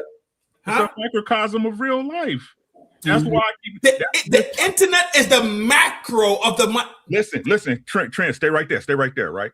This is why I say when people keep trying to say the loud minorities, no, these are the loud majorities. That's the problem, right? Again, because it's never us. Y'all better listen. Wrong one. Okay, fuck it, right? Y'all better listen, right? This is what I'm saying, right? Do you see the transactions in real time and nobody recognizes it because you blinded yourself with what's going on in your real life. Everybody come up here to get entertainment, right? Yes. Look at this spot, right? We tell y'all, right? The ones who really succeed in life is the ones who keep their circle small, but everybody want a big channel with a bunch of friends and followers. Right. Right? You see what I'm saying? They keep saying that, you know what? Especially you ladies be tripping. I'm just gonna be honest with y'all. Y'all ladies be on one. I love y'all, but for real, y'all be on some shit, right? It's not me or my friend group, but we can go on any day and see that girl, not that girl, but a girl just like her, because it's never her, right? Ain't none of the hey, they call each other bitches, but ain't nobody got no bitch-like behavior as far as females. Ain't no bitches, right? When they being rude and being disrespectful, it's independent. It's not just you a bitch. Right? That's the loud minority. Right? When I tell y'all, hey, even a good woman gonna expect a man to take care of her, so she all hoes, right? You can't, but then y'all say y'all love a man the way he loved you, but let a man not have a job for 6 months. Right. Right? It's the biggest problem with black folks is that they liars, bro. Y'all don't want to believe me. Take it from a person who knows. Y'all lie too much. You can't fix nothing in your life till you stop lying. For the sake of the fucking optic, though. Because optic sells with us. The fucking optic. Because optic sells. It doesn't matter. And I'm jacking. I'm with you. This is what I'm saying, and I'm just using this as an example. I can give a fuck about your politics, right? Yeah. It doesn't matter that Kamala Harris isn't black. She looks black. You hear what I'm saying? Listen to what I'm No, saying. True. Well said. Listen to what I'm saying. In the international world of optics and the American world of Period. Yes. Period. No, Point blank. Period. Right. It doesn't. It's not what it looks like. It's what your fucking results is. These people will sell you a dream, squatting in a $2 million house, broke as fuck. Yeah. But you got thousands of people sending her money. Facts. Listen to what I'm saying. Dog, Erica Kirk. No, Black Lives Matter. Erica Kirk. All about what it looked like. It's not about what the fuck it is. If it's never about the real fucking reality. Never. Is that what you're saying? Black Lives Matter was a good one. It's never. Black Lives Matter was it's never the reality of what it really is. Listen, again, you can do this with every major situation that they support. Black Lives Matter, it looked like they support black lives, right? But they really lesbians and want the destruction of the black family. Yep. But it was about what it is, it's about what it looked like. But it was on their website. It was put in front of so you could sit there and feel and think that this was for the advancement of these things. It's and trend to correct you. It's not. They don't want you to think shit. They want you to feel. They want you to feel. Yeah. Oh yeah. Okay, cool. Yeah. Yes. They want you to feel. Yes, you're right. I choose to think rather than feel. Yes, right? You're not. And listen to what I'm saying. I don't give a damn how you feel about it. Oh, Ricky, you feel. I don't give a fuck. Your feelings are yours. They belong to you. I'm not trying to put my. I'm not trying to put my feelings off on you. Because they're your. Just like self-awareness, self-esteem, all these this self-agency, they belong inside the self of the individual that prioritize these things. But all of a sudden, at the whim, you want to cast it upon somebody else to then booster these things. You see what I'm saying? Like your self-worth can be based on what somebody else values you for. It's the I and I, right? Rastafari shit, right? It's I. When I and I is correct, then I and I will reflect you. Then you and I become I and I, Rastafari. Together we pairing bond. And then that's where the brotherhoods and the sisterhoods and what we call Istrin and Idrin, because we take everything else out of it. We call it I. Because I reflect you, you reflect I. Think about trans. That way you think. Why do you think some YouTube channel that's very intellectual doesn't get pushed forward to the algorithm? Because they don't want people to think. They want people to feel. That's why drama, controversy, sells. They tell you that. No, even the algorithm pick things based on feelings. And you want to master YouTube, that is. Yeah. That's a fact. That's why my channel ain't gonna never be shit. Why chaos doesn't grow the way it does because of that. Because we talk about deep shit. When you talk about deep shit, you will not go. You will not go. Shit, you want to make money? Go with feelings, drama, controversy. Let's talk about this person all day. Let's talk about this person all day. Unless you put on a really good show, though. If you put on a really good show, though. This one big content creator told me that if I show my boobs more, I get more. Oh, you're not for real. Red, you're a golden woman. I promise you. I promise you. Lady. Go ahead, Ron. I'm telling you. I'm just telling you the truth. That's why the OnlyFans are now coming to YouTube, going to Twitch because they know the secret. Let me do this. Guys, right. I'm like, chicks be on here. Can't play a lick of video games with their titties out. Thank you. I seen a bitch play GTA like she was a fucking. She didn't know what. I probably saw the same video. She didn't know what she was doing. I was like, hold on, why are we watching this? And then I realized, right? It's like I'm trying to tell you, people. They say they try to pretend like they're so in tune with themselves when they can't even be honest with what their real intentions and what they're really looking for. It's just what it is. Like I said, that's why you got to be okay with where you're at. You got to be okay with that. Yeah. I'm trying to tell y'all, I don't give a fuck what nobody. I got a race to the end, right? And this is my race. I don't give a damn what you doing over there. I might look from time to time, hey, you doing all right. And if I see you racing up and you at the, I'm happy you won, nigga. I'm trying to get to where I need to get. Right. Yeah. You understand what I'm saying? But these lies and fakes about community, y'all don't want no community. If y'all wanted it, y'all have had it already. Stop with this bullshit. All we do is lie. Not me. I used to be a liar. That's why I can call people liars. I'm jacking. Understand what I'm saying? I am okay. I'm okay with myself. The good and the bad, the fuck ups with my wife. I'm okay with her. The good and the bad. I'm okay with where I made my decisions and I'm okay with them. Yeah. Wrong or right or indifferent. And that's the difference between me and y'all. Because you can never fix yourself until you be okay with what the fuck you did. You'll never do it. You got to take self-accountability before anything changes. Exactly. Let's give brother in. He's been quiet. I think he was mad that he was. Y'all did great. Y'all did great. You know, I'm gonna say the same thing I said when I first came in this space. It looks like a high school lunchroom. That's a fact.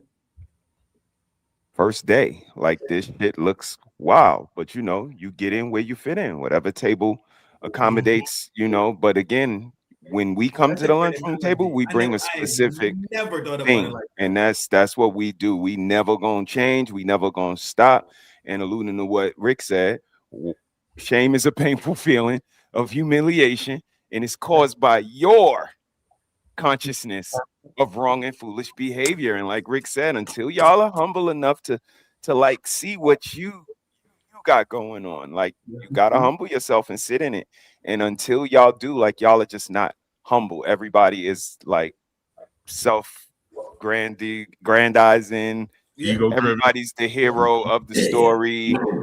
It's really crazy because it lacks humility, and that's kind of the foundation of good relationships, no matter what type, romantic, economic, don't matter. You gotta be able to just kind of chill, see yourself, and then kind of make the necessary adjustments. And without those things, and like I said, they have no hindsight, they have no insight, and they have no foresight. And I add to that, they have no frame of reference. Like if they don't even know what happened back in the days, they don't give a fuck. They too busy calling people old and shaming people for living, and then say shame don't exist, but only when it comes to hoes. And that's our point. Like all of this shit is full circle, and that's why we wave the flag we wave. So again, continue to, you know, chill out in the lunchroom, cutting it up. But when it's time for graduation, when it's time for report cards to come, and I see y'all with y'all heads hanging low and you embarrassed because you don't want people to see how you really act in these streets, I'm the one that said from day one, we watching and we judging and we see y'all. And if this is y'all, if somebody can say, look, this your mama and daddy, this is what they do, this her coochie and all of that, like that's y'all. That's what y'all do. And this is why y'all can't have no fucking relationships, because like my bro say, y'all on bullshit. So until y'all, you know, rise your vibrations up, call me what you want, y'all gonna continue to get the results that y'all get. And I don't know nobody that wants y'all results. Drop mic. Hey, this was fun. Great discussion. But it's time to shut it down. We are sleepy. It is time to end the show. But first, let us hear your final thoughts. Let's shut this down, but first, let's get these final thoughts.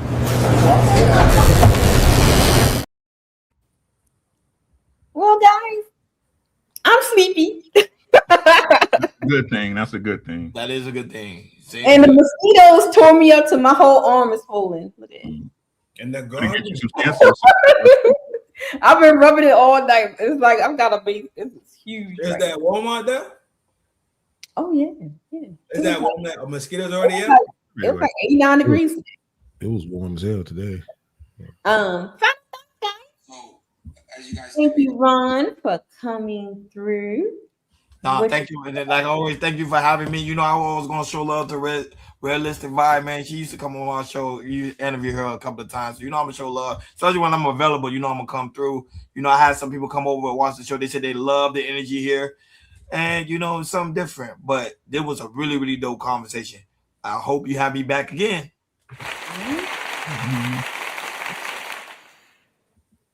Problem child number 99, Beans. Chicago Beans. Yeah, salute to you. I appreciate it. I told you I was gonna be back. So last week I started coming back out. Welcome back to the YouTube. Y'all I punish. know, right? It's time to get back to the bullshit. Yes, sir. I just want to say to that sister who Shout out to that did salt and the, pepper in that beard, though. Shout out to the salt and All pepper. right. Let's go, Now, Beans. shout out to you, Beans. You are close to 20K subscribers, man. God damn. Working over there. Working. I just want to say to the sister who sent me the copyright strike because I was trying to celebrate, dark skinned sisters with natural hair and sister locks. You suck. Crazy. YouTube for their unfair practices. You suck. That's a fact. But shout out to Red, my man, Rick, Ronnie, Trin. Mr. He said, Mrs. She said, everybody, man. And also to those pastors in those videos, y'all not getting into heaven, bro. I promise you. Y'all not gonna be part of the 144,000. I swear. Y'all not gonna make it, bro. Damn. It's over with for y'all. I'll be so glad to see y'all burn in the lake of fire. Fake No more beans. I didn't mean to cut you off, but you know, people make fun of shorts, right? You know, I watched a video of a guy, he made 20K off of shorts a month. Oh yeah, no, it's money in the shorts. That's why I was happy to get to it because I don't like begging these niggas for super chats and cash apps, bro. No, So, I think you need to do more shorts. They making money off they give me my monetization back. I'll be right back. Damn. To work, 20K off of shorts, just off of shorts alone. Yeah, All right. absolutely. Shereen, final thoughts? What? Final thoughts. Hey, yo. God damn it. That's crazy. You know it's a love thing. I'm always grateful to be here, hanging out with y'all, talking, whatever it is, whatever show it is. It's a love thing for sure. Reality is this. The beef and the fight comes from inside of here. Figure this out, and you can figure out how to deal with everything else out here. And that's it.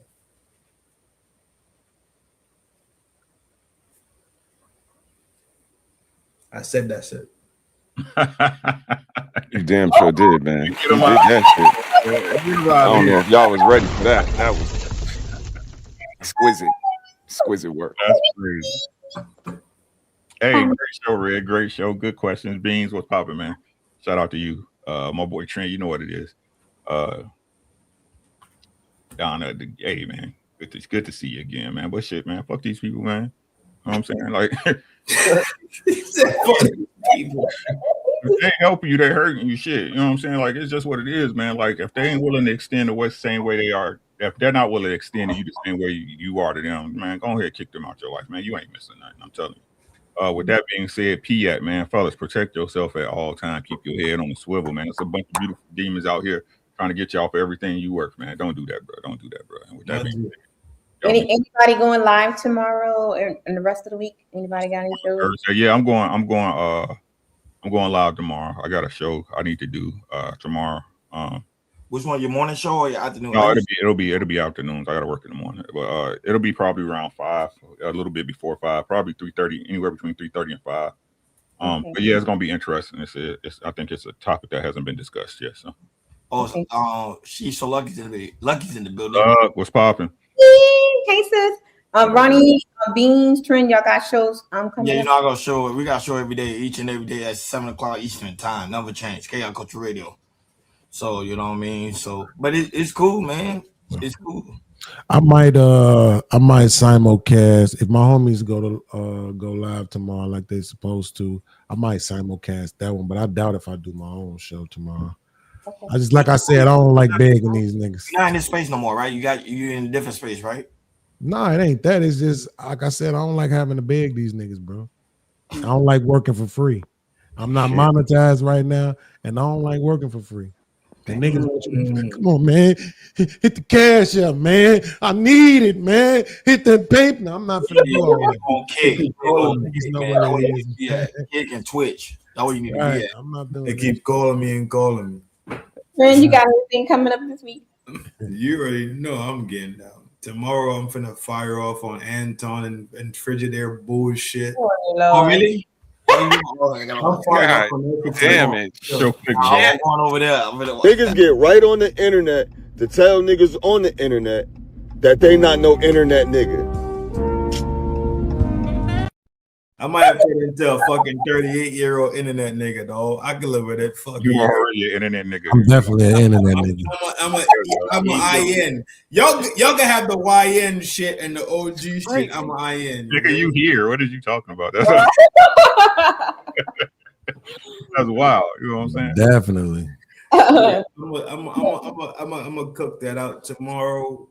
Friday is most likely gonna be fuck the week, right? Where we just stay fucked that week that we've been through. Saturday, you know, I'm lined up for the rest of the week. But y'all two, Beans and Ron, I just logged and subscribed to your channel. So for sure, get the notification. I'm gonna pull up on you soon. Yeah. I think witching hours. Oh fuck, that's Friday. All right, so I'm out the gate Friday. Yeah. Tomorrow, yes. Tomorrow I'm in. Fuck. Last week we talked about demon possessions. I'm Friday. Hey, Friday I'm with you. Man. So demon possession. this weekend. I keep forgetting Lilith. That Lilith show was fire. Lilith, yeah. That's something. Wow. That show So was fire. I'm telling you. we're doing paranormal ghosts and unnatural spirits this weekend, and then on Sunday for the doors of the church is open. I'm gonna be talking about Beans pastors. Them ghosts, them ghosts are demons. So them ghosts are just demons. So if you see your Grammy and she haunting you, she in hell. Get over it. You hear me? ASAP. So I'll be doing that, brother. You got anything coming up this weekend? Are you going to be doing? Are you going to do? Or are you just going to be on? No. I got another week. You know what I mean? Another week on restrictions, so to speak. So yeah. Just chilling. And what is my final thoughts? The same thing I say on my show every week. They obviously don't watch me. No, I gotta get this one out. There you go. Y'all ready for this? We say this every week at the end of our show. Do something good for somebody other than yourself. That's when real character shines through. Sure. Here it comes. Check up on the people that check up on you. Do good to the people that do good to you. Yep. And love up on the people that love up on you. That's called reciprocation. And we say that every week since we started. Yep. So I hate to be mean, and y'all all uppity, and what else they call us, self-righteous, and what else do hoes call us? Like y'all just low vibrational, and y'all don't want to do something for somebody other than yourself unless you're getting tenfold back. And that's not how it works. All's fair in love and war. All's fair in love and war. So again, if I don't want to see you with my enemy, and that's the differentiate that the fellas made, the differentiation. Enemy. If I drop the location, he's coming for me. So it's all of that for me.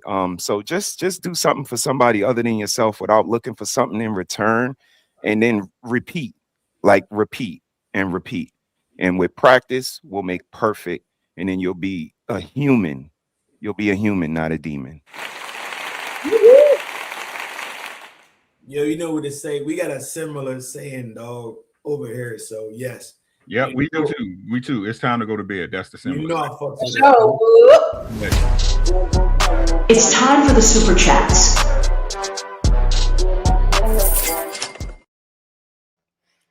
Hi, brother. Crazy work. Good show, sis. Good No, work. look, that mosquito tore my poor arm up. I was been trying to nurse this thing for. Louisiana mosquitoes ain't no joke, y'all. Y'all watch out for them. I got a whole knot on my arm. Look at it, it's swollen. Look at that. Yeah, that's big. They tore me up, y'all. Oh my lord. Some ice on it. Oh, hey Gianna. Up, Gianna. And then what happened? Wait a minute. Trey, what you do? I was just telling y'all, I was banging out and then I disappeared. Oh, you were? What you were thinking? I was just telling motherfucking Magneto that I got the same closeouts for my show. Like let's not do this weird thing. Like, right? Mm-hmm. Like we have this thing inside of us, God Wi-Fi, God, the universal Wi-Fi thing that we talk about, and that's all I was saying. That's it. Yeah, nah, that's a fact. I mean, it's just humanity, man. If I do something for you, you should want to do something nice for me. For It's somebody just else. how we show each other something. Pay it forward, but as long as it's a feeling inside of you that sparks, I mean, that's the humanity, and a lot of people just cut that off. So That's absolutely it. Great dog. point. Great point. Y'all, you have your own saying, but my saying over there is love yourself so you can love the people that surround you. Take care of yourself so you can take care of the people that surround you. Right? It comes in here maturated so you can give it. Yeah, I can't give you anything I don't have. If I don't have $5 in my pocket physically, I can't give you anything. You see what I mean? But let's take it to the real level of life. If we talk about the real things, I have to have this type of thing inside of here, so I can express it to you. And to me, it's just simply compassion. Let's get to the money, y'all. Let's get to the money so sis could get some rest. Sis, where's the? There it is. Let's go. I see brother says, Mr. Williams. Brother gifted Uncle Ricky 1 minute. Then Uncle Ricky came through with the $5 super chat saying support the show. Thank you, bro. Thank you. Hey, brother, gifted 1 membership. Thank you, brother. You know it.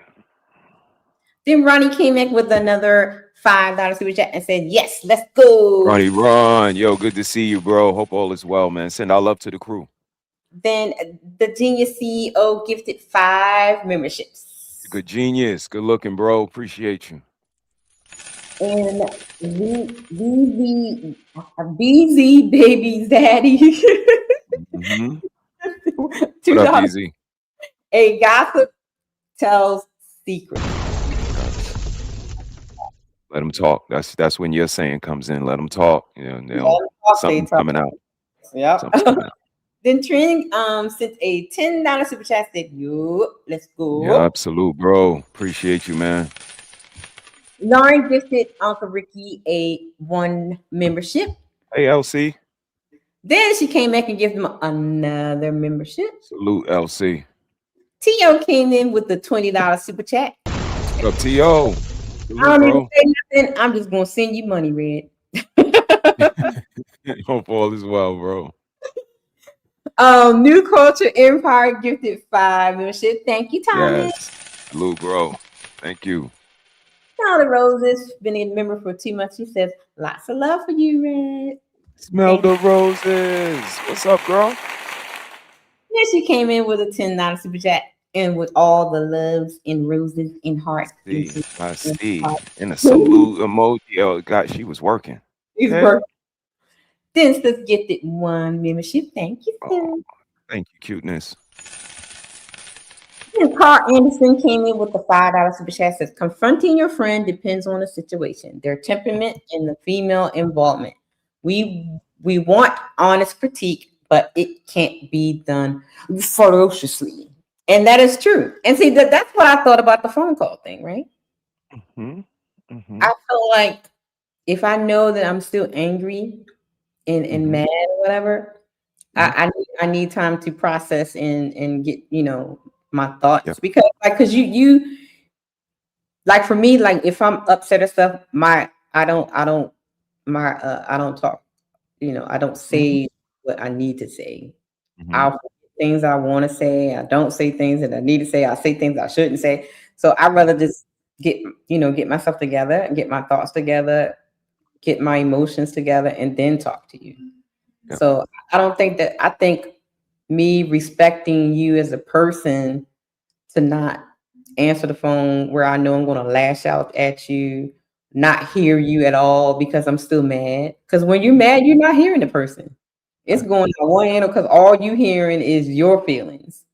So why would it be disrespectful? You know what I mean? I don't know. That's just me. Yeah, nah, I'm with you. I'm not on your time. I'm on my time. Right, You know what I right. mean? We're on our time, but I'm on my time. I answer the phone when I want. I don't give closure. Again, a lot of people have main character syndrome, so it's all about me. You should have picked it up because I feel like you should have Right. picked it up because I was calling and I wanted to get my side out, but I wasn't ready. I'm not picking up, and I don't owe you any reason or anything from that. So we gotta just humble ourselves. When they ready to talk, they'll talk. And like you said, some people like to go in their shell. I'm like that too. I go in my shell and I'm going to process everything first. What was said on the first day we met, because now were you playing in my face? Because this Right. was a little disrespectful. Let me now let's go back into the mental Rolodex and let's Mhm. start to examine this relationship. And if the reciprocation isn't there, if the consideration isn't there, now I'm starting to evaluate, and that's when the scale come out. And when those scales tip and it's time to break up, I'm not calling you to tell you you're just not gonna see me no more. And that's Right. just me, you know what I mean? I'm kind of juvenile like that. So, Yeah, yeah. but yeah, And then another one I thought was interesting when we started talking about the friend of my enemy part. I thought the responses was interesting because I'm a little bit different. yeah. I mean, just the enemy I'm word was a really operative. So it's So, like, for me, I feel like we know like the person that disrespected you and sis, right? And did all the shows and stuff on y'all and stuff like that. Well, if you and my brother, you and sis is my brother and sister, well, that would look weird that someone blatantly disrespected y'all and drag y'all through the YouTube streets for no reason, just because you made a comment in the chat and did all these things, and I go and be friends with them and be on their panels. That would be crazy. right. I don't I don't see that makes I question. I think people will question my loyalty. Like, well, aren't you friends with them, and you're going to be friends with the people that literally try to hurt them? So I don't know. Am I wrong for thinking that way? No, I absolutely get it. Again, it's just sometimes the loyalties, what it looked like on one person might look a little bit different, but that's what I was kind of alluding to when I first heard the question, and the word enemy wasn't so pivotal to us Right. or me in the question, and it was just like, that's when the wishbone comes in. I really don't want compromising information being out there, and like you Right. say, you let people talk long enough, it might come out by accident, it might come out unintentionally, it might be just in passing, but in order to eliminate that, like Ricky said, don't even put your people in that situation. So here's what I'm gonna do. I'm gonna tap out. You know what I mean? I'm gonna go ahead and leave, and Right. just don't, put any fuel on the fire, so to speak. So that's when the neutral comes in. So Yeah. I kind of get what everybody was saying. Great points from everybody. So just Yeah. be aware, and I think it's about the maturity level of the friends, because if it's just a disagreement, like the fella said, that's one thing, but enemies, where if you drop locations they might hurt me, something Yeah. completely different. Yeah.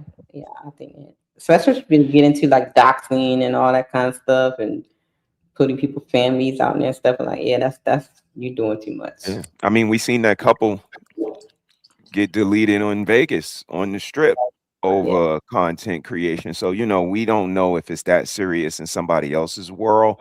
And like I Right. said, it's a disagreement online, maybe something. But like Ricky said, we got to have an understanding. Like, we got to come together and say, this is just in a disagreement. If we're going to play this out online, let's do that. And maybe that's what that was. Maybe that was our opportunity to be immersed into the world of the beef and the dragging back and forth, and this is what you got to do in order to be successful. But we weren't aware that that was the playbook. So you know what I mean? Now it's just like y'all over there, or we'll stay over here. But you know, online disagreements, whatever. But yeah. Great show, sis. Great information. Shout out to Beans for coming back and you know, answering questions and playing with us, man. That was dope. I'm gonna need him to stop the violence. I always want to put somebody in to make their mouth bleed and stuff. Yeah, the bleeding of the mouth is very pivotal in Chicago, I see.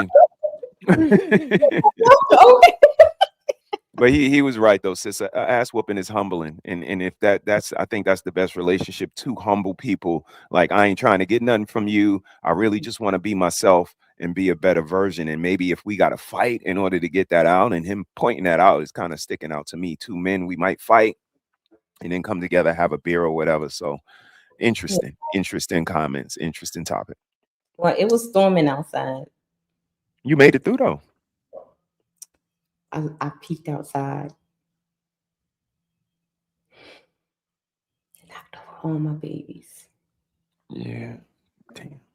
So I lost cabbage, basil, thyme, some other herbs and stuff. Yeah. I'm upset. I can imagine. And it's flooded back there now too. So, at least you're not getting another winter. We getting another winter next week. No, for real? Yeah. No, it's like 20. It's so pretty today. It's like 20 degrees. Oh, yeah, it's wow. gonna get crazy for like a week. Well, I can't talk because guess what? What? We're going to have 40. It's going to be in the 40s next week too. Gotta bring them babies in the house. 58, something like that. It's going to be 58. No, well, never mind. That's at night. I'm sorry. It's going to be 80 degrees. Oh, okay. All right. Yeah, you can leave them outside. I'm looking at the nighttime. Yeah, they'll get cool. They'll get cool in the early morning, but then it'll heat up. Is it going to be some sun? Yeah. Oh, good. It's going to be some sun tomorrow to dry them out because it's about 2 3 water back there. Yeah. Shit. The bayous, baby. She in them bayous. I'm in the bayous, baby. I mean, you know. And then see that's where the mosquitoes coming from. Yeah, the water. Yep, the still water and all of that. Yeah. Well, it should be gone down by the morning or whatever. But I'm gonna have to, like, anything that has water on it, I have to like dump it off or whatever. Put some bleach in it. So I'll be having fun tomorrow. Yes, you will. Yes, you will. Shout out to you. I mean, you know, I gotta have the rain and have the good soil. Okay. So thank you everybody for tuning in. Thank you for everybody that participated on all the channels that were simulcasting. Shout out to Uncle Rick. Shout out to Ronnie Ron, also simulcasting. Shout out to CEO Beans and Trend for coming through. And Eat a Man. Next time, be in the house, okay? Be in the car. Be in the car. Yeah, a lot of driving. You got a lot of miles tonight. Good job, Eat a Man. Hey, yeah. So Trent said I need to have a closing. So my closing is going to be, and I think I said it the other night. I said, pay attention to your circle before they hurt you. Right? And envy disguises itself as a friend. So pay attention. That's my closing arguments. Having said that, the one that I really like, bye.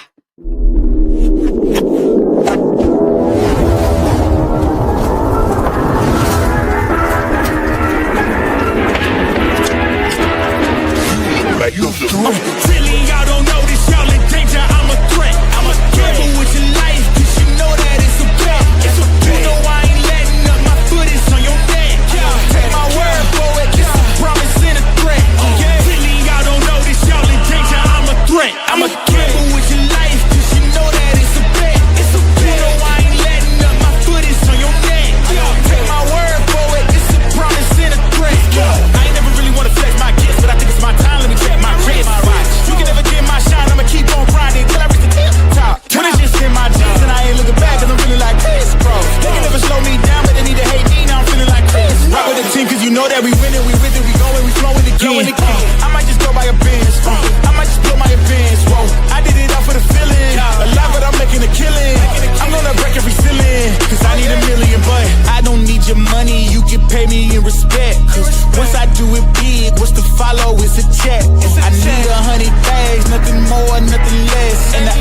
feel away, cause I'm next, I'm a threat. Oh yeah. Really, y'all don't know this, y'all in danger, I'm a threat.